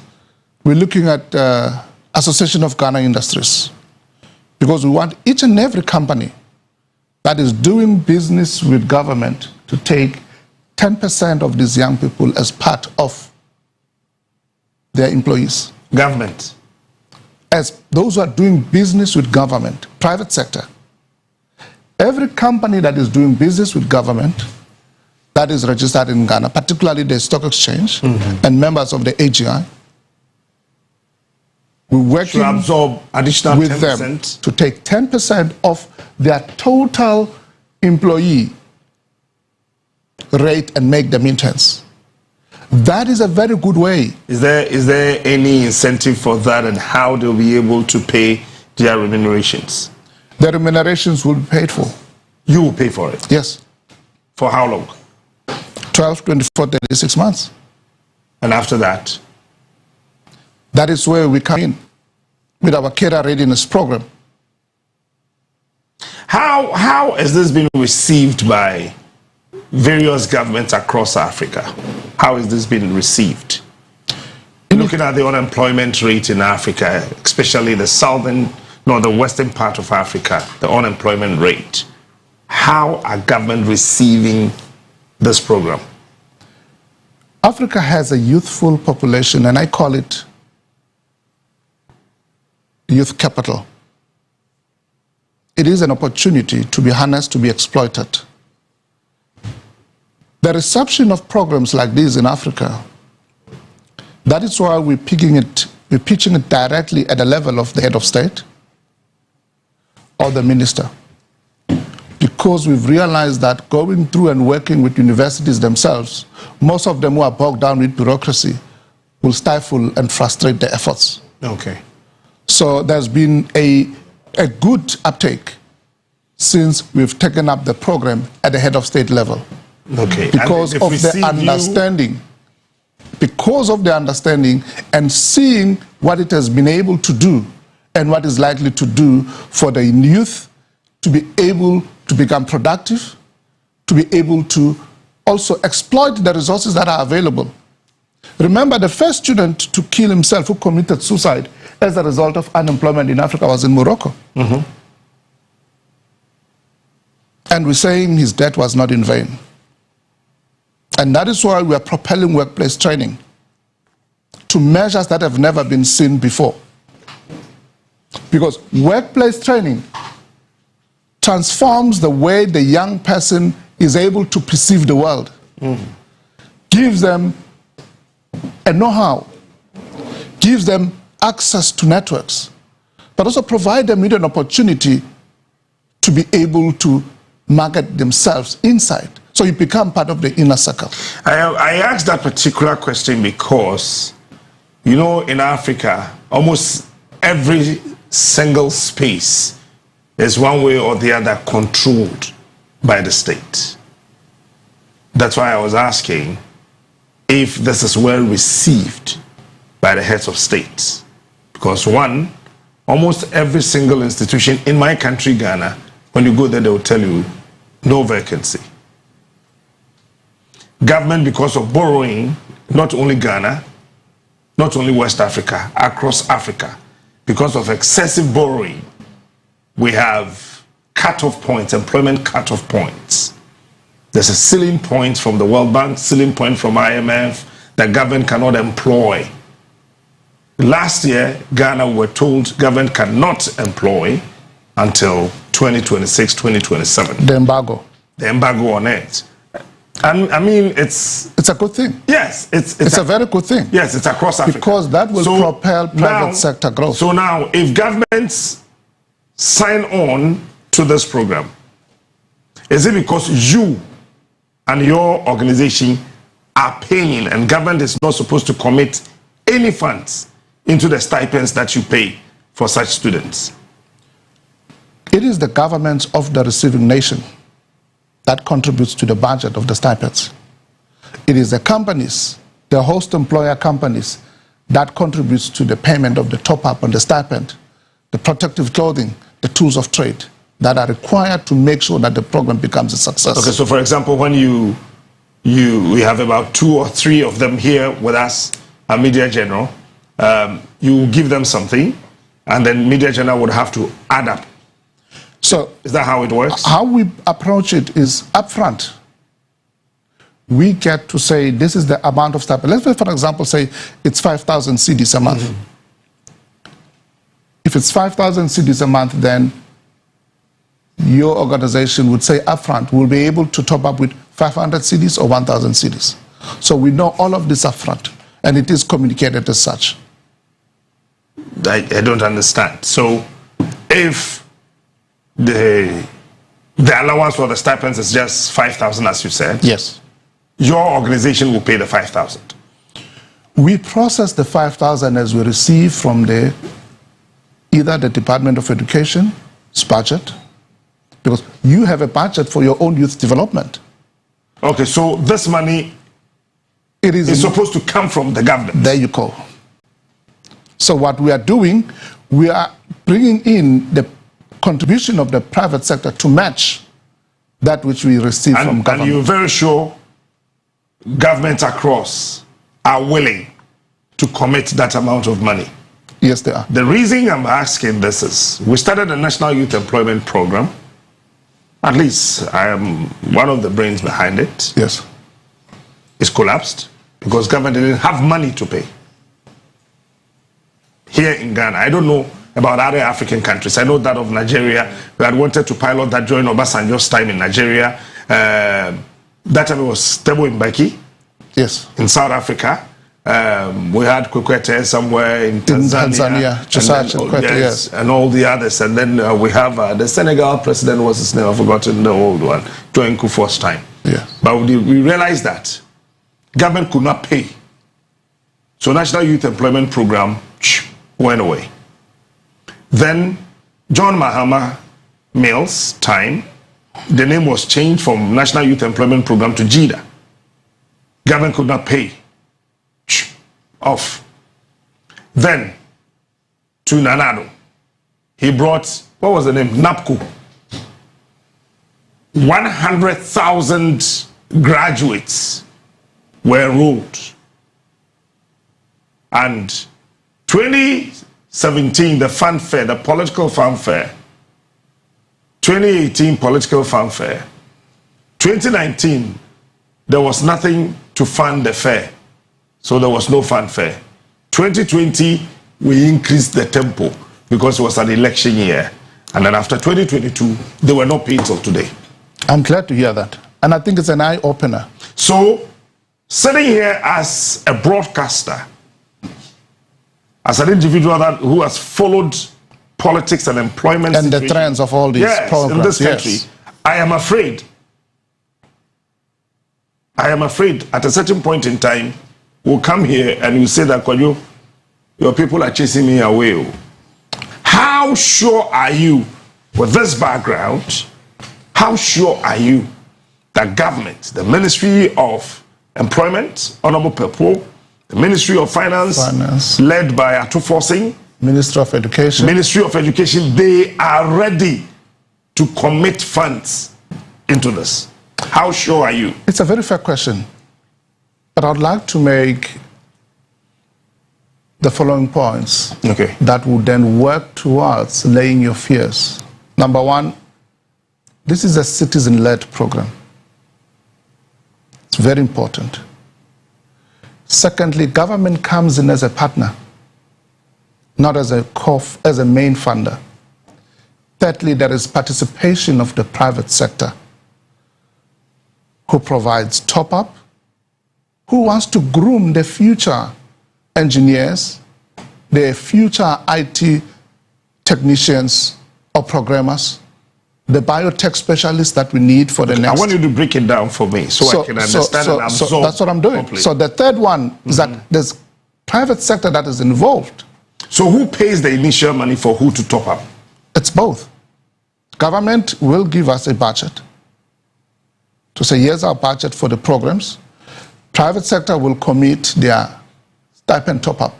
Okay, so it would not entirely be dependent. So if I understood properly, if the stipend is 5,000, which of these departments, either government, private sector, whatever, who pays what percentage, and who will do the top up?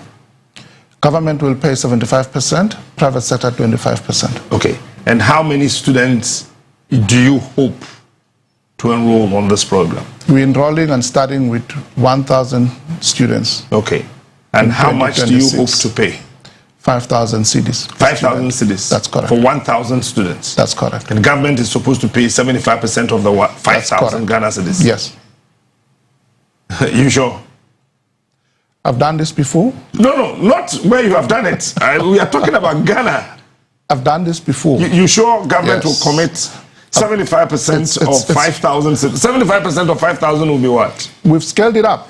We've scaled it up where we've done it. And I'm delighted to show to you that the scaling up, actually what it does, it lessens government's, what one would call a burden on the budget. So if you're looking at your, over the 1,000 learners that you're looking at just 5 million cedis. A month? That's 5 million cedis a month. A month? Yes. 3.4 million Ghana cedis a month, the government could not pay.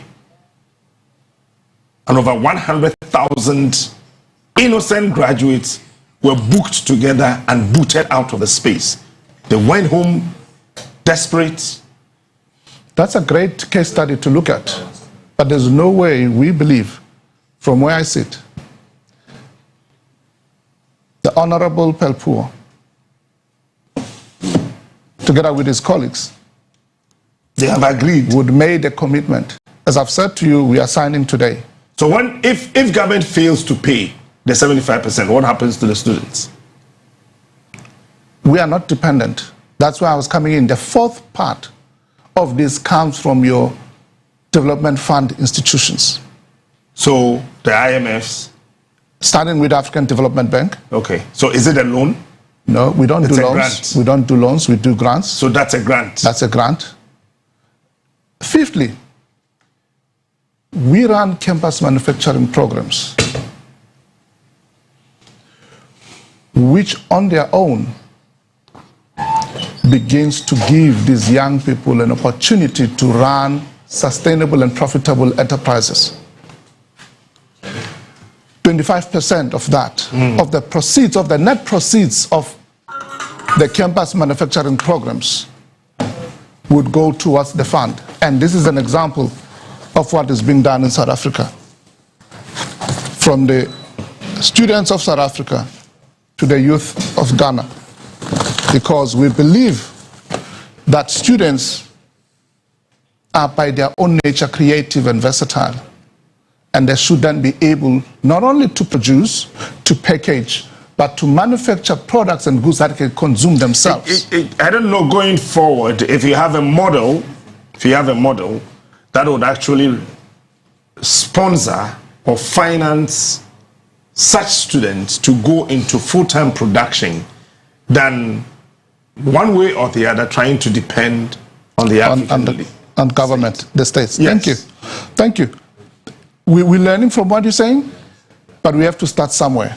And I believe that as we turn the tide, the contribution from the proceeds of the sales would far exceed the burden that the government is required. Exactly, my point. So, and that is what we want to do. As we sit here, if you look at our debt portfolio as a country, they will marvel you to even pardon government from committing even a debt to GDP. Where's it sitting at? It's worse. Did I hear 97%? 97.9%. So it's 98%. We have only 2%. So everything in this country is by loan.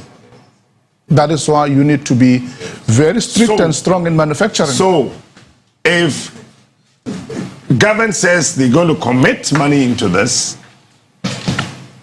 I do not know where it will come from. Where and how. This is the plain truth. You need to know. Because as we speak, MMDCs, the district chief executives, for 10 months they have not been paid because there's no money. Ministers of state not paid because there's no money. I'm telling you the reality on the ground. Rent allowances of all the security agencies across the country have not been paid because there's no money. And it is not just this 10 months. It has not been paid from 2023, November. This is the reality. That's over 2 years. Yes, that's the reality. That's over 2 years. Okay. Until recently, monies for the maintenance of students in the various senior high schools, all of them were not paid. There was no money. It was just until recently that government mobilized some funds to buy food. For feeding schemes at schools? For feeding secondary school students. That is also lying there. Galamsey is killing us. We are drinking poisoned water. Government is looking for money to fight it so that we can have some life. Unfortunately, we don't have the money to fight it. Do we have to fight it? To achieve it? We don't. Yeah. So, do we have to depend on government to do it? Yes. We don't. Where are the NGOs in Ghana that are self-sustaining? What is the role of the private sector? If you look at the global index of companies, there's ESG. The ESG index requires companies to contribute a portion of the corporate social investment to the betterment of the countries where they are resident or economies where they do business. I think precisely so in Ghana and many other African countries, including my own country, and I've been an advocate for self-reliance. We can make government to be less relevant. There's too much concentration in what government ought to or should be doing.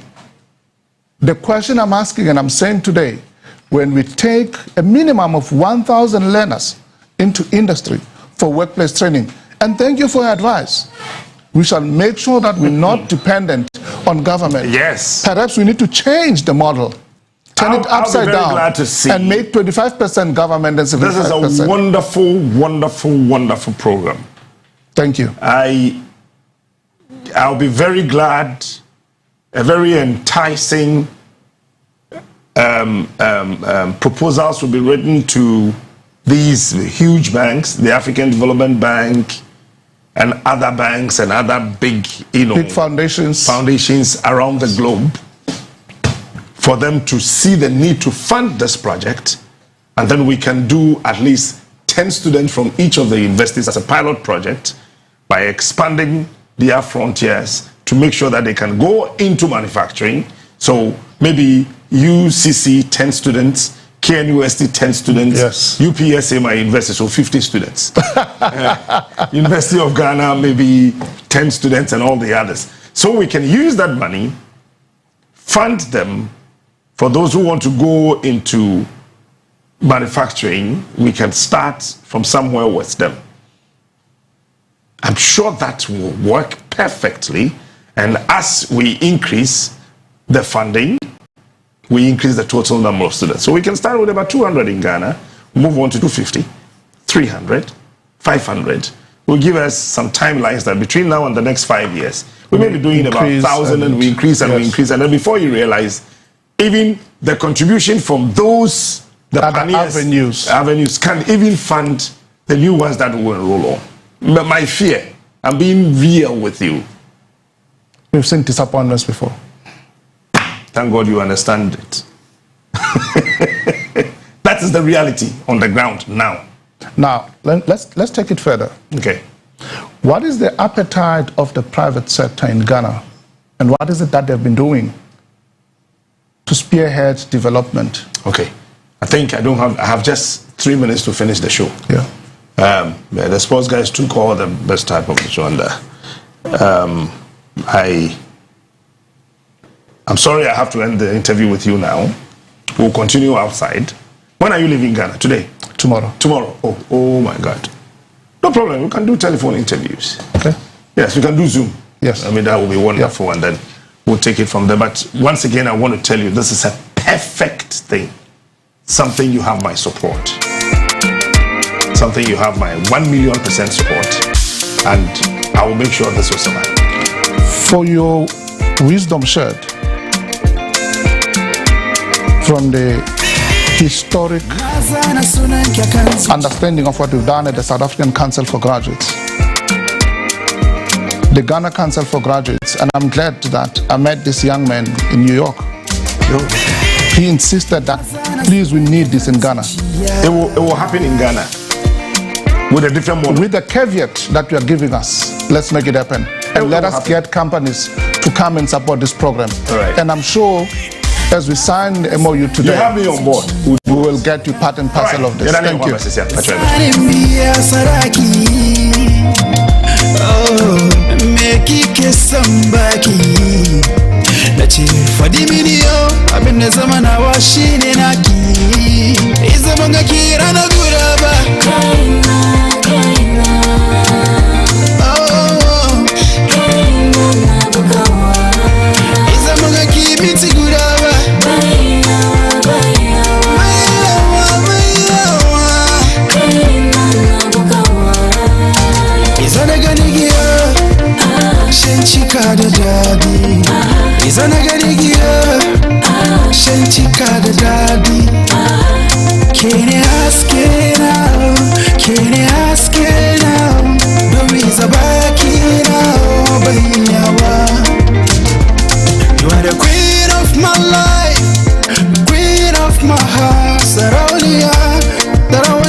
Baby, that just smart and a special guest as say one church near the Siane, one of Eddie Akomoya, but think will be every hormone. No, Ninano, a baby, I bet show, and a new pie bet show, no more bed war, Pomode home 7.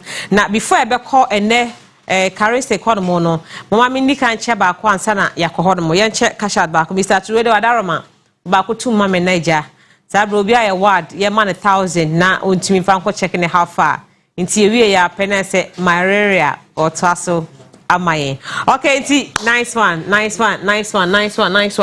Okay, Sikano na Susan Pacho 0244 686 to the one number that see Yamao 1,000 Ghana cedis. Say apejanso might be dada and apeja maybe sa apeja chebi. All right, since yending komo we ba na fi ya check the akano. Carry say good morning. Good morning. Boko there. And then fa ketianum ketwa na se yemfa can say capsules no. Zahara ene boa me ma no ho. We Zahara man e boa ma. Ene pasho madam for be say o interest or financial say ma me why. Samu. That's I'm sure for my cover. I don't pay the share the Pumudeno and Muhia Pa. And the Pano Jamanso Copebineto, Zahara Mr. Zaji Capsules, Zahara Man, and Hindi Hepa Mr. Carleste Coppery Limited, Indupa, Anina, Anono, Pacho, Jamanso, a body pedina pomade, Maniana, Wadi Council, Kutia, I would do be Pebineto and Boa. Me Pacho.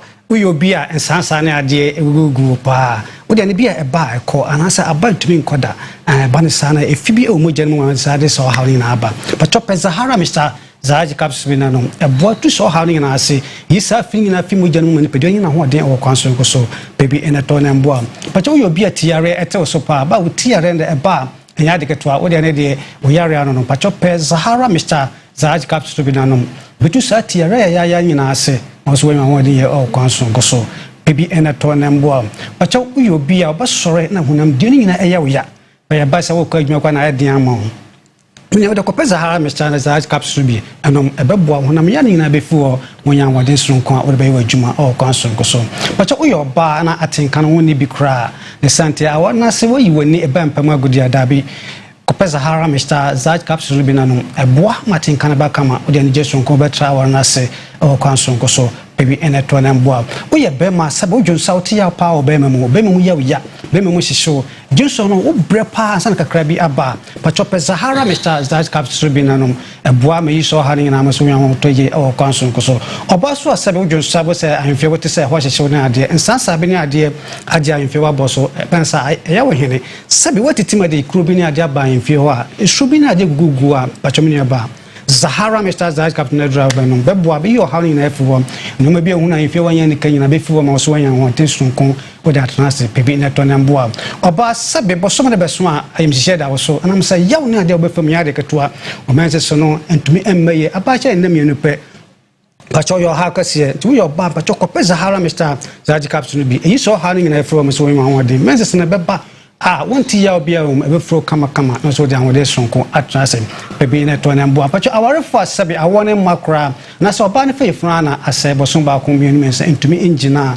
But your mumpe Zahara, Mr. Zaji Caps Rubinamonto, but your Tamba Fray, but your crown the first one, or Banaba Benuma Druyamia, don't you from the Babijina Kama, while what they are Shebusian and Yam. But your money 0246 348334 0246 348334 and 0248 569335 0248 569335. You will do a quite fun Zahara Man capsules. But we Bema, we young one down with Juma, the Bema and Consian one tension Dabi, Mazahara Man capsule year drabanum, a boy and Bema John Nasu our council and Coso, Sierra Bia as a shall be an in before Bema one day our council and Coso, Wumpamagudun, a best a year Angasa. We are Bema Sabi and one deno Ebia, would an our form the Santa Numa must be beyond to me see when no banishan. So I say, cases away Bema, what then what about to me no banner for from the form to be beyond to me see. Sahara Man capsule to be the insist you be man and demo council so let me know about some fair and front and fair from Kama and funny just and brow baby and a to and boa. You drop a quite funny Hindi hepa mesha ayedura edijuma o kan sonko bebre ba cho uyo bia etidi yare malaria no de na e wo soropa wo yare no na de pehindi e pa me sane bi betu so ha ni na asekra kra filipe duane mu e bia wo de na apomu tubia wa poso na wo te se eya wo ya pa ni peduane mu kra wo te se emu hyehyew wo nsem na de wo te se emu hyehyew pa wo ni ase beka se asoje bia wo na sisimu ni ade ai hindi e pa me sane etu ha ni na asekra kra ma wo so nwa wadi ya ankasa una antiketu abi no wabre anase wo ya diketu abi na wo te so a pehindi heba me chane bi betu ha ni na ase sade boni bia woni peduane mu no eba na nyina fi ni peduane mu so yan wade ye kwanso so ni sante se ban sa wonsa mu ayotititi munan apejapejane ne ade a hindi enna ne sa sade boni na obagena tumidi edi afrisan woni peduane mu maso yan wade ye kwanso so nduru odwama so heba shop pharmacy shop ni na boye bi ho na wato na aboa pebi eneto na mboa wodi from sisia sabe o hwemi ya 0246 348334 0246 348334 and 0248 569335 0248 569335 social media handles now the kwabo Zahara Mr. Zaraji Capsules ya seminar babana ya nwatwetwe nkomo so ho kama bedase ye bedaka is a fast son of payomoni edi nkomo so nko ewo ene Monday ya no follow wo ewo num social media handles no so kwa be hu testimonies upon testimonies adanse dia hodo ya na edi mu akotene ewo ho ena na no pay me so me kan fa ma se kona koso hwe to onu papa ni ebi na obenya so emfa so se eye mate why crowd why emfa ba ko entuma nsana ye Dr. Du Ababetna Sianka Mendebeje hon ye che 1000 ebio sesia mpasho last minute for mama ye for engine bi ye wo association e wo match so teacher say ye ba be wie match a ye wo association was so ye friend last minute members ya na mabo star 439 hash star 439 hash na free more de 5 Ghana eco option number 3 na yedi enkomo mpacha number edaso a wona wadi 1000 0241 966 wadi 1000 sesia enti iro ho na kokko mpacha ye beche bia ka won ye che nipa 20 because one Monday bia no 1000 ti ya na ye che nipa dodo bi de ya che no edos che de ye nche ye nti ye de Dr. Du wiere na so atumi atenase eye ni ha ne akwadro afrim no abo star 439 hash na what the 5 Ghana co-option number 3 now for so abejo kakrawa ede ashow ho. Good morning Mr. Du. Good morning Asia. Bokode any brebe brain ti ye sha SM anase ye sha stroke ene yare nkaya na aka no said the SM chassis. Your person will say very vital. Weekend, okay. Any. Yo, say if you would have any opportunity, I would have many chance. I would have say many Onua TV. I shall find na casa Monday and upon. Do Monday and pass na. It taking very serious. His son say it's the first working day of the week. And I said, "Bia be there so be maso dey. I say o chese o ye be mampa.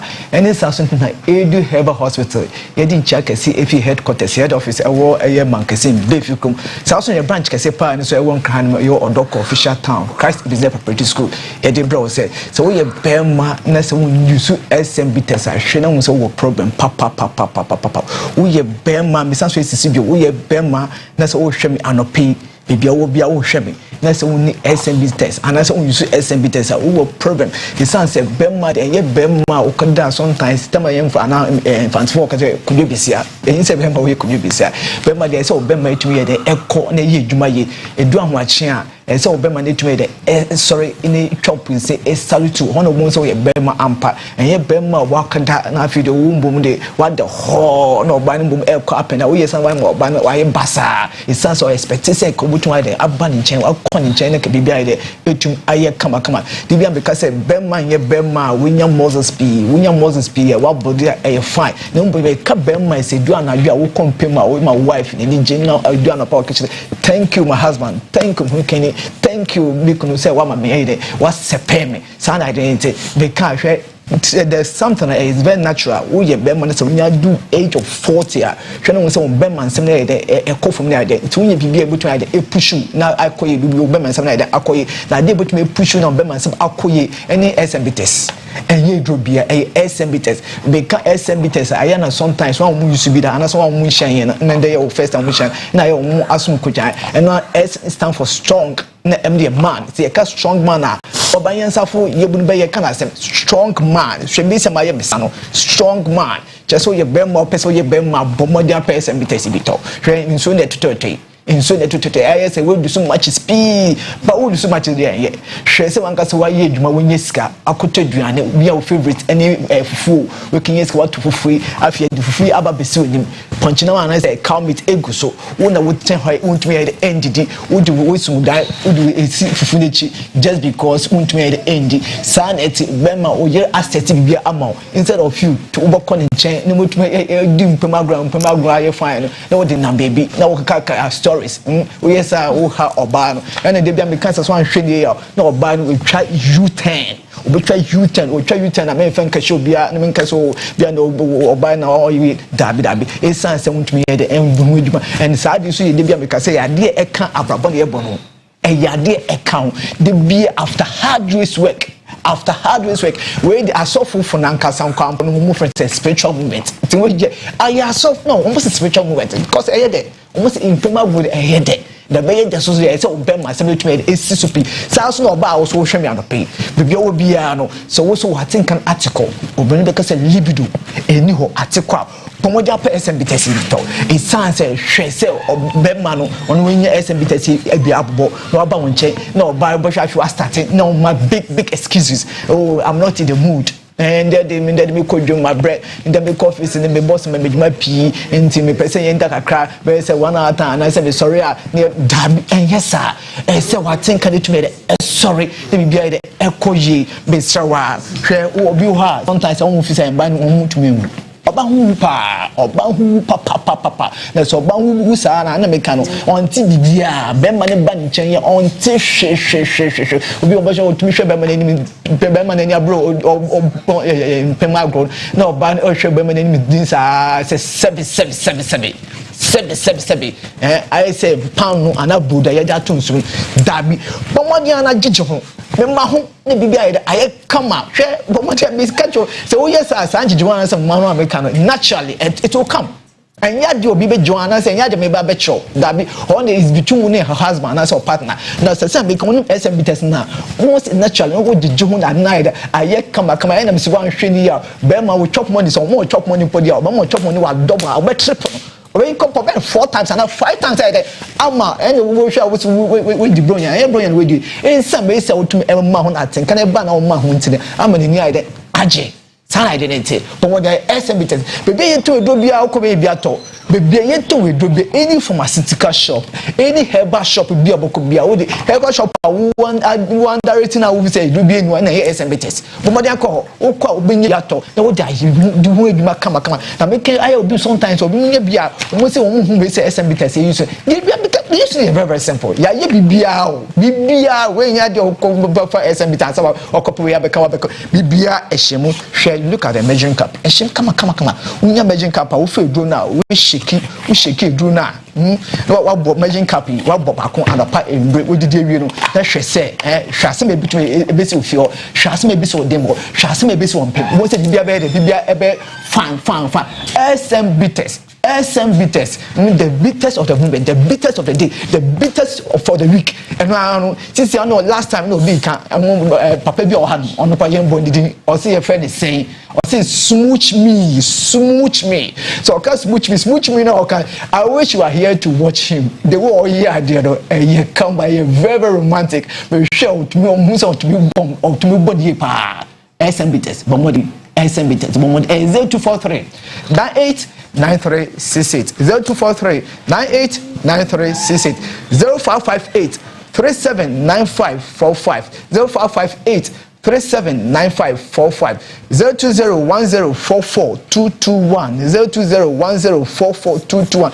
Thousand as a oshemi. Now, I will see Anansi Acho. Anansi Aiden Echo.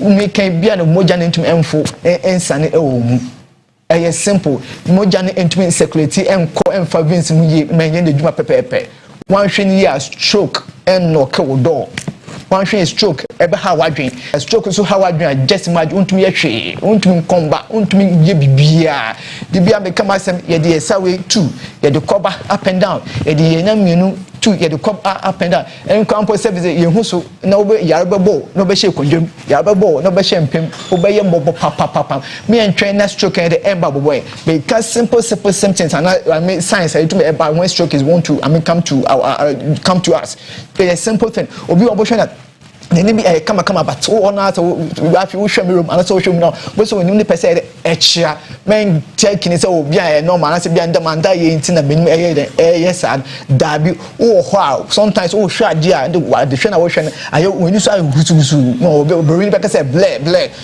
bomodin hwɛ die stroke ɛbɔ nkai saa so obi wa wo kasa na wo kasa no ɛnhyɛ de sisi so ayɛ wano funfun na ade bi on post wano pɛsɛ ɛkyia bomodin hwɛ die saa so men ka say hwɛ stroke to me ɛsɛ di pedi kra men fe di agro men fe di agro ti bi hu bi saa bomodin to ndwane ɛbra ɛyɛ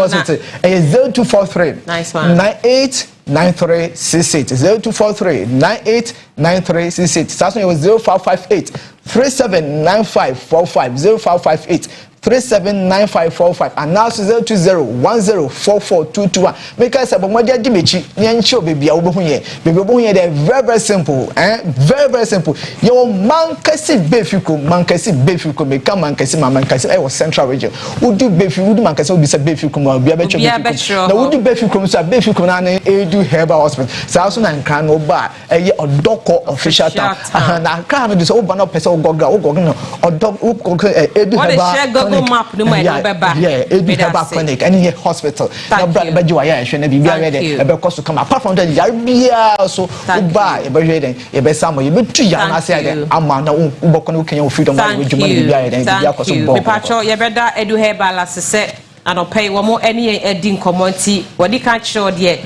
ubenya ewo no hono mo edada happy birthday eko ama Miss Gifty